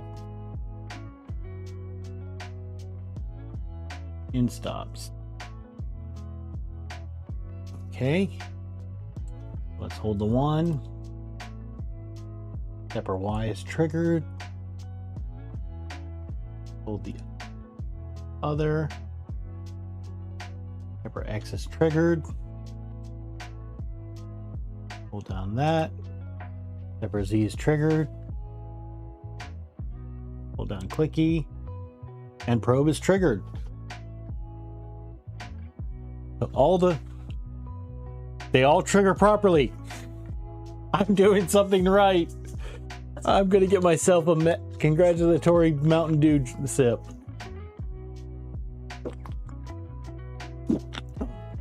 All right.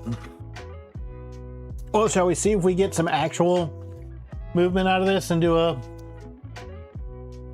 home X?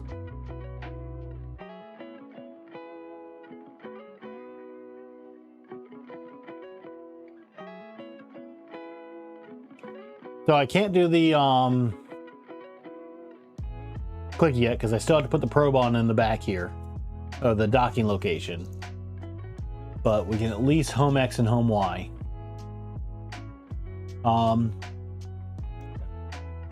Which way do you guys prefer? Would you like to see it top down like this, or would you prefer to see like the front on face cam? I think James can switch between the two if you guys want to see the difference. Would you prefer seeing it this way? Yeah, with me turning it more towards the camera, or top down? All right, we got top down from Kegel.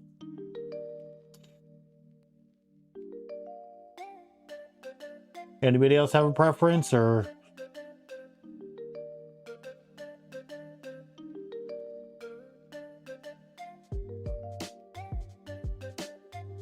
All right. Parky Cat likes this one, so we're 50-50.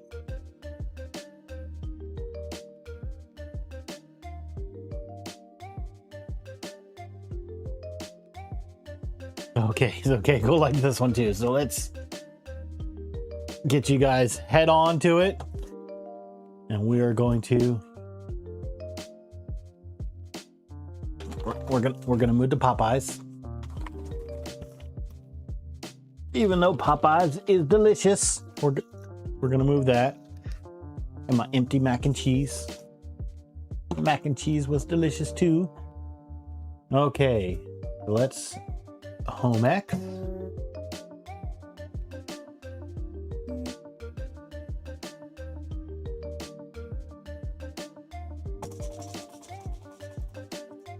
Nope. Did it not hit or something?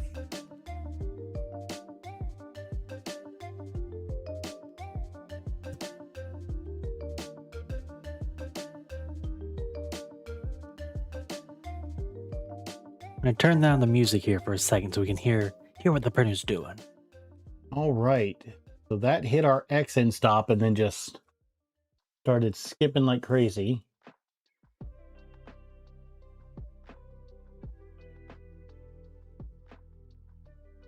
Tom, we did test the end stops to make sure they triggered beforehand. And each one did trigger.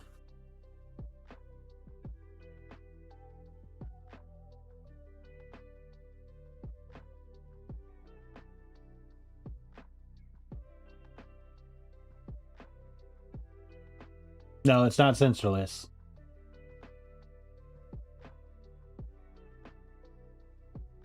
All right, well, let's do this here real quick.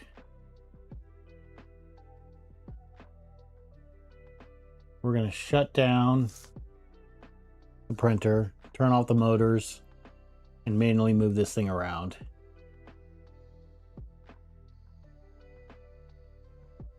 Yeah, it'll still click. All right. Yeah, so before it even hits, I'm definitely hearing the click there.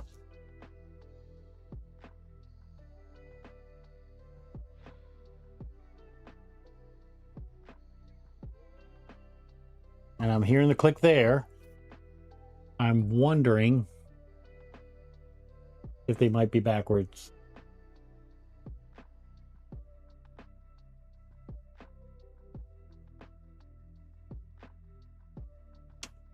Well, let's sit here and see. I'm going to power back on.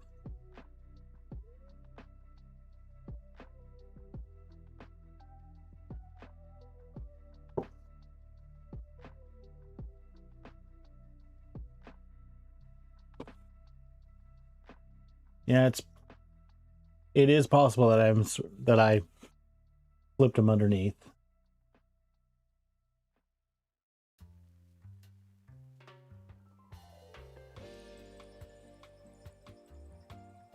Okay, go back into machine, refresh here. Okay, we're going to press the back one, and that is saying stepper X. We're going to press the inside one, and that's saying stepper Y. So I think I flipped them. We're going to shut it back down, go underneath, and fix those cables.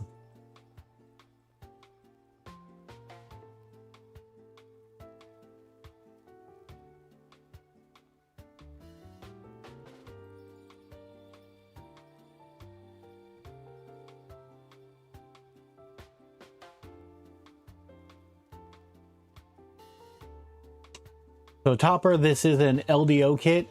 It's a 350 kit. So we now have power off to this right now. So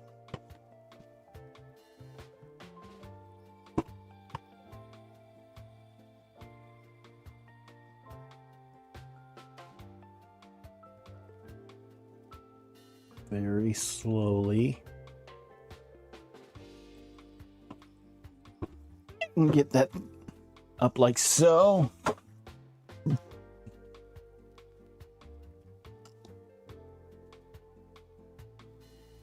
Yep, I did a stupid, and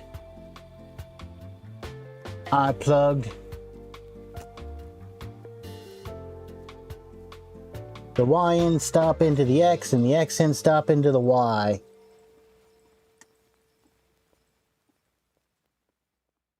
Kegel, your advice was good as well. The reason I actually wanted to come up under here and change them is the cables on these are actually marked. And so since they're marked, I wanted to make sure the X was in the X in stop and the Y was in the Y in stop. That way, if I came back to it later, it wouldn't be like, what the heck's going on?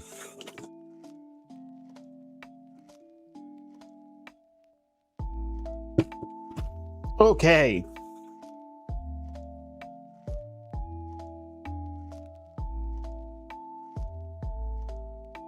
Get this back centered.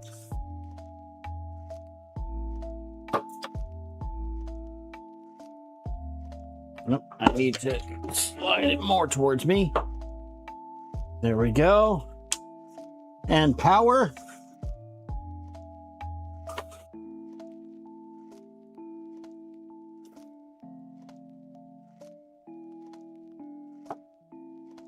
Give it a little bit to boot up here.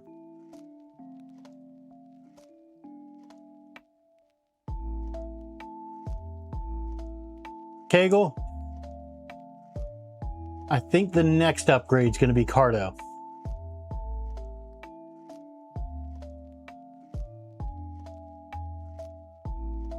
Okay. Let's go back here, query those in stops again. Press the Y. Now stepper Y is going. Press the X. Now stepper X is going. Okay.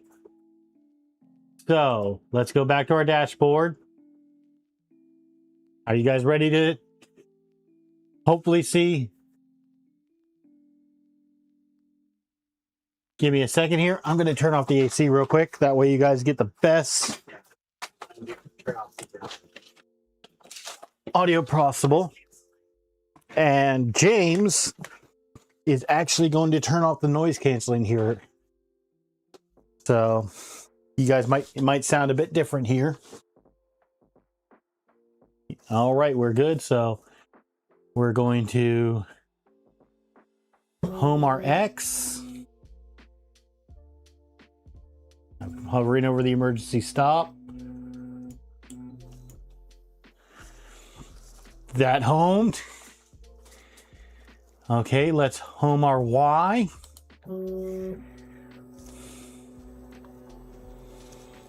I'm hovering over the emergency stop here. Okay. I've got to reroute that cable because it's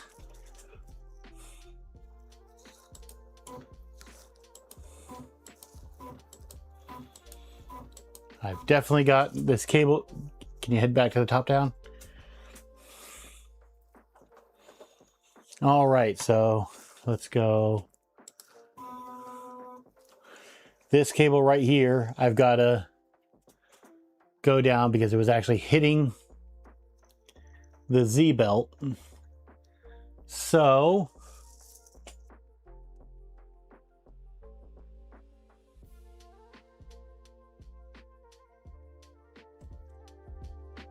let's snip our one zip tie there.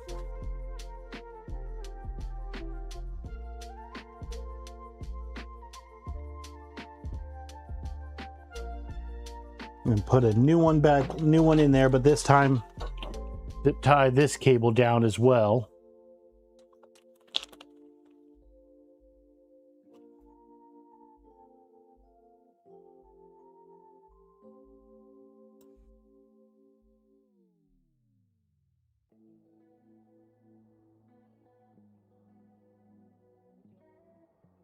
All right, we've got one side in.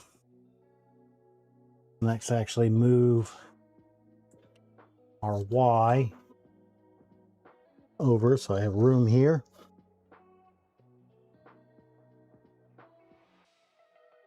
And good, we're around the cables.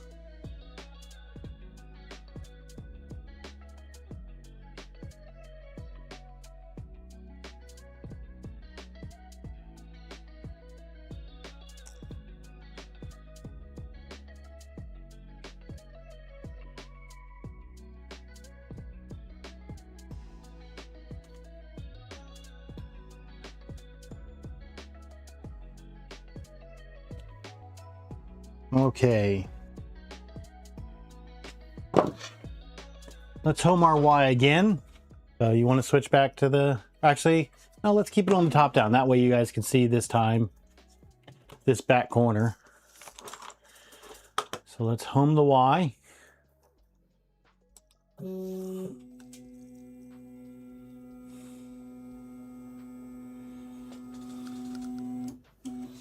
And it's not hitting the Z belts anymore.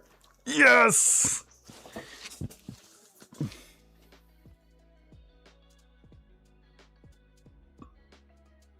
Barely not hitting them, but not hitting them.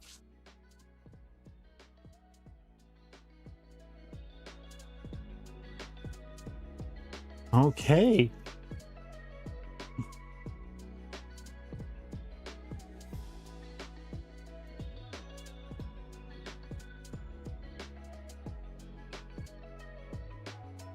And our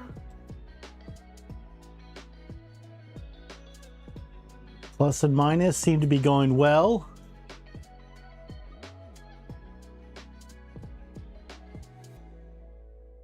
Okay.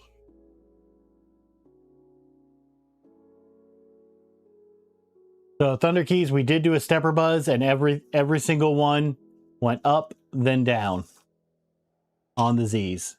So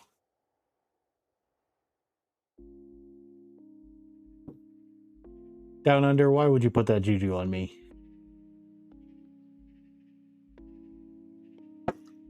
Why would you put that juju on me as slipping? Thank God I didn't read that beforehand. Okay.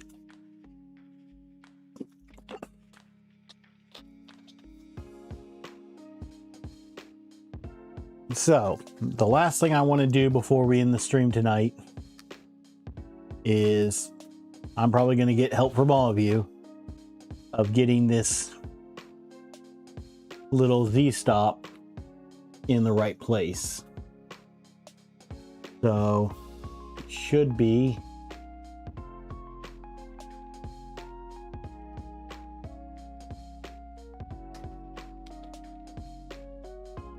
let me take off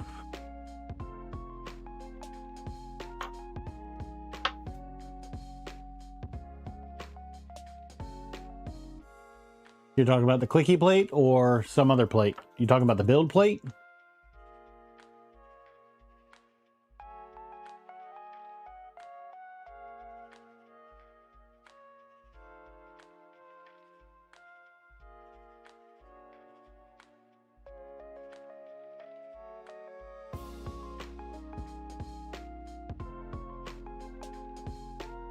I could do that.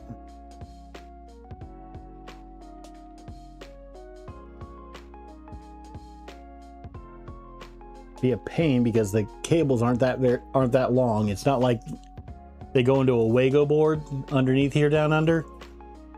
So it's not like normal where I have like the long cables that go underneath directly to the board. It's cables about that long,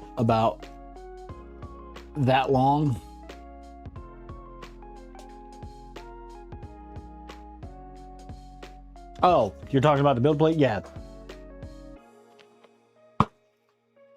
I haven't had the build plate on yet.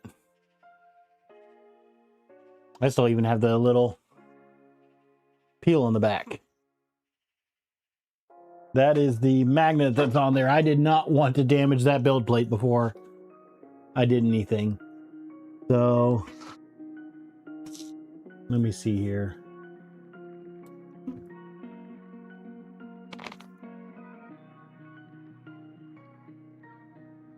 And it won't let me go. I've got a home Z first. All right.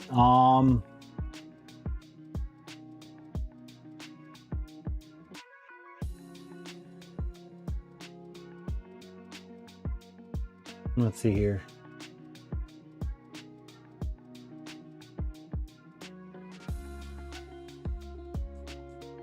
Hey, no problem being drunk.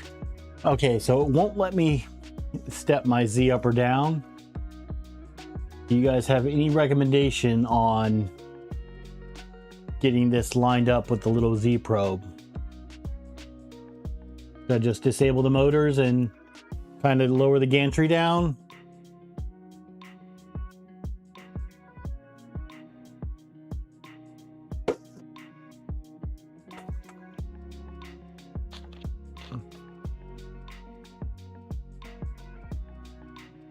Or should I do a home Z and just manually trigger the Z probe so that way I can move it?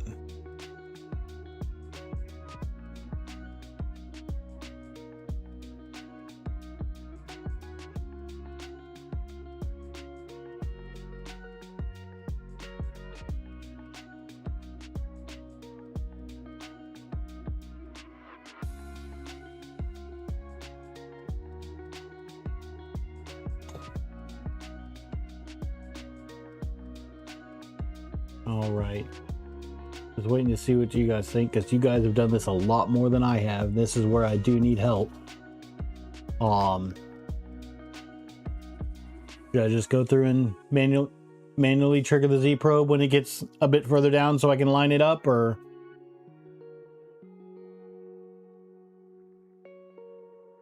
turn off the motors entirely and manually push the gantry down?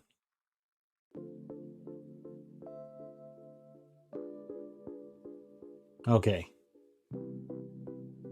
All right, so that looks like the first one. We're gonna go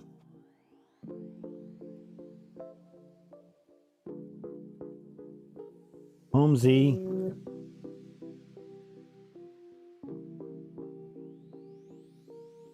Move out of range.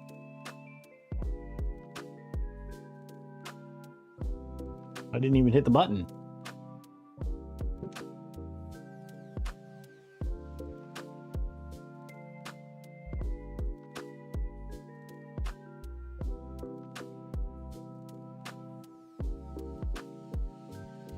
Okay.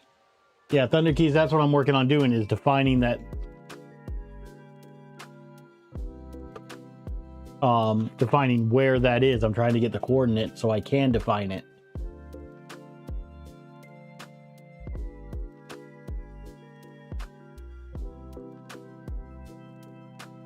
But when I just did hey James, can you make the flipper screen big? When I just did Z home, I got that error.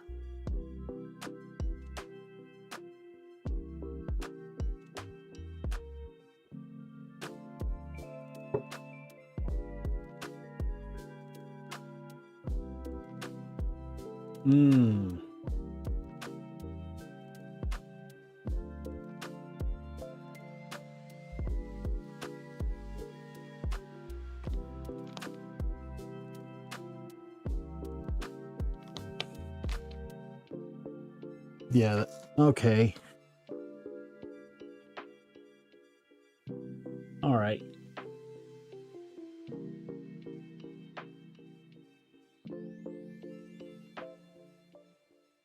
Yeah, so we did this. If I press the button, stepper Z triggered. So let go, stepper Z is untriggered. Right now the probe is triggered because there's nothing on it. You short it. I put it back on. Untriggered. Press it. Triggered.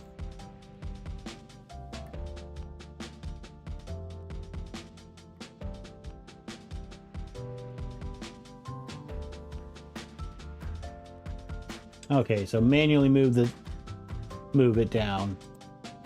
So let's disable our steppers.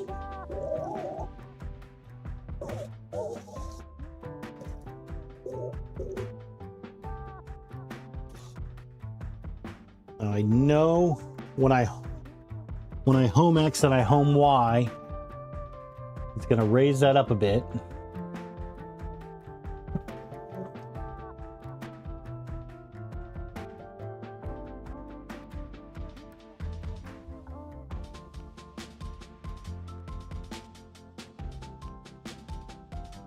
Okay, so let's go X minus 100. Nope, we're still not there.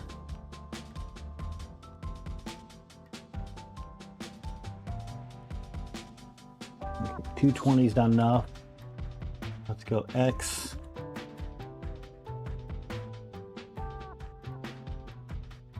$225. Nope.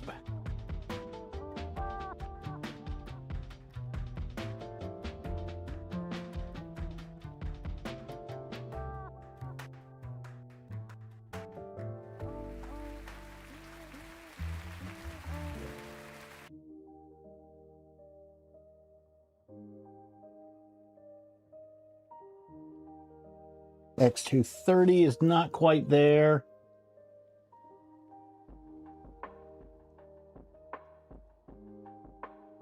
Okay. 233 looks good in the X. And 350. Let me see if I can go more. It won't let me go past 350.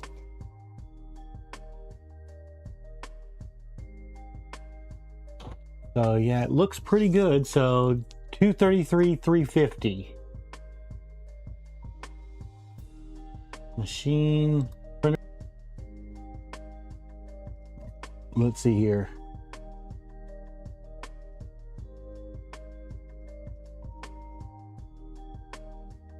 Check the MMS macros. I do not have an MMS macros.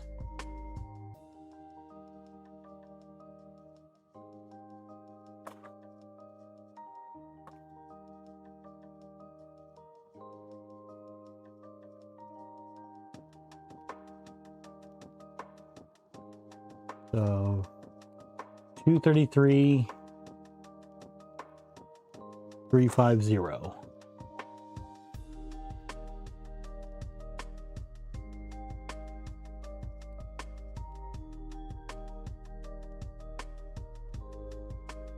Okay. Save and restart.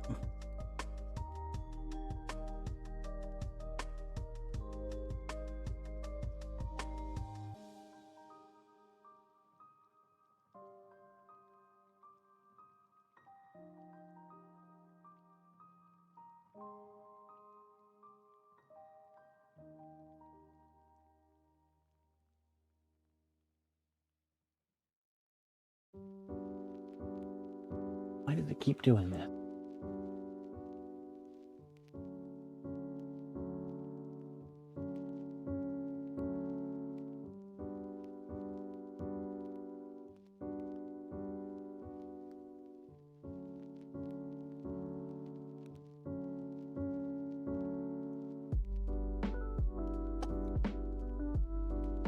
All right, I'm just waiting to see if it actually comes back up here on us.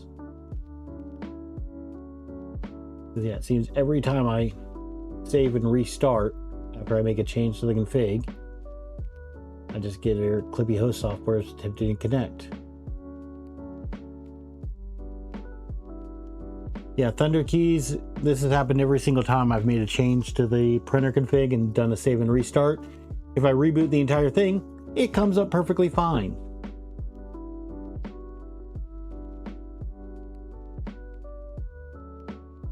Oh, you know what? You think you know what this is?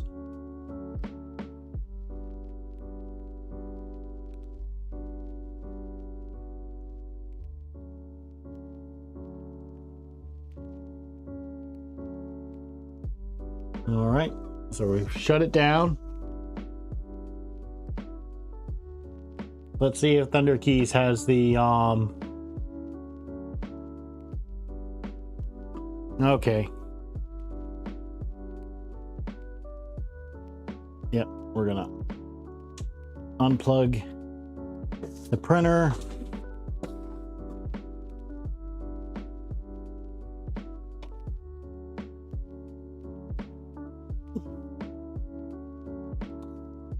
We're gonna unplug Ethernet.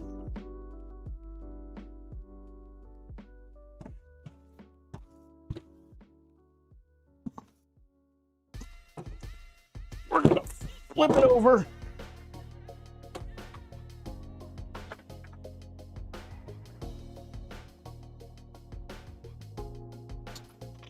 I need my 2.5. What?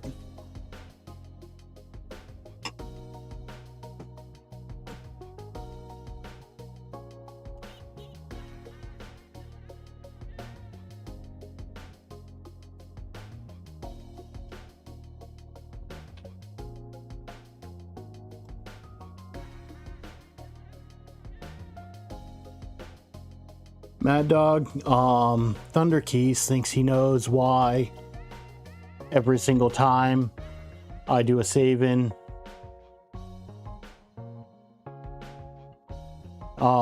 Restart, why it's not actually restarting.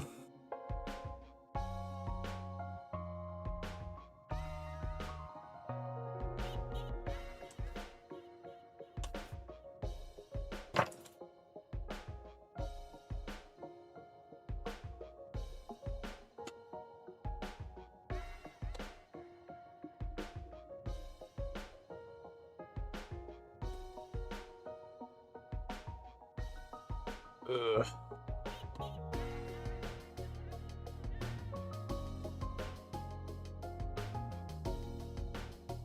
Okay, let me disconnect our power and USB and everything here.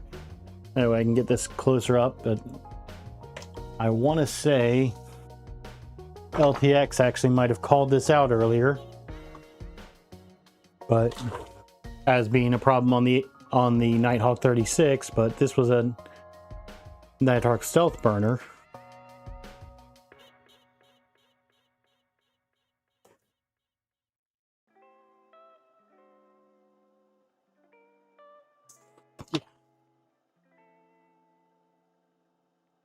Yep, we're gonna get the phone camera out.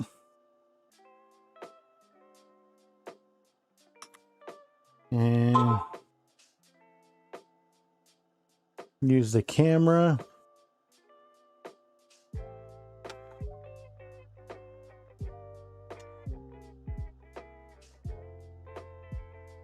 Focus.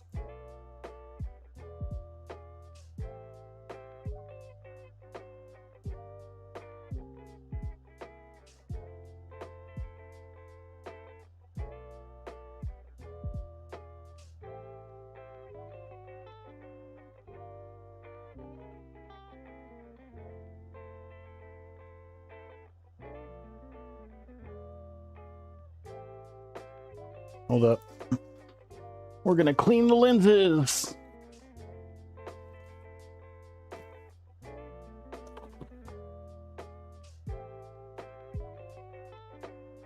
Actually, I'm nearsighted. No, the text is just tiny.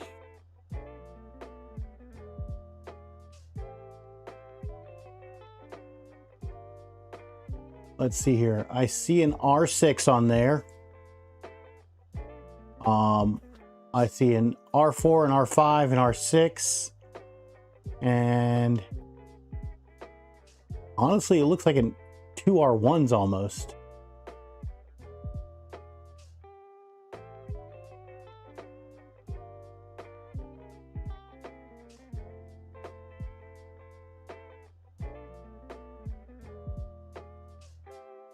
What is that? So there is one missing resistor. But there is an R6 resistor.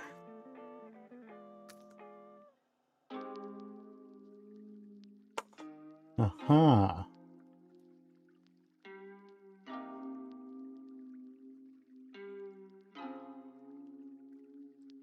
So I've got to sit here and get in and remove that resistor. That's going to be fun. Yeah, that's definitely something I'm going to do off stream.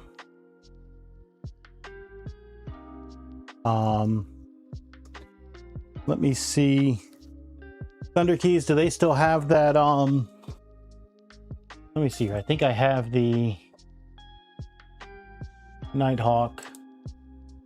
Do they give you the pinout of the board up? No, of course they don't give the USB adapter pinout.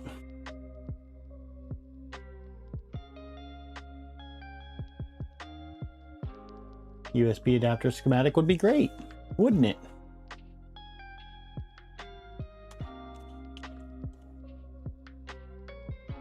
Yeah, I'm still going Hobo Banana, but we might have just gotten to a point where I need to stop for the night because I'm probably going to have to desolder a very, very, very tiny resistor.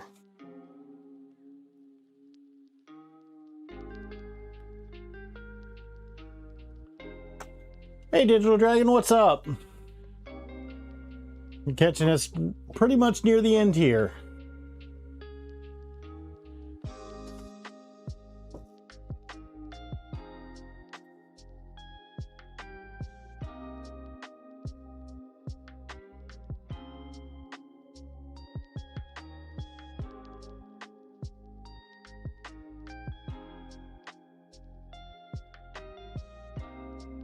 Although we might not be soldering on the Nighthawk USB board, we might be desoldering the resistor on it.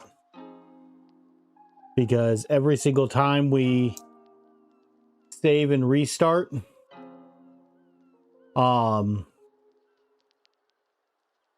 the printer says Clippy's not ready. I mean, we've got flush cutters, but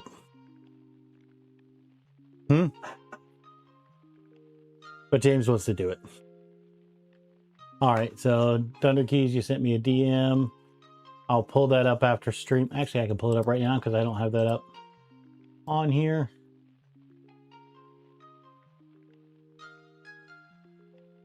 Okay.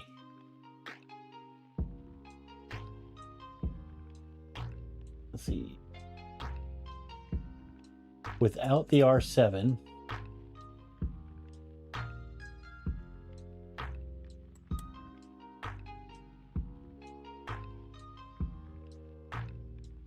so I'm looking at this. I am missing the ones he's showing.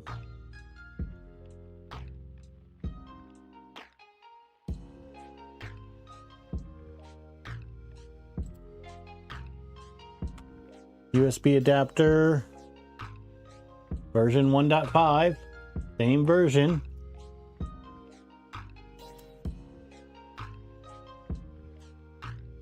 Let's pull up.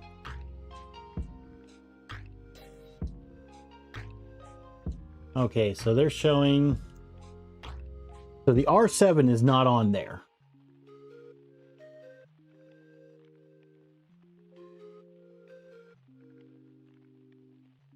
But it's R7 and R6.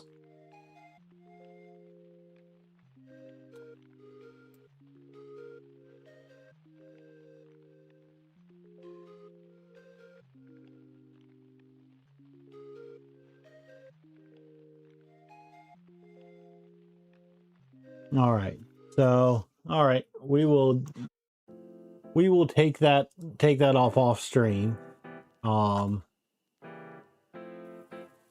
Yeah, Digital Dragon, you know,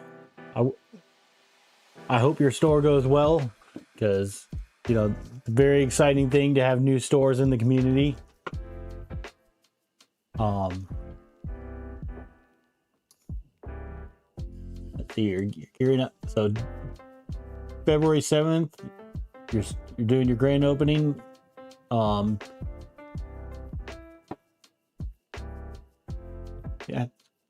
Digital Dragon, I have no problem if you want to post an address in the chat. I have no of your store. I have no problem if people want to come, or if you want to put that out there.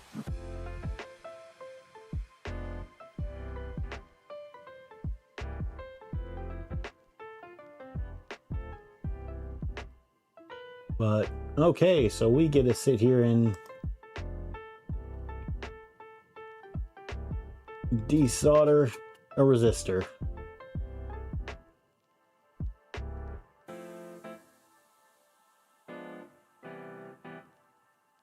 Yeah. Well,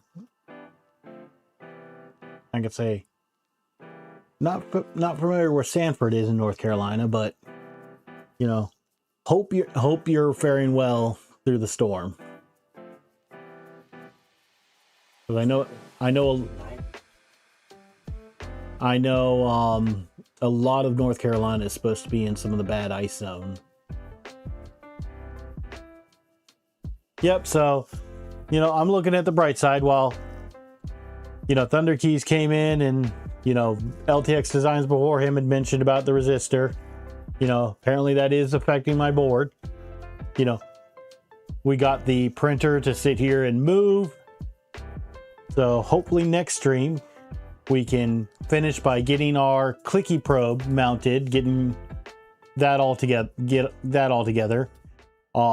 getting our, and then getting at least the back panel on so I can feed the Bowden tube in. And maybe we'll be pushing plastic next stream. Yeah, Thunder Keys, I might do that because I found out Hector's really close. And I'm pretty sure RJ would not. Hector's relatively close, and I'm pretty sure RJ would not mind another trip to Fabrico. But yeah. I know you didn't see it at the beginning. I picked up the Fabrico ball drivers when we were down there. Yep. Oh. We have other things. There's Micro Center down there too.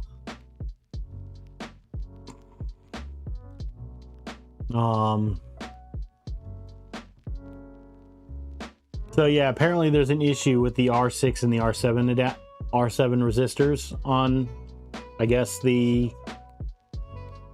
Nighthawk USB V1.5.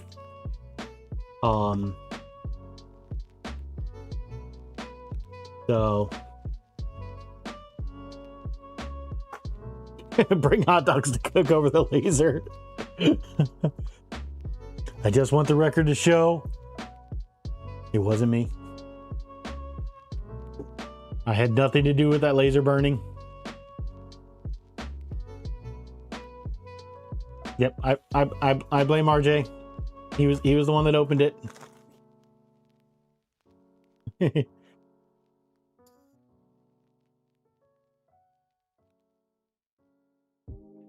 But, you know, well, with this, like I said, we at least got it. We've got it moving good. So, you know, we've already been going for 10 minutes short of 5 hours. This is my longest stream yet.